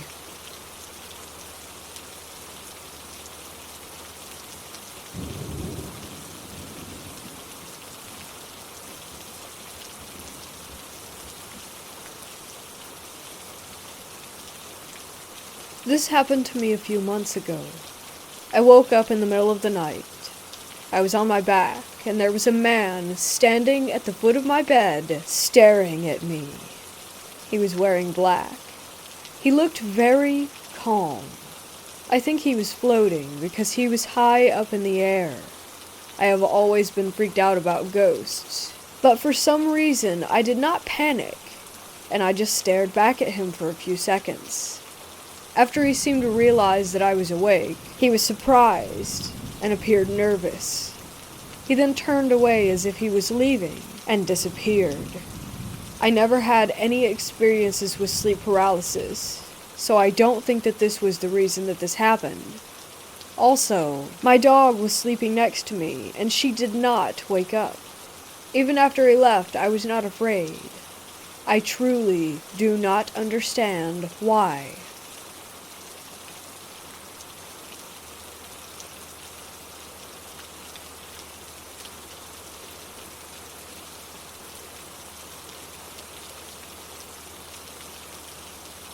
A couple of years ago, me and my pops decided to go on a road trip.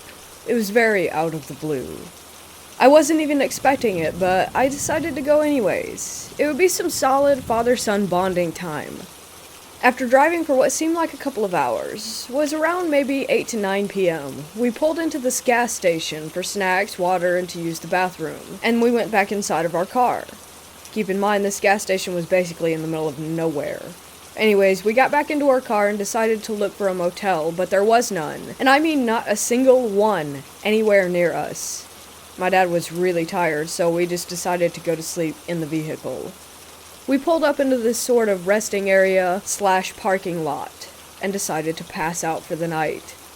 My dad fell fast asleep, but I was on my phone for a couple more hours, and around 11 p.m. I just felt suffocated by the tense air and decided to step out for a bit. I felt safe because the gas station was still in sight, and there would be a couple of trucks that would occasionally drive by, so I was at ease. At the time, I was also texting my friend who lives in Seattle, Washington. We were on the phone for a little while. Then I saw what looked like a large cornfield, and I had never actually seen a cornfield in real life, so I decided to cross the road and just get a closer look. That's exactly what I did. I got extremely close, and I started feeling like I was being watched, but again I just thought, well, you're literally outside in the dark, standing next to a tall cornfield, of course you're going to feel this way. So I just brushed it off. I even considered going in, but I thought, why would I even do that? So anyways, I just decided to take a step back when I noticed a barn. It was a large, white barn with red, maybe black stripes. It was hard to tell in the dark. But it was definitely a barn. I was stupid and young when this happened, maybe 14 or 15. Out of curiosity, I decided to go check it out, and the barn was next to the cornfield, sort of tucked in a little. I literally thought, haha, I wish I could see something that would freak me out, as a joke, because I never really thought that anything would happen, and I love being scared. Anyways, I started making my way toward the barn. As I was getting closer and closer, I remembered very vividly that I was wearing no socks, just slip-on slides. I remember the dirt rubbing against my toes as I stepped. I remember sending pictures to my friend in Washington. I jokingly was saying that I saw something and that I was going to check it out. As I got closer, I saw something. It was behind the barn, but sort of off to the side, like how when someone peers around a corner. I thought it was a bell. Literally, I assumed that it was a bell attached to the corner of the barn, so I just walked a little closer. Even as I'm writing this, I am getting goosebumps. I walked closer and saw the head of someone or something just peering around the corner at me.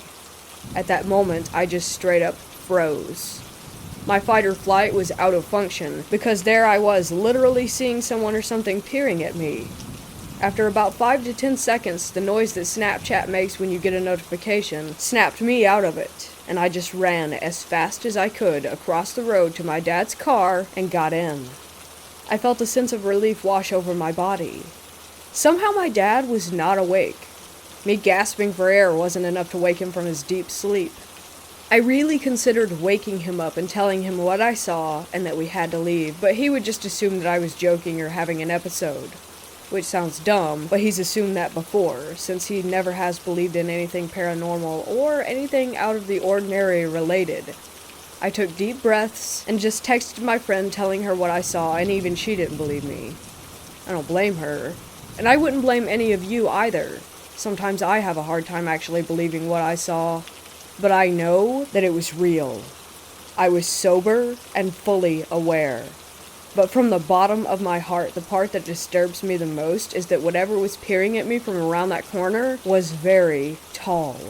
At least 7, maybe 8 feet tall, and every time I think about this, I get a sense of dread and paranoia.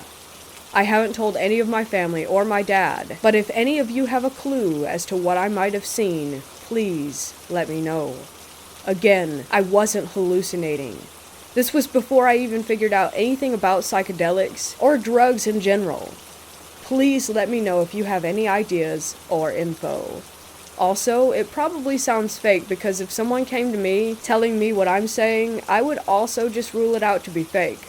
But please, I've been trying to piece it together for the last couple of months.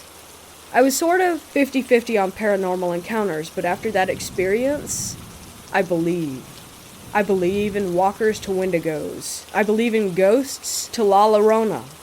It has changed me, knowing what's out there. And everyone wants to believe, oh yeah, ghosts aren't real.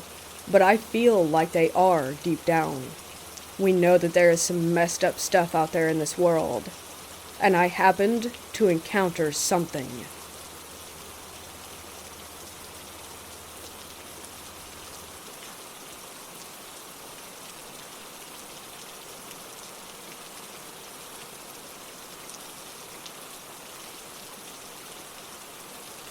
I'm in the Navy and I currently work on a base which encompasses an island called San Clemente Island.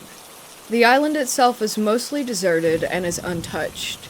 But on the north side of the island is a town, for lack of better words, where the Navy and contractors live. One night I was headed down to relieve a coworker from watch. As I'm driving down the road, which is mostly pitch black, I see a figure in the street in my headlights. Naturally, I slam the brakes. I begin cussing up a storm because some idiot is walking in the middle of the road at night. Shortly after, however, I notice that it isn't a person, but more of a solid shadow. You could make out no features on it, but it had mass and was human-shaped. It was in the middle of the road and sort of stomping, almost like a weird dance. Then suddenly, it was just gone. It didn't fade away, didn't do anything dramatic, just disappeared. I freaked out and told a lot of my coworkers who didn't believe me. We never saw it again. I have heard some stories of people on the island having doors in their work areas open and stuff moving around on its own, but no stories anything similar to mine. I don't know much about the history of the island itself, but I do know at some point it was owned by Native Americans, and quite often remains of them are found or unearthed.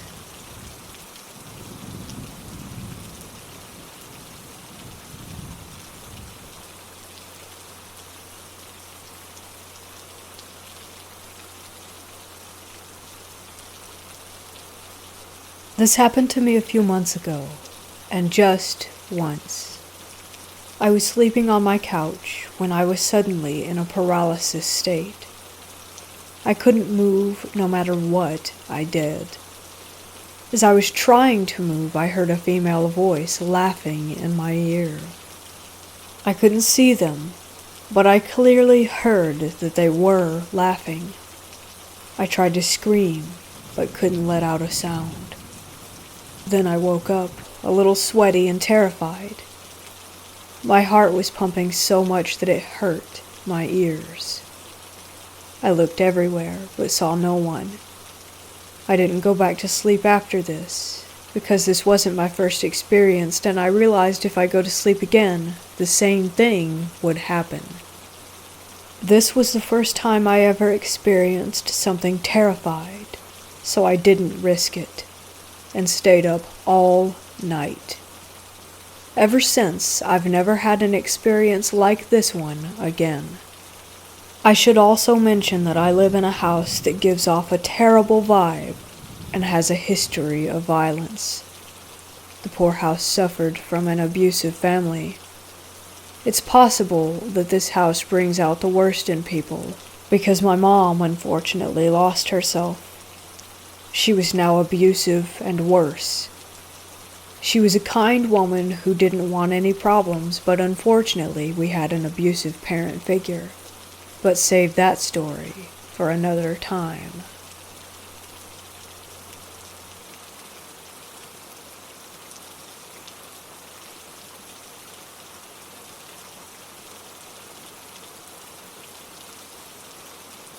This memory still haunts me to this day. I was staying at an old hotel by the beach when I was around 8 or 9.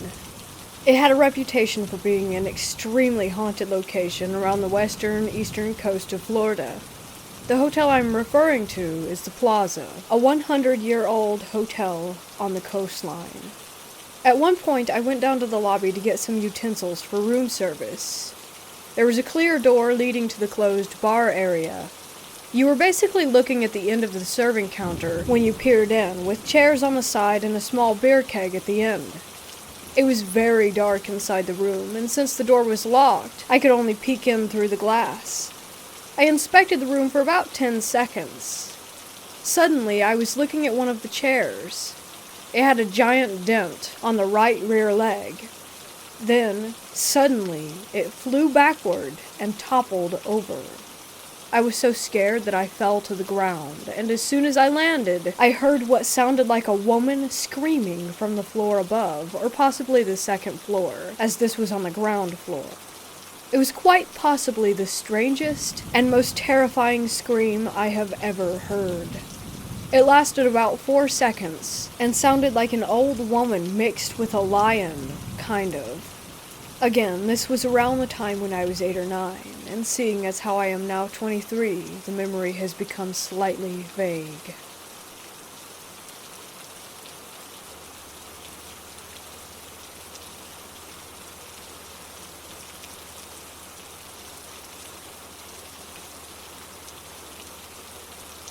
I'm an OTR truck driver, which means that I drive across the country multiple times in a month-long period. I'd like to share a story with you. On the dark July night, around 2 a.m., I was headed south on US 93 highway in Nevada. I was approximately 30 miles north off of Las Vegas. Traffic was scarce. I had not seen a single vehicle for at least 40 minutes. The only source of light that illuminated the road were the truck headlights. I was on the phone with a friend of mine just chatting about random stuff when in the distance, about 300 feet ahead of me, I saw something on the shoulder of the road. At first I thought it might have been a turned-over construction sign or a bag of some sort.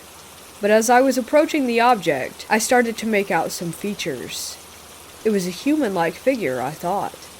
Just to be clear, that area is deserted and there's absolutely nothing to be found within a 25-mile radius. When I was about 5 yards away, I could see it clearly. It was a boy. He was around 8 to 10 years old, I'd say. He had a school backpack and a white plush bunny in his right arm held tightly against his chest. He was just standing there with his cold stare, completely unemotional, looking me directly in the eyes. He didn't break the stare as I passed him. He didn't even blink or flinch, and let me remind you that it's an 80,000-pound semi-truck moving at 65 miles an hour. My heart was racing. My whole body was covered in goosebumps. A cold chill went down my spine. I don't think that I have ever been so disturbed in my life since I've never had any paranormal encounters. Once I passed him, the first thing that came to my mind was that if I see him appear again a couple of miles ahead, I'm gonna have a heart attack. But thankfully, it never happened. The rest of the trip was uneventful. I still don't know what it was. I'm not trying to claim that it was a ghost or the spirit of a deceased child. I just can't find any adequate explanation to it. It was definitely not a hallucination since I was wide awake and talking on the phone. It just seems weird to me. What in the world was a 10-year-old kid doing by himself in the middle of a desert?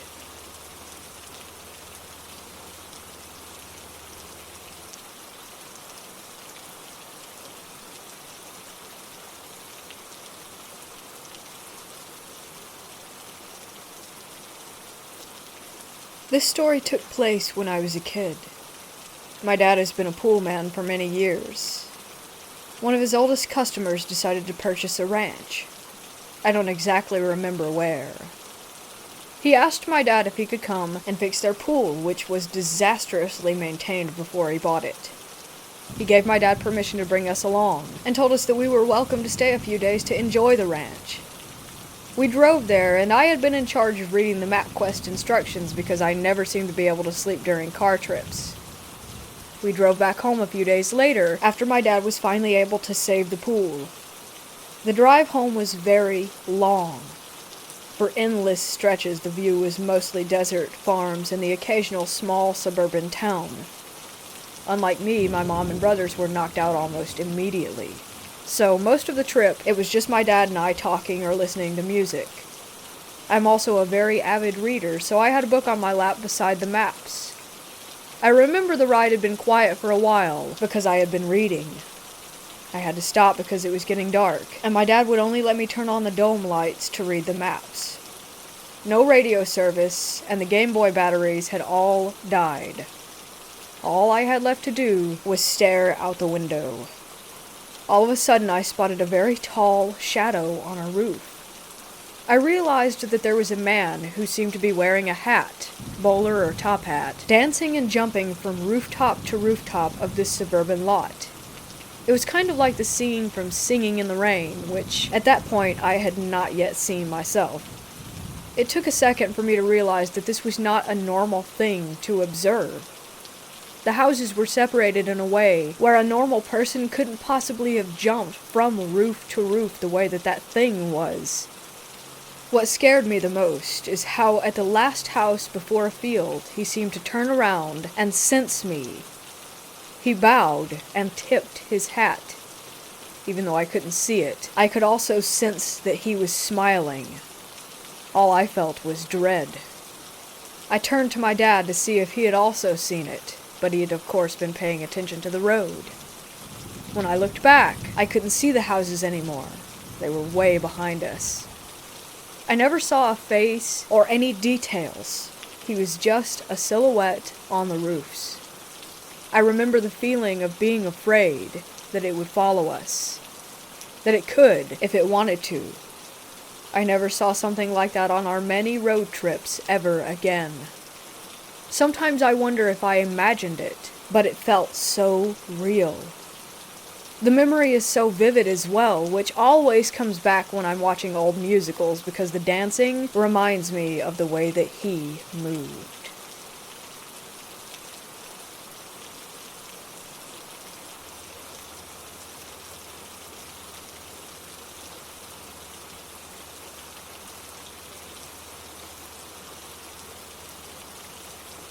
I finally talked my friend into moving from Seattle to Texas.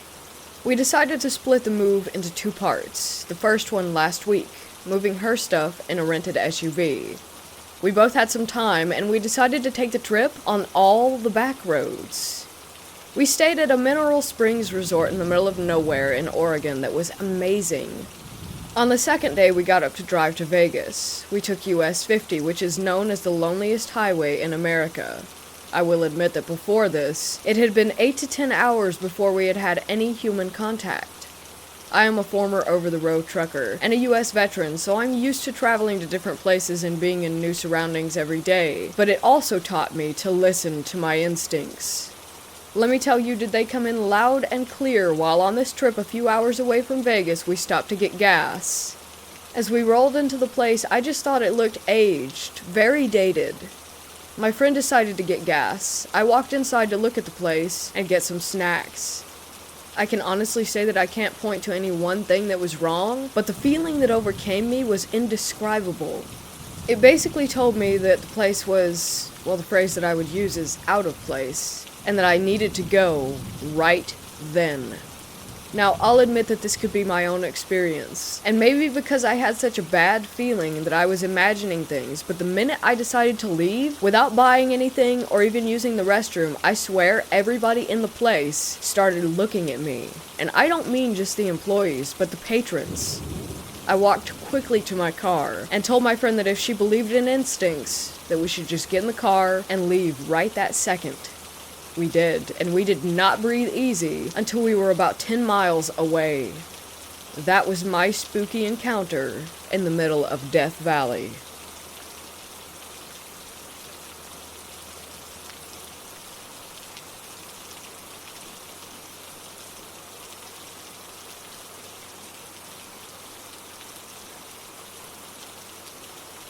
Around 2013, my senior year of high school, my mom, brother, and 2 friends planned a Halloween ghost hunt type deal. We headed out to this park that was notoriously haunted. We even made sure to go at 3 a.m. to get maximum results. One friend brought her camera and got tons of orbs. Not the most solid evidence, but pretty cool regardless. My brother decides to sit on the end of the pier on the lake and do some recordings. He ends up getting the clearest, creepiest EVP I've ever heard in my life. About 2 minutes in, he asks a question. It goes quiet, and you can clearly hear a man's voice yelling out, "Don't shoot," followed by a few seconds of silence, and then an agonized groan. None of us heard this until we played it back in the car. I remember shivers running down my spine, and I started crying because I was so scared of it. I still have the recording, but I only ever show it to people that I trust. That wasn't the only strange thing that happened that night, but it was by far the one that sticks with us all the most. My brother has only listened to it that one time in the car afterward. He refuses to listen to it again. It's been 6 years.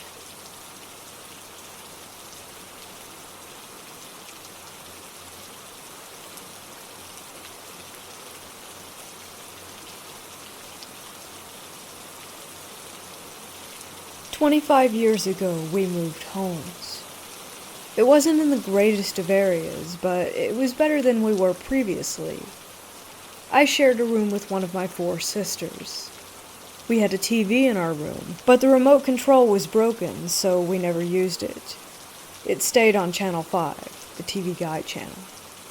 After a few months of living there, the TV in our room would randomly turn on every night and switch to Channel 33, which was usually Seventh Heaven or Full House that would be playing. No one in my family ever watched that channel. We didn't think anything paranormal about it. The house didn't feel creepy. Everything was fine aside from the TV turning on.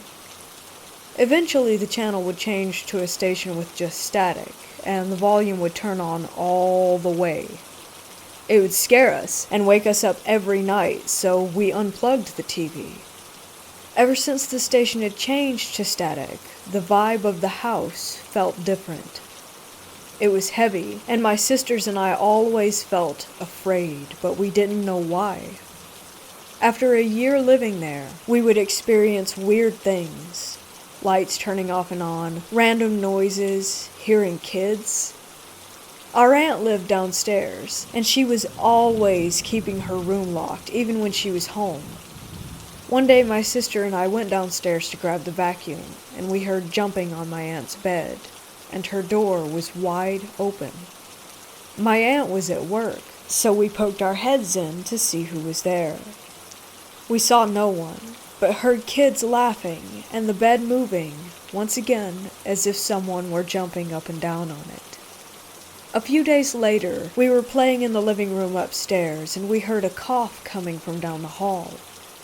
We went to check on who it was, because no one was home aside from my sisters and I, and we were all together. We saw a man in black pointing to my sister's room as if he wanted us to go. We were terrified, so of course we didn't. We stayed put until my parents came home. When they arrived, we told them what happened. They went to check out my sister's room, and there were scratches and crayon marks all over the wall and ceiling. We ended up moving out of the house when my aunt was sleeping with her door locked, and in the middle of her sleep, she heard the voices of 3 different men. When she tried to open her eyes, they were held shut. They choked her and laughed. She tried to scream for help, but she couldn't make a sound. She eventually passed out, and when she woke up, she felt as though she had been beaten. Her door was still locked, and everything was still in place. We thought it was sleep paralysis, as there were no signs of anything that happened. But later on that day, and within the next few days, there were bruises all over her body and around her neck. We couldn't explain what had occurred.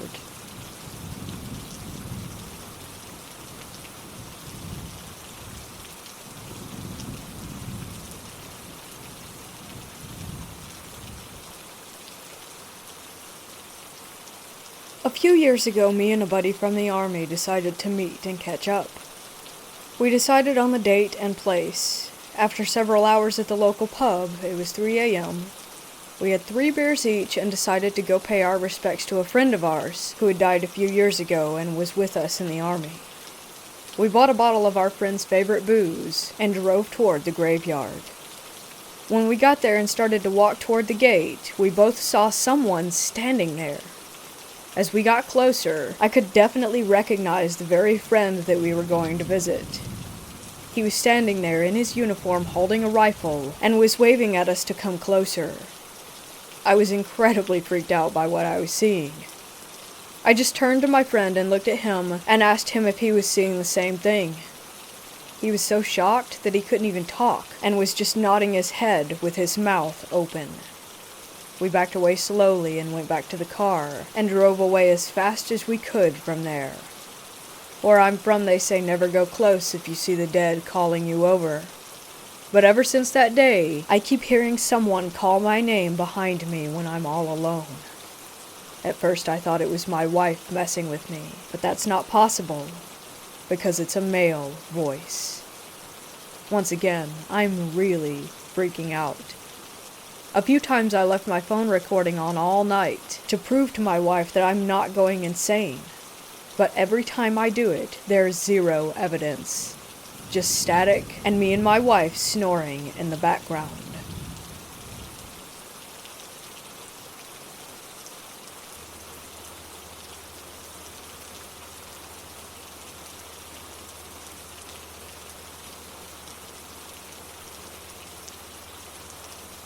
When I was a kid, I was with my family on a road trip a few hours away.